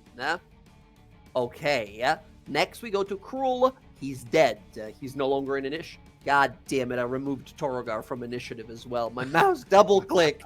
Son of a bitch. What was he at? Like 20, I think? Yeah. Yeah, I'll put him on 20. He would be before the. Before dragon. this other guy here. He's currently slowed still, but with 25 feet of movement, he makes it to Bella here. Boom. Boom, just explodes as he's going. He's making like fucking Oblivion pain sounds when they're poisoned, like, Now, would as he's trying to walk. that benefit from the Mantle of Flames? Which says what? What is it actually When I deal. say? Yeah. When I deal. If it says when you deal fire damage, you do yada yada yada, then yes, it would. Yeah, when I deal fire damage to a target, it takes extra damage equal to my charisma modifier. Nice. So 15 points of fire damage, which Yeah. he is not resistant to. He approaches. He has multiple attacks, but he can only make one because of that poison from the slow poison there. He makes a singular big old raging swing against you. He goes a whapa. That's a 22 against you. Oh, it's 22? Sorry, Why is it- 21. 21, my bad. Doesn't my AC go up with haste slightly? By 2, yes. So I'm at 22 now. Amazing. Excellent. There we go. That is going to be his whole turn. He makes one big swing, misses. That's it. That's him. Alrighty then. Now we go to the young white dragon. The dragon looks around, looks to Archon. Archon gestures to the back. And calls out, avenge him. As the dragon goes for you here. Roxy, this thing has a flying speed of 60. It's going to box you in. It's going to go behind you so you can't run anymore. It is going to inhale deeply and unleash a frosty breath at you. Roxy, I need a constitution saving throw. Your DC is 15, or you take 36 points of cold damage as ice shards blast from this creature's mouth. This is not my strong suit. Con save DC 15. Hey, let's go. That is half. So 18 points of cold to you. She's gonna half it with Uncanny Dodge with the cloak, so she gets 30 feet of teleportation as well. Oh, nice. Very good. Also, I need a quip to do this as well, because the dragon does have it has a blind set of 30, and it would know that invisible quip is standing right there. So quip needs to make it as well. It's a con save. He has advantage because it's a magical thing, magical dragon breath. 14 misses by 1. He takes 36 cold damage. I think he's done. He's gone. I don't think he's resistant to cold, right? I don't think that's not fire. Fire. Poison, Okay. No, he is. On his character sheet, it says cold, fire, lightning, bludgeoning, piercing, and slashing from non-magical weapons. Non-magical. Yeah. So he takes half, which is 18 points of damage. He's still up. All right, that's the young white dragon that came to the aid here. Obviously, friends, the longer the fight continues, there's a bunch of dragons flying around. It's likely something big and scary shows up the fight. Casimir, at the end Casimir, before we go to your turn, Archon is going to raise his axe, chop into Bryn. That's on the floor. Bryn gets attacked once here. This is advantage attack against Bryn. Bryn, that's a hit. That's 2 failed death saves, Bryn. Real quick. Yes? I still have a reaction. I haven't used one You yet. do? I don't think you do. You counterspell, right? That was last. Okay, if I didn't, I can't remember. I thought it was last turn. That was right before him. On his turn, you counterspelled. Because he has the divine smite spell. Okay, Casimir, Bryn is about to expire. What do you do? I guess we can't do anything. I got her. You don't have any greater healing potions? I give them to everybody. I think he used it. We got 2 per person. Oh, it's my turn. I'm sorry. I thought you meant for his attack. Yeah, it's your turn. Totally my bad. Totally my bad. Okay. All good. I thought you just were depressed. Like, I can't do anything. That too. I was like, don't But- say that. You got it, buddy. Napoleon sitting there. There's nothing we can do. Greater healing. I should have a greater healing potion, right? I'm not sure. I do. I have 2 of them, Yeah, actually. yeah, he gave us 2 each. I have What's it. his name? I see it. And forcing it down Bryn's throat is an action, isn't it? It is an action, yeah. Okay. Casimir's going to shove a potion down Bryn's throat. Okay.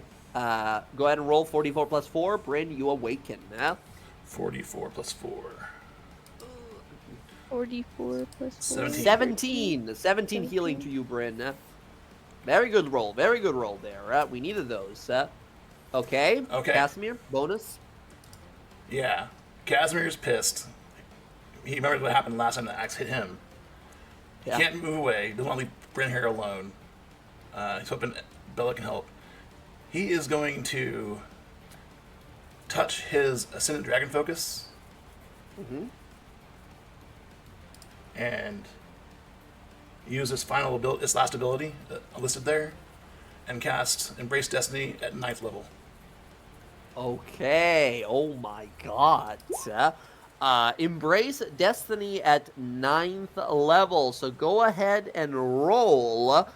That's 9 rolls, right? That is Yep. 9 total rolls that you get to. As we watch, as you focus on this, call upon all of its power. We see the symbol of the dragon on it glow as you ascend into this powerful, never before that you've cast a 9th level spell for using it, of course, for the spell that you are best known for, your signature spell. You embrace your destiny. Go ahead and roll those dice. Okay, that's a lot of dice to keep track of. I got it. Keep in mind. Okay, I okay. read it Very down good, very good. And Okay, he okay, is just okay. glaring Archon. Mm-hmm. No words, just anger. Okay, okay. Yep. Very good. Yep. Casimir, that's going to be your turn. At the end of your turn, Archon will use an attack here. He is going to hit you here, Casimir. I don't think he realizes fully Bryn is up yet. In his movement, he's going to go for you. As he says, destiny or not. Your story ends now. And he swings for a 32 against you. That's probably gonna hit, I'm gonna What's say. his bonus? Yeah? 15? Plus 15. Wow, he rolls a 5. He rolls a 5 plus 15 for 20, which I think still hits you. Which, sorry, did I say 15? I meant 14. My bad. It was a 14 What, one sorry? to use. My bad, Oh, it was a 4. 14. Okay, so 19. He gets a 19, which still hits you. Right. Unless? But I still have my mirror image. Yes, that's right. 2d6. Well, here's the thing. If you're gonna use mirror image, might as well not use the 4, then, right? Because it already hits you anyway, yeah? Oh, that's true, Unless huh? you were gonna unless you're Okay. gonna shield or something. Doesn't I matter was, if, but- if he hits you with a 30 or a 19. Alright, mirror image first. Thank you. Mirror image. Okay, let's go. So you have 2 left. Oh, nice. Yeah, I have one one of the left. mirror images is destroyed. Let's go.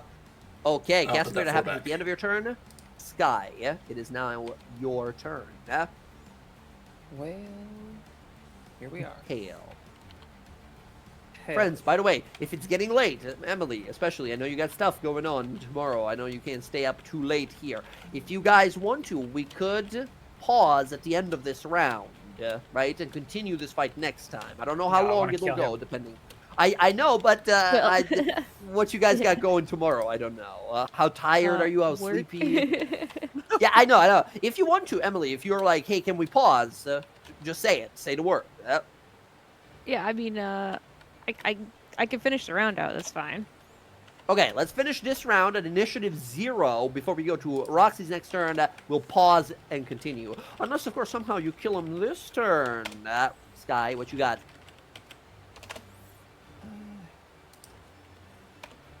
all right. Here's what we're gonna do. We're gonna use our bonus action Mm-hmm. to, what is that?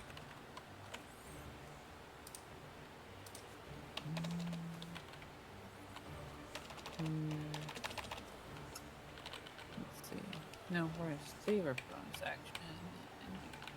Okay. Yes. We're gonna cast magic missiles at. Okay. Our good friend here. We're going to Yeah. spend 2 sorcery points on it. Mm-hmm. We will again change it. So it's going to be fire, and then it is Okay. going to add hungering spell in there. So we're going to do our big crazy ass. All the D4, bonuses. But Okay. I'm also going to burn a charge of my coat and throw in the 1d10 necrotic, which I think I can manipulate into fire from adding it to the spell. Maybe, I don't know. The what? Sorry, repeat that. The hunter's coat. If I add its 1d10 into the spell ahead of time, and its damage type be manipulated.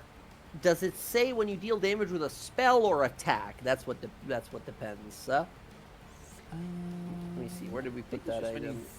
Deal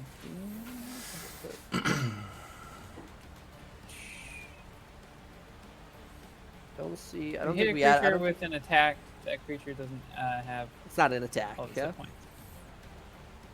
Oh yeah, that's right. That's okay. I can tack it on. I can tack it on to the next thing, which is perfectly fine. Okay. Okay. So here we go. 1d. So it's d4 plus 1 plus all the bullshit times 7. What level is this? Yeah. We're doing it at our max level. Okay. Yeah, so it's 3, 4, 5, 6, 7 missiles. Yeah. Yep.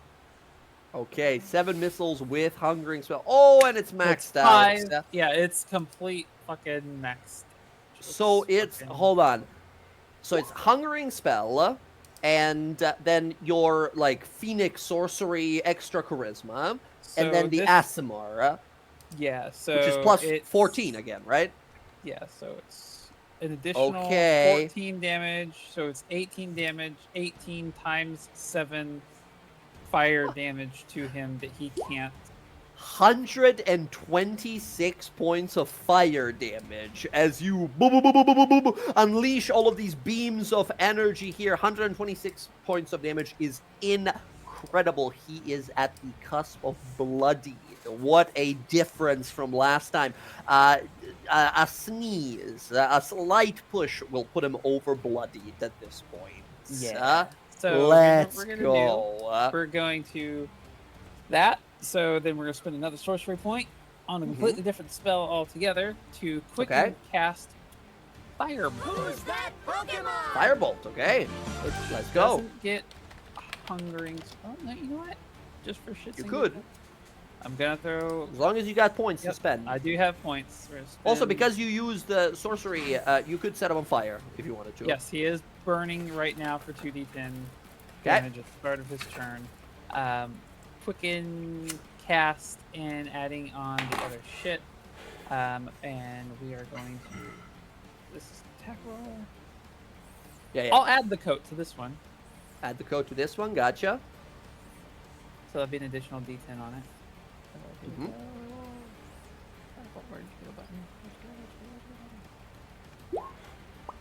Yeah, that hits. Let's go. Roll it up. So that Ooh, plus the extra d10. Hell yeah. Oh my god, let's go. That is additional 37 points of damage. He is now in bloodied already. Let's go. We've got a hasted action. So let's just see if that happens. Gun. Gun just hits. Let's go. Roll it up. Nice. So it would not include the Just the lightning, right? Yeah. Okay, 9 and 2, 11 points of damage to him. Okay. We're doing incredibly well. Very good. Sky, unless you're moving anywhere, I think that's your turn. Yes. Actually, because, I don't know, that might have angered him a bit. So. I mean, Yeah. it's not a bad thing that he focuses you instead of Bryn, because she's fucking rough right now. Because, I will do that to him okay. again next round. All right, all right, all right. Excellent. That is a very credible threat. Very cool. Yeah, as we see Sky regain her magic, all this powerful fire sorcery, incredible stuff. Sky, that's going to be your turn. We go to this green dragon here. This little fellow is going to unleash a poisonous breath here. He inhales deeply and unleashes a poisonous breath across himself, across Casimir, across Archon here as well.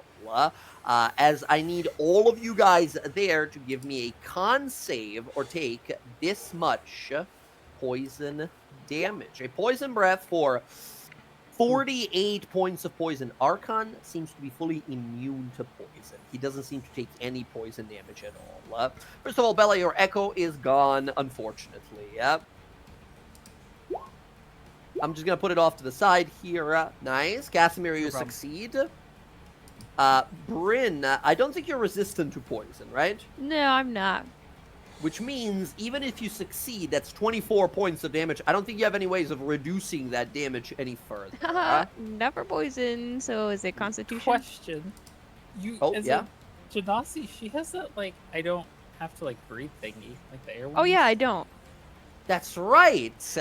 Ooh, that's very interesting. So, yeah, I think in this moment, absolutely seeing this creature even call it out, right? It says, inhale the deadly fumes. Yeah, and it unleashes from his mouth. You just don't breathe. You just don't breathe as it flushes across you, and it's like it fumes, poisonous breath of air.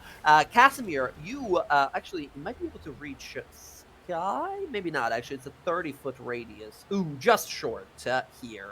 Okay. Ooh, no. It will be able to, because it'll do this. It'll fly over here, and it's just going to unleash it from here, 30 feet. It is a cone, I believe, in a 30-foot cone. Yeah, it'll shoot out a... I'll make it a proper cone to make sure this works. 30-foot cone like that. Yeah. It'll try to do it like so it catches Sky in there as well. So I need Casimir, Bryn, and Sky to give me a DC 14 con save or take a ton of poison damage. Okay, so Bryn, you don't breathe, so you're able to sort of survive. Nice. Sky, you're good. Casimir, you're good. That's still a lot, though. That's still 24 points of poison damage on a success here. Mamma mia. All right, there we go. That is going to be the other young dragon. Bryn, we go to you. I win the internet. 69 health. Nice. All right. Bryn, you're up. Yeah, I'm gonna use my lay on hands to give myself 55. Nice. That's a bonus action now, so 55 hit points. Yeah, that's pretty decent. I'm not gonna drink a potion pretty right damn now. Good. I'm gonna smack Archon instead. Archon looks over like, oh, you're alive, as he kind of notices. Yep, and he's gonna get another cloud strike. Which I mean doesn't matter. I just wanna hit him It'll with work. extra damage. It'll work this time. I'm certain. Come on, let's do it. Yeah, so I'm gonna smack him and then I'm gonna smite him if I hit him. Let's go. I don't hit him. 20 does not hit, unfortunately. What's he need? 25. And Okay. I'm gonna smack him again. And I don't hit him. You get a +9. Sorry, my roll 20 is frozen right now. 1 second. You need 25. 21. Right? You need 25, yes. Okay. There we go. All right. Okay. Unfortunately, neither of those is going to hit Bryn. All right. I think. Wait, do we still have Bless? Yeah, didn't you take you didn't have the heroism potion? I did. I don't. I mean, it's only a 4 though. You need 5. Yeah. But that makes a difference for me. Yeah, you should have bless on. Yeah, I don't know if you. I don't recall if you said that you drank the heroism one as well. But You do get 10 temp HP. Oh shit, that would have put me at a 24 AC. I know.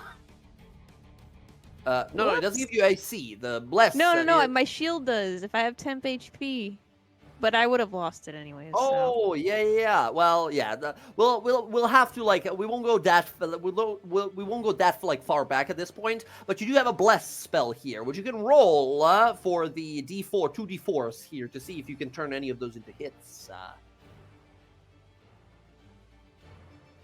2 and a 1, unfortunately. That makes a difference to me, right? Because the 2 and the 1 make it a 10 and 11, right? Okay. 14 and 15 is what she rolls.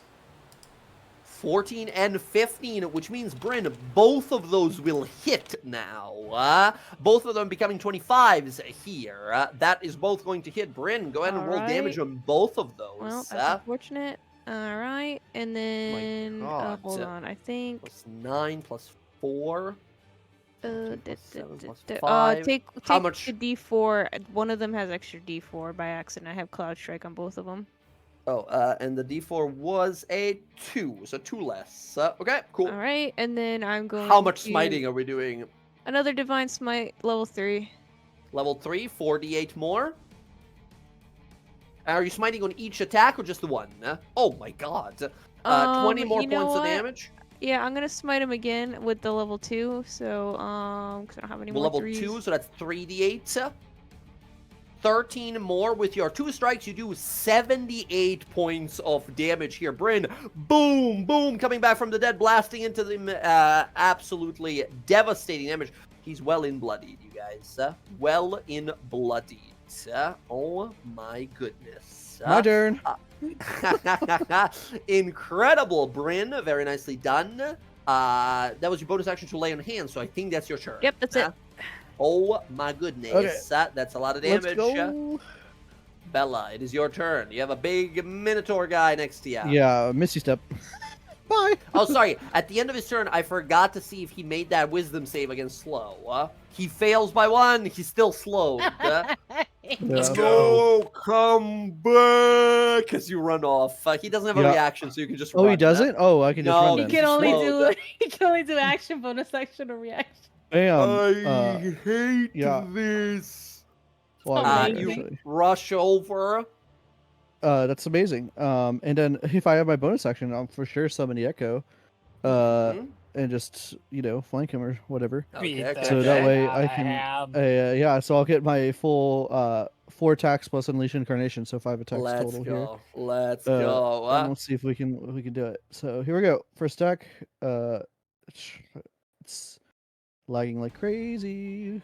It is. Where is it? There we go. Ooh, it's barely 23. 24. Oh, wait, no.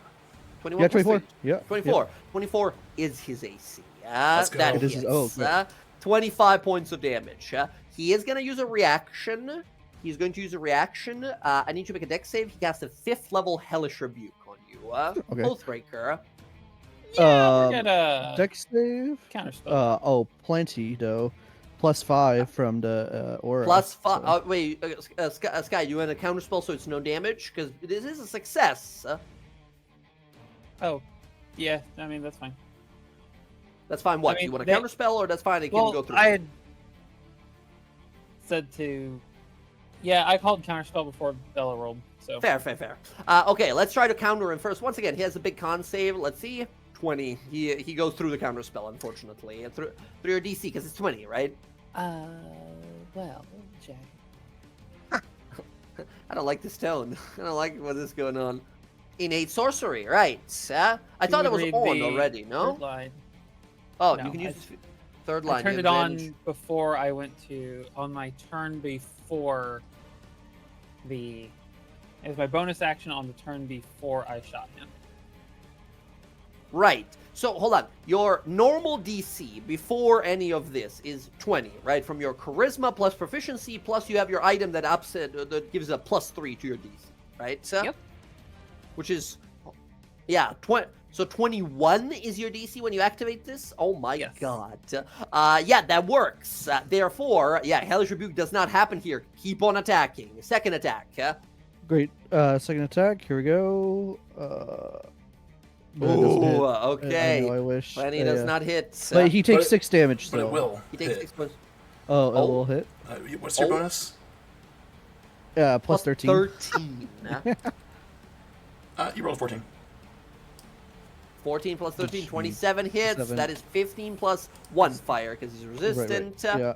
Okay. Third attack. Here we go. Huge. Plenty. It's 20 and 15, 17 points of damage. Okay. Fourth attack. Barely. 17 plus 1 for 18 points of damage. He's tanking all of these. He's going into red. You can see it. He's very, very injured. Last attack here. With Unleash Incarnation. Starting to rain outside. Right. Blessed be the gods. 4, 5. Yep. This last attack here with Unleash Incarnation. Let's go. Unleash. Unleash. Hits. That is going to be 16, 17 points of damage. He is very, very low. We have melted through nearly almost 400 hit points at this point. He's a beast. He's still standing looking at all of you. His allies falling around him. His undead dragon. You watch now. At this point, you realize something. Yeah? Are we on autopilot? Are we tilting down? Oh no! As you look over and you see Kroll's body dead on the floor, the dragon's wings haven't flapped in like a few seconds and are starting to just sort of tilt down. As you realize, Alora, what she said, without its summoner, its master, it'll go back to the past. And you realize, like, oh, it's not Archon undead controlling him. It was Kroll, and you see Kroll's body begin to slowly shift and roll up the dragon as the battlefield begins to tilt forward. Here, we'll find out what that means at the start of the next round of initiative here. But we are now on a dragon that is falling down. It's just gliding. Yeah. Bella, that is all of your attacks. He is barely alive. Looking around, you see wild-eyed at this point. It is his turn next. Hey, Jay. He explodes. That's right. Go ahead and roll me that 2d10 plus your 5. So 2d10 plus 5 fire damage. 16 nice. fire damage. 16 points of fire damage. He's still alive. Once again, not resistant to this. And legendary action from Casimir. Casimir, you're right there. What do you do? Mind Sliver! He needs to make an int save, I think, or wisdom save. Int save. Int save is 10. He fails. Go ahead and roll me 3d6 psychic damage, and he gets a minus d4 on his next save. Oh my god. 6. What? Oh, you rolled 2. I see. Okay, gotcha. 6 points of damage to him. Incredible. We go to his turn. Let's see. He's not ready to give up yet. So bonus action. Lay on hands, 100 hit points. Oh he heals himself for 100. Is that a spell? It is not. This is a paladin class ability. Yep. He heals himself. Then he is going to make 3 attacks. Bella, you are too dangerous to be left alive. All of you, honestly, all of you are too dangerous to be left alive, but he has to start somewhere. Bella, he's going to start with you. First attack, Bella. 28. Oh, that hits. Bella, you take 17 plus 12 for 19 points of damage. Then he's going to use a 4th level smite on you for additional 25 points of radiant damage to you. Okay, tell me the total here. That is 29 plus 25. You take 44 points of damage. So he hits you one more time. 31. That's going to hit. Rewind. 16. Rewind, okay. What's your AC, Bella? 20? He rolls a... It's 22 with haste. Oh. Okay. It's going to roll a 6. 6 plus his 15 is going to miss here.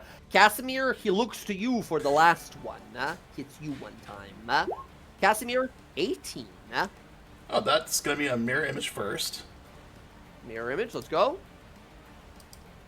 And it's going to hit the mirror image. I'm out of mirror images. Mirror image is gone, but it's done its work. That is his 3 attacks. He is done. Roxy, and I'm going to use my Sentinel. Sentinel, let's go. Reaction Sentinel, Sentinel, go. someone other than me. Hell yes, hell yes. Rito, thanks for the resub. 13 months, let's go. Appreciate you, bro. How you doing? It's going. I thought we were gonna stop at my turn. Are we stopping at my turn, or I mean, I'm not the one who's gotta go to sleep. That's right. I Yeah. know, so but it's close. not my sleep. I ain't gonna do that to someone else. Yeah, that's Yeah. fair. That will miss here. Yeah, Emily, unfortunately. if you're sleepy, that's all right. This guy just healed himself for 100. He has super high AC. It's totally Bruh. fair to continue this next session. Yeah, I It's a gotta lot go more to work we sleep gotta do. soon. That's okay. I That's gotta okay. get up Let's in call it. 4 hours. I know we're close, but we do that thing they do in TV shows. We're like just about to finish it, and then we go to the credits. Like, what will happen next time? As we see the dragon falling to the ground here, all of you guys, Archon, very wounded. All right. I don't know if it matters or not. I can undo that 100 really fucking quick. I know you can, but it's not your turn for another like 4, and he has 3 legendary actions, and all kinds of stuff can happen, right? I'm sorry. I meant to rewind. Bella's last attack. Okay. She'll roll a 12 instead. 12 for the one that hit her, or The Sentinel attack. The one that I just did. So it Sentinel would- for 12 plus 13 of 25 will hit. He will take additional 7. Yeah, that's okay. We'll do that. We'll add that, and that's what we're gonna call it for tonight here, friends. What incredible turnaround. How differently this went last time. Again, imagine last time he had resistance to all damage and you had disadvantage on all attacks against him. Without that incredibly overpowered ability, right? Level 20 paladin ability, super fucking strong. With the daylight spell here dispersing it. We have done much, much better. Not only wave after wave we've survived, now we are at the cusp of defeating Archon, the chosen paladin of Tiamat. Friends, we pause here for tonight. We continue next session here. Should we be alive by the end of this fight, do be prepared for like a middle of the session level up. If we survive, that is.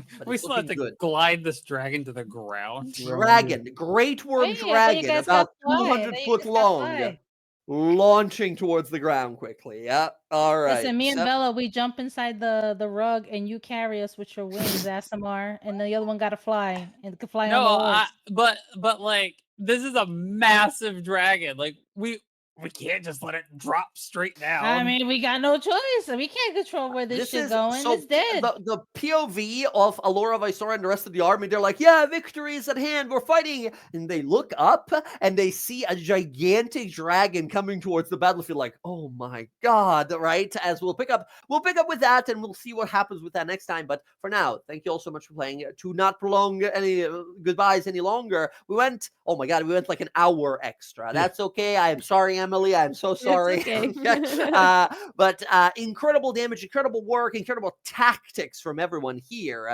Hey, don't celebrate too early. Archon's a scary guy. He might have something up his sleeve, like legendary actions, and maybe I'll crit you all. Who knows? But until next time. Oh, shit. I'm talking to you first from now on. But yeah, no, jokes aside, good night to everyone. Thank you all for gaming, and I will catch you all in a few days. Until then, take care. GG's. Later, y'all. Good night, everybody. Later.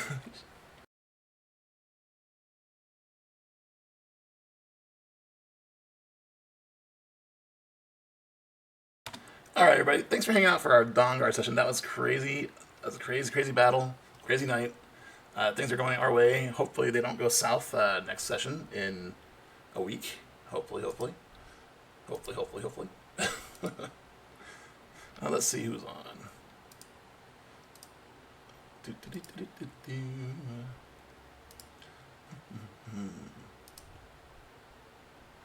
Chicken Burrito, once again, thank you for the resub. I do appreciate it, brother. We like Doomsday? Yeah. What do you mean, boo, it's Grandpa? Oh my goodness. You guys killing me. Alright, y'all. Love y'all. I'll see y'all later. Maybe some Marvel Rivals during the week. It's going to be a rough week for me. We'll see. But Thursday should be Wild Note, and then Sunday will once again be the conclusion of this battle, I believe. And yeah, we'll get to it, and hope you guys have a great weekend. Had a great weekend, have a great week, and have a good night.